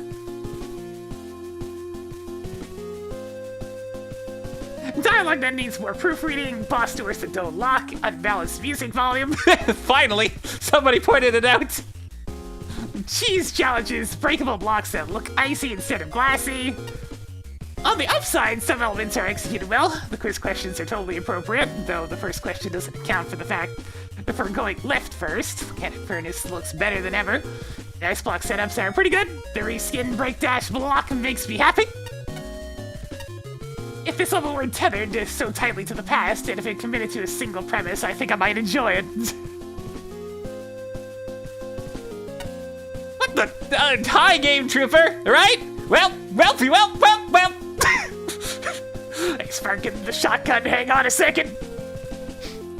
I might have overlooked the whole blatant spoiler of who this is if it wasn't for the rather cute question leading to the second stage that asked the player, and therefore also the judges, if they had submitted before. So that just kind of beats me across the head with your identity. Also, we don't get the names of the submitters, so that was a fun 50-50 brute force death. Look, a stage that sort of attempts to remake another stage, too, in fact. And I don't know how exactly you broke the tokens, but you did. Rendering so much of the extra side rooms and challenges in the second stage all very pointless. You didn't do yourself any favors by comparing yourself to the other, much better Glassman. I won't say it doesn't end up a new, unique experience, just saying it didn't help. The Squid-On mini-bosses never really offered anything new, even with mixed with new layouts, so quickly wore out its welcome. But the biggest offender here was Crystal Joe. He was very consistently amounted to wasting the player's time, especially when paired with other shielded enemies and gimmicks. I knew it! I knew I could count on A-Spark to be mad at the Joes! I knew it! In the first half of the stage, shield attackers also fell into the trap, but they managed to somewhat redeem themselves by the second half by becoming obstacles rather than time sinks. The shield man blocks were used reasonably fine, and nothing really noteworthy, and some screens looked awfully familiar. I will note that the shoot to make a stairway room was rather annoying when you need to utilize the accessibility buster options. Doesn't impact the score, just something to note. End up having to rely on weapon swapping to get through here. Then there's the second half. Honestly, outside of the novelty of recognizing the mid-tier MAGMML 2 stage, the new Volcanic Furnace, it's just overall so much worse than the stage is based off. It either errs on the side of too easy, or it just does something worse. There's not a lot to say here without repeating my previous review of Volcanic Furnace, so just reference the original review and remove the reference to the Bomb Man enemies. Do not appreciate the Fireman totem that you have to stand on with the very major chance of just getting knocked into the pit. Fun. Let's end off on the two new bosses. Your Glassman sucks. It just sucks. I'm sorry to be this harsh, but if you're going to use Crash Man as a base, which is perfectly fine, several bosses have done so in both this game and MAGMML3 and come up with the reasonable boss master fights, this is so pathetically easy that it almost defeats the point. The Fireman, Scorch Man, Burning Guy Dude Man, whatever. On the second path, he's better. He looks goofy as sin with the edited sprite and walking on thin air, which I'll assume is a reference to something I'm not familiar with. He'd put up a reasonable fight if it weren't for the rather obvious safe spot. With some more tweaking to the AI, this could have been a decent finisher. Yeah, I'd say spark on this one. The brutality towards the obvious spoilers and taking from past materials needs to be, yeah. Oh, would you look at that, we're at the boss. Oh dear. Oh dear. Alright, let's see what we got. Gonna go ahead and delete these, the thing right now. There we go, get rid of this one extra one. Just tidying up the spreadsheet a little bit. Oh, there we go, we have all the compilations for Tier 3.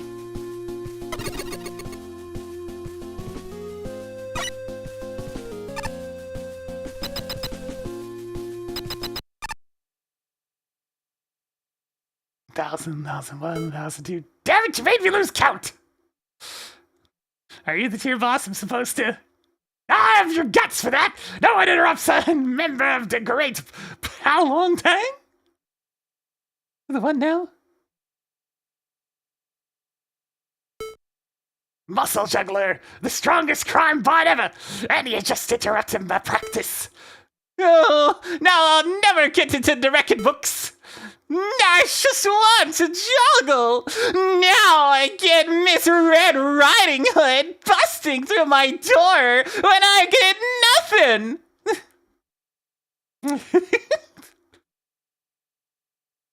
Too late. You'll regret ever crossing the Palong Tang. Come here. I'll stitch you good, Jackie.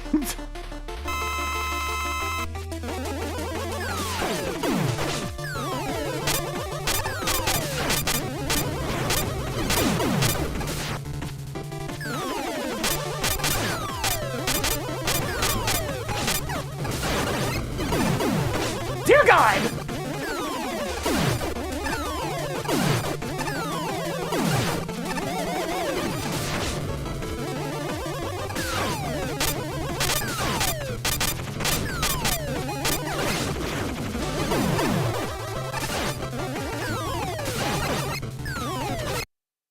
Almost!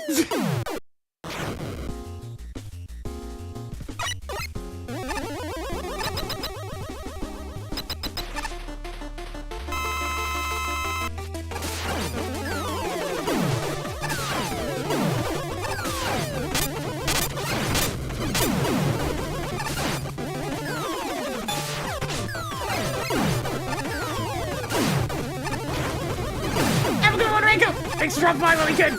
This is a nice easy pattern. But it's one of the easier patterns available. But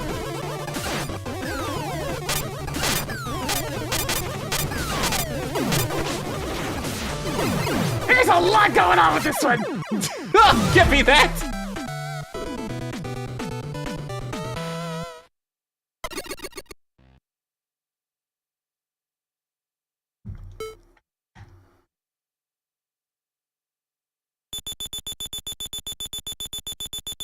Later at the hotel.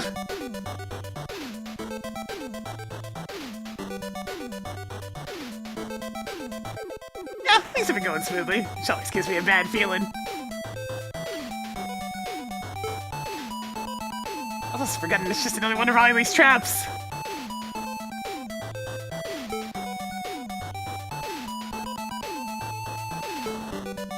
So soon we'll have a good idea of who the real competition is.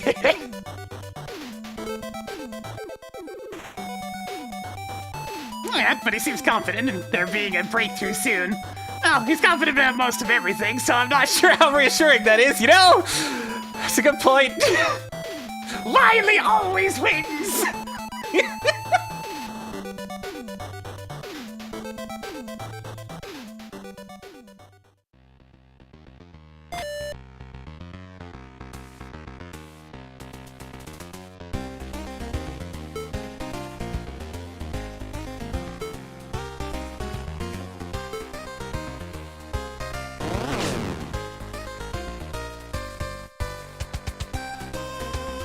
Well, at least this place wasn't totally flat and barren.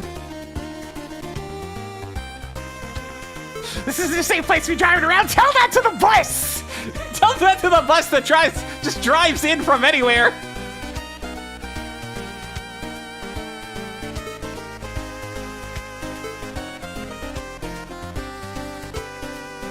You look like you need to rely on a clunky bike to get around anywhere.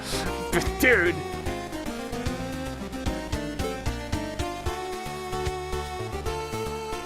I'm sorry.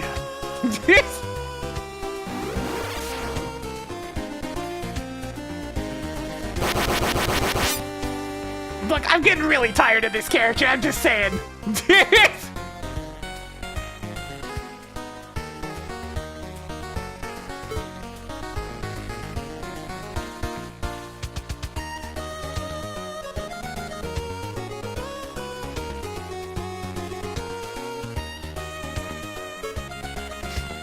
It's like the joke has very much run its course, and she shows up way too often.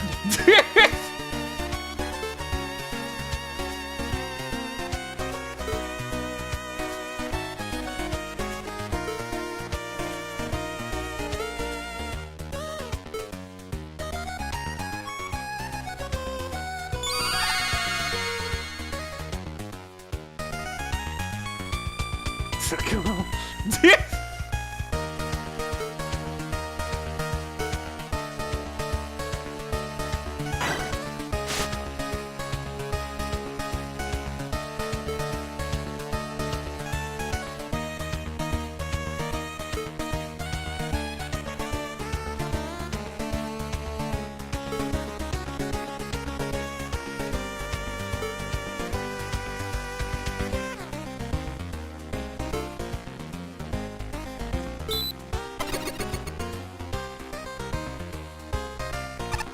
Also, people were wondering where I got the 15 levels per tier thing. I got it from this guy!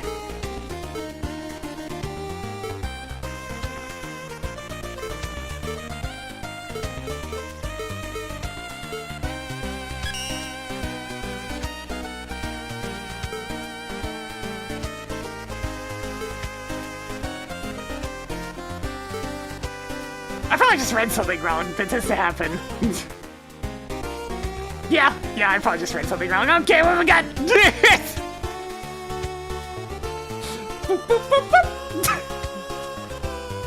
You found the compass! This compass has a new feature! Yeah, it said 15 tiers. Like I said, I read something wrong. It happens! Yeah, we'll go check out the new costumes in just a sec.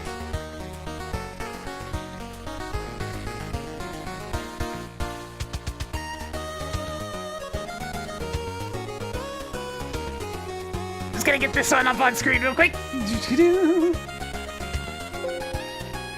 We're gonna do some lobby stuff before I finish up for the day.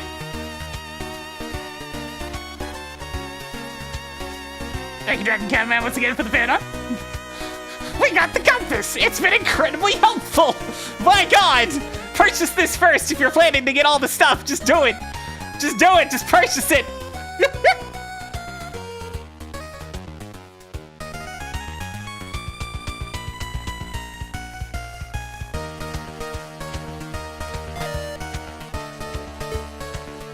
One thing I'm curious about, actually. Has this opened up yet? Ah, it has! Alright, let's take a look at the costumes first, and then I'll go investigating.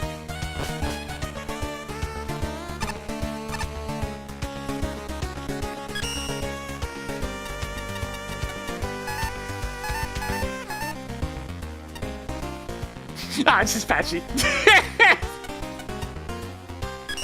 Wait a minute. I don't know. There's just something about the stance.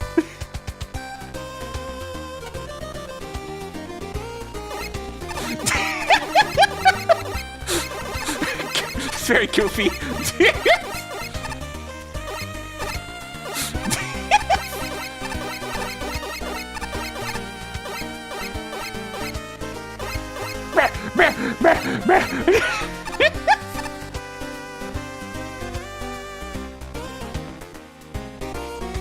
It's me, but with a shine, so it's better. Just a magnum beam? Okay.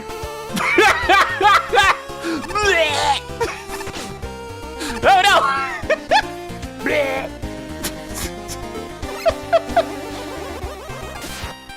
Okay, nice! Nice!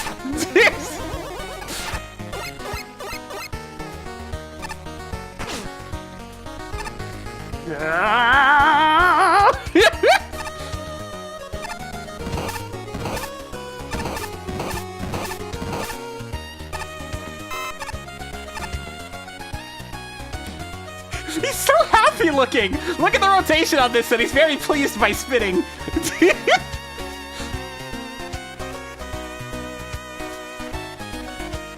So pleased.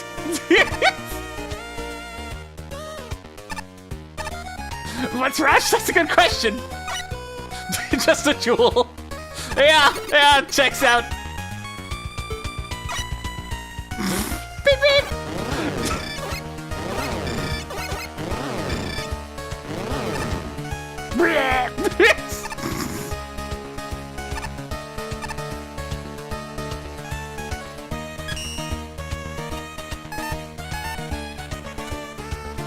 Sure, let's just see Apache's self-insert real quick.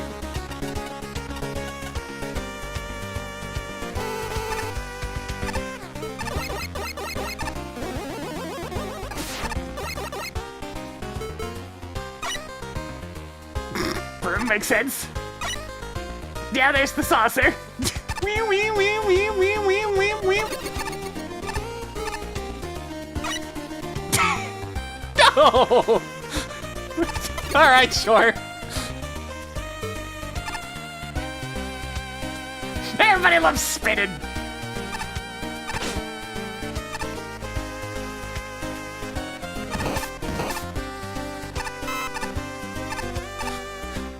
The rush jet for this one. Let's see. That's your saucer from MAGMML3. Wee wee wee wee. She just has a straight up Wily saucer.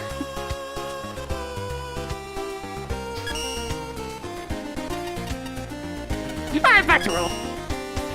Oh wait, I forgot to do one thing first.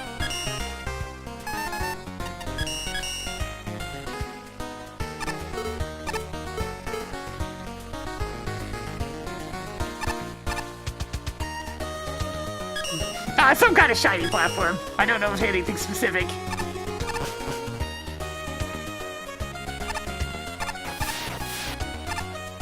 I mean, I don't have any custom costumes, so I don't see any point of bothering too much. The customer, huh? Welcome, welcome. Wait, it's you, Roll! I was expecting to see you all the way in these parts. What are you doing in a nook of the hotel like this? It's very corrupt looking. Remember all those completely legal wares I sold to you during those 2 festivals, right? Well, I wanted to continue down that path, so to speak. But a certain someone found out what I was doing. Oh no!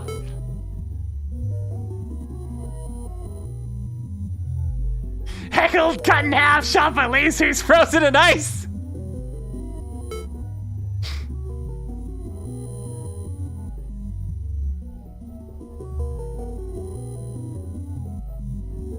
I can very quietly hear the Mega Man 7 shop theme in the background.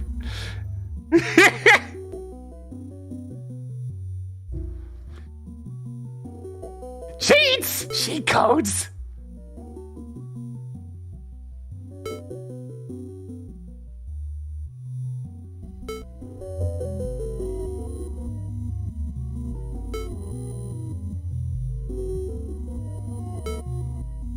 So, these are essentially the revenge codes. Got it, understood.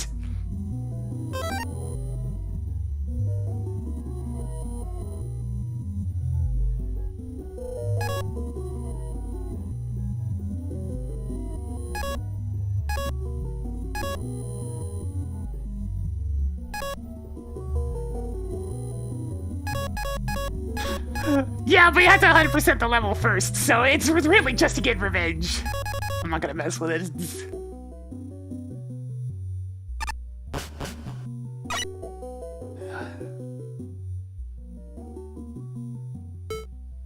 And this is the test room, okay.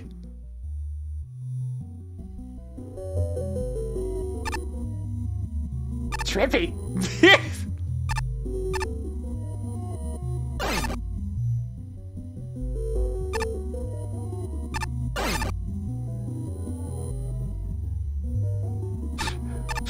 Just a little bit of Mega Man 7's boss theme creeping in from the background.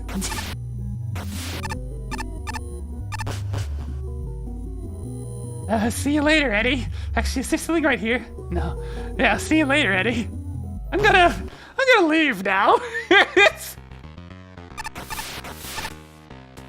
Alright, there's something I haven't done in a while that we need to go do, and by a while I mean at all.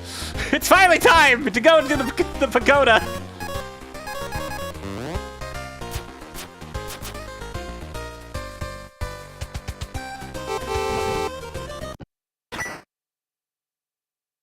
So this is the limestone pagoda. It's quite a far cry from that dojo Yamato Man was running. Gango Swimming has gone boo!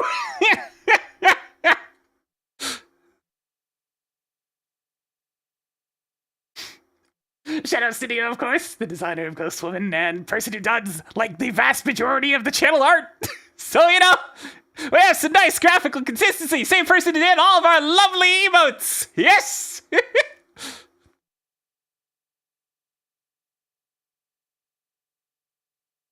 What was that for? Sorry, I just need to set the mood, you know? After all, you now stand inside the arena, home to the most grueling trials to grace the tournament grounds. And the place to relive all your favorite battles. My name is Ghostwoman. You can consider me the curator of the challenges you'll face here. If you're feeling brave enough to proceed, my hosts and I will explain each arena for you to tackle. Do you think you have what it takes, Earl? Either way, I'm rooting for you.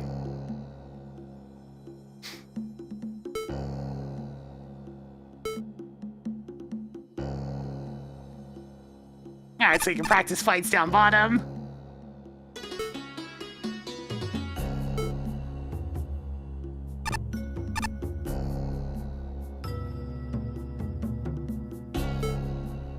Imported juniper trees, spooky atmosphere with just a hint of mint, and some faux moss embedded in the ground. I give this place an emerald rating. Pomo.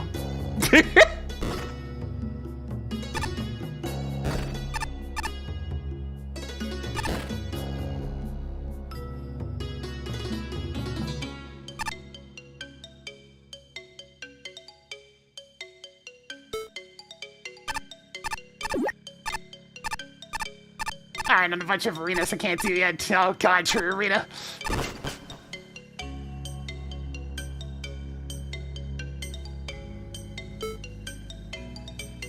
So brand new to the simulation system used for this tournament. A small reward exists for beating each arena. Hey, Toadpad, how's it going?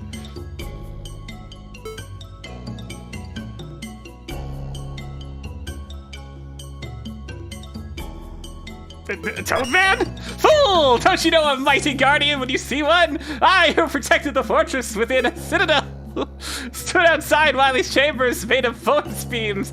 Don't dare mock me again by comparing me to that weakling!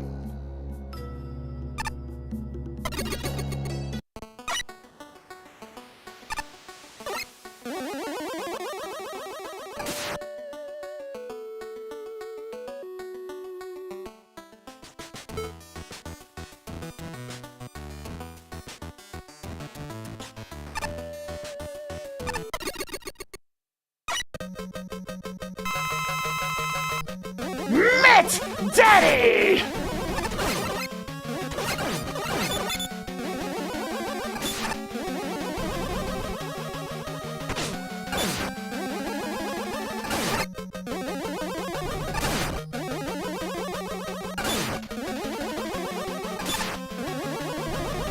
The jumps have been made notably slower, so I mean the fight's not as hard as Mega Man 4.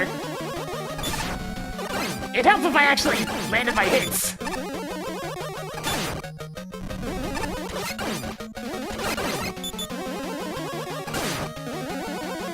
Yeah, it's way easier to avoid than it used to be.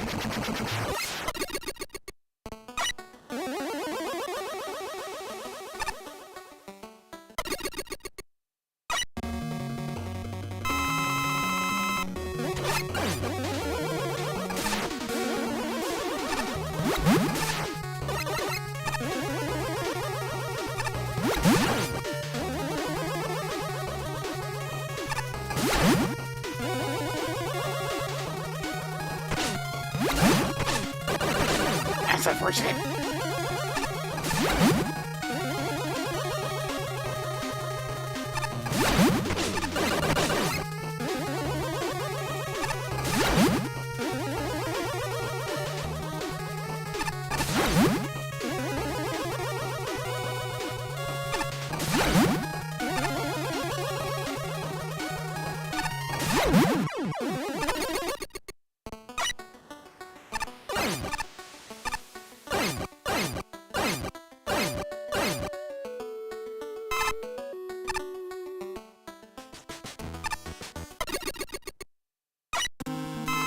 Oh, this thing, okay. Oh, it takes more than a charge shot.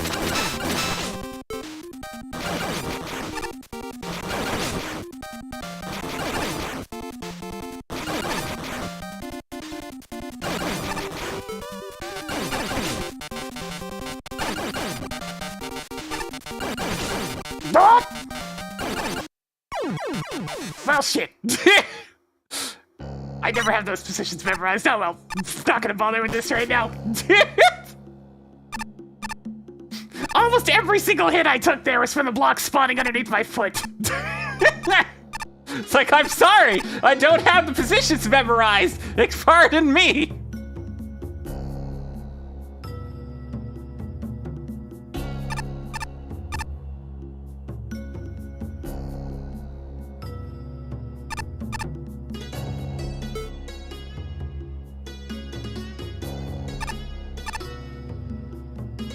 This is not a game store. I can't find their stock of the assembly trading cards anywhere. Yeah! This is one of those things I'm probably not gonna bother with this area.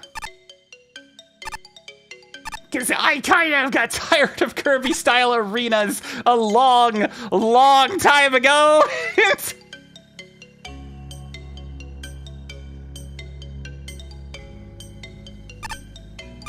Let's get a little bit, well actually first things first. As usual, I think I saw something at the end of the lobby for this one. It's probably just a shortcut to get back here, but hey.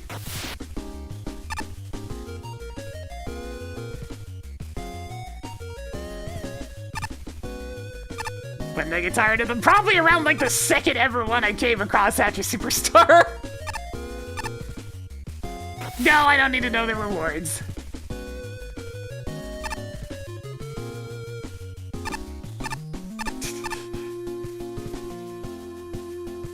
Have you visited yet? Yes, I have.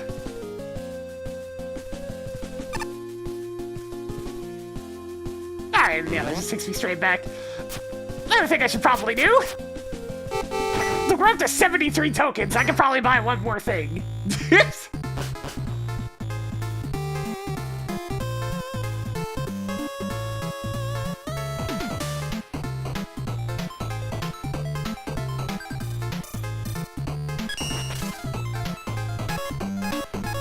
See, I mean, the full-on map is neat and all, but I think at this time it's time to take something useful.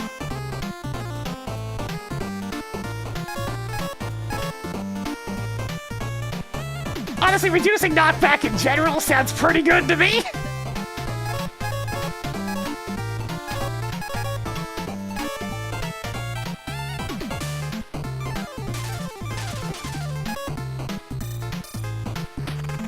No, you do misunderstand. I said we're up to 73 tokens. Total! It's important to remember that that up there is our totals.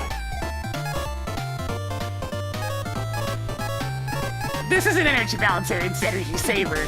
Reduces special weapon amounts. I'm gonna reduce knockback first. We'll go for this one next. Though admittedly, being able to get heads up on boss weaknesses would be pretty good. A lot of the other ones are very expensive, but I'm gonna reduce knockback.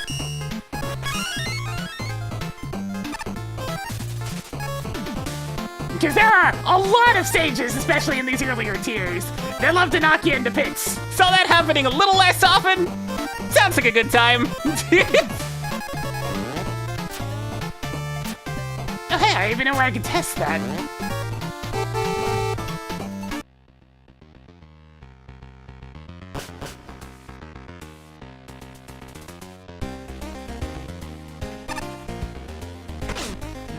But yeah, that's a pretty severe reduction. Good, good. That will help immensely.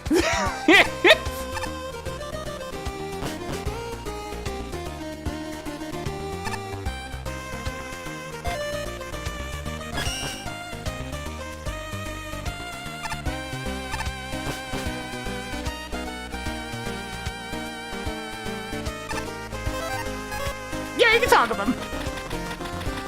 If you don't want any particular thing going, you can toggle them on and off just fine. This game is full of options!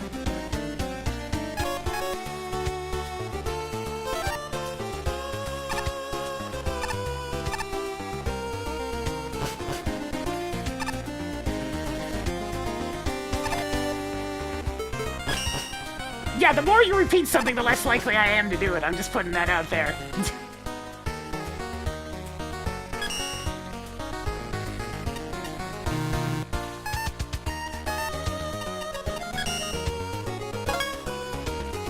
Sure, no.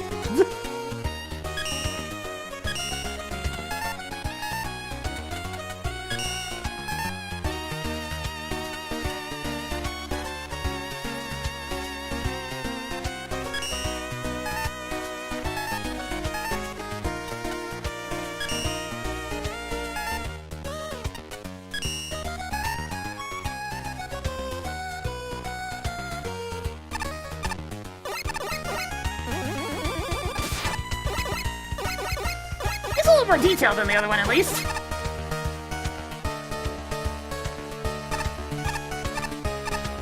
I must get familiar with how far I can stand off the platform with this sprite.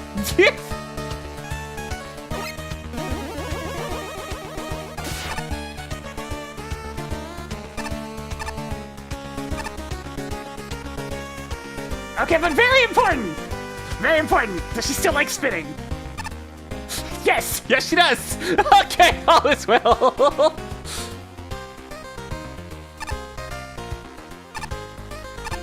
And yeah, that's the... That's the Marvel vs. Capcom falling animation, yes.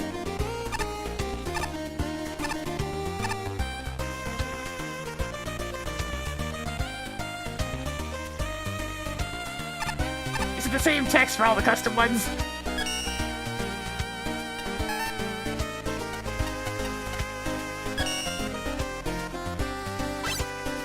Oh god, not the loudly worse noises! Oh, Genesis! Oh, Genesis! Oh, Genesis!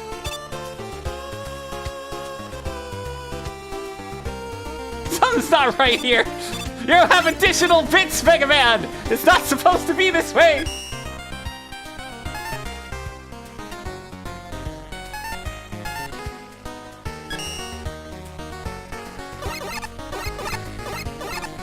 I think I'm gonna stick to standard roll, though.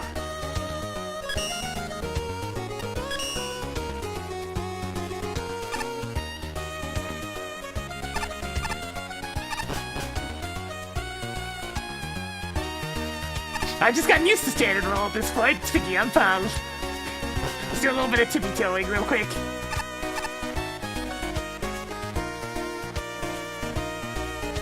Okay, yeah, That's definitely where I've been running into some problems. She can hang even more off the ledge than Mega Man can. that's why I've been running into some issues with certain jumps. Because I'm used to only being able to hang off by, like, this much-ish with Mega Man, but now you get another couple of pixels to throw. And sometimes those matter.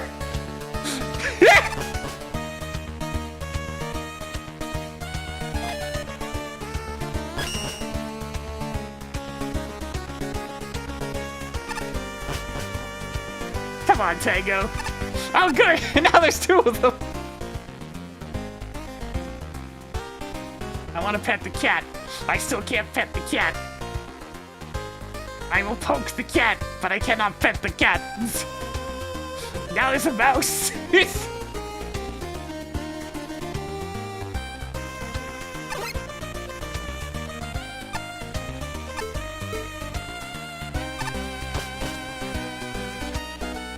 Alright, that's gonna go ahead and do it for me today, though.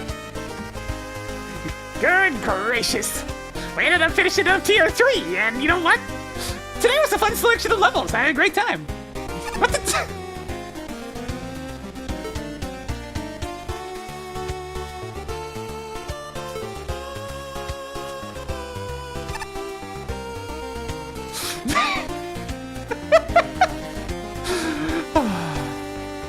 Alright, that's gonna go ahead and do it for me today. I'll be back on again tomorrow at the usual time. Probably with more of this, you know. Just kind of slowly chipping through it. There's a lot of content in this game, as you can see. So much content. I'm probably not gonna go through all of it, but I'll go through a chunk of it. I'll at least play the levels and whatnot. But in the meantime, I do want to call it there. I hope y'all enjoyed watching. If you enjoyed the content, please give it a follow. It helps the channel grow. Gets those numbers going on up when you succeed here on Twitch.tv. On the YouTube side of things, give it a subscribe. You'll get the notifications as well. Hope to see y'all next time, but for now, I'm Dunzo. Catch you later.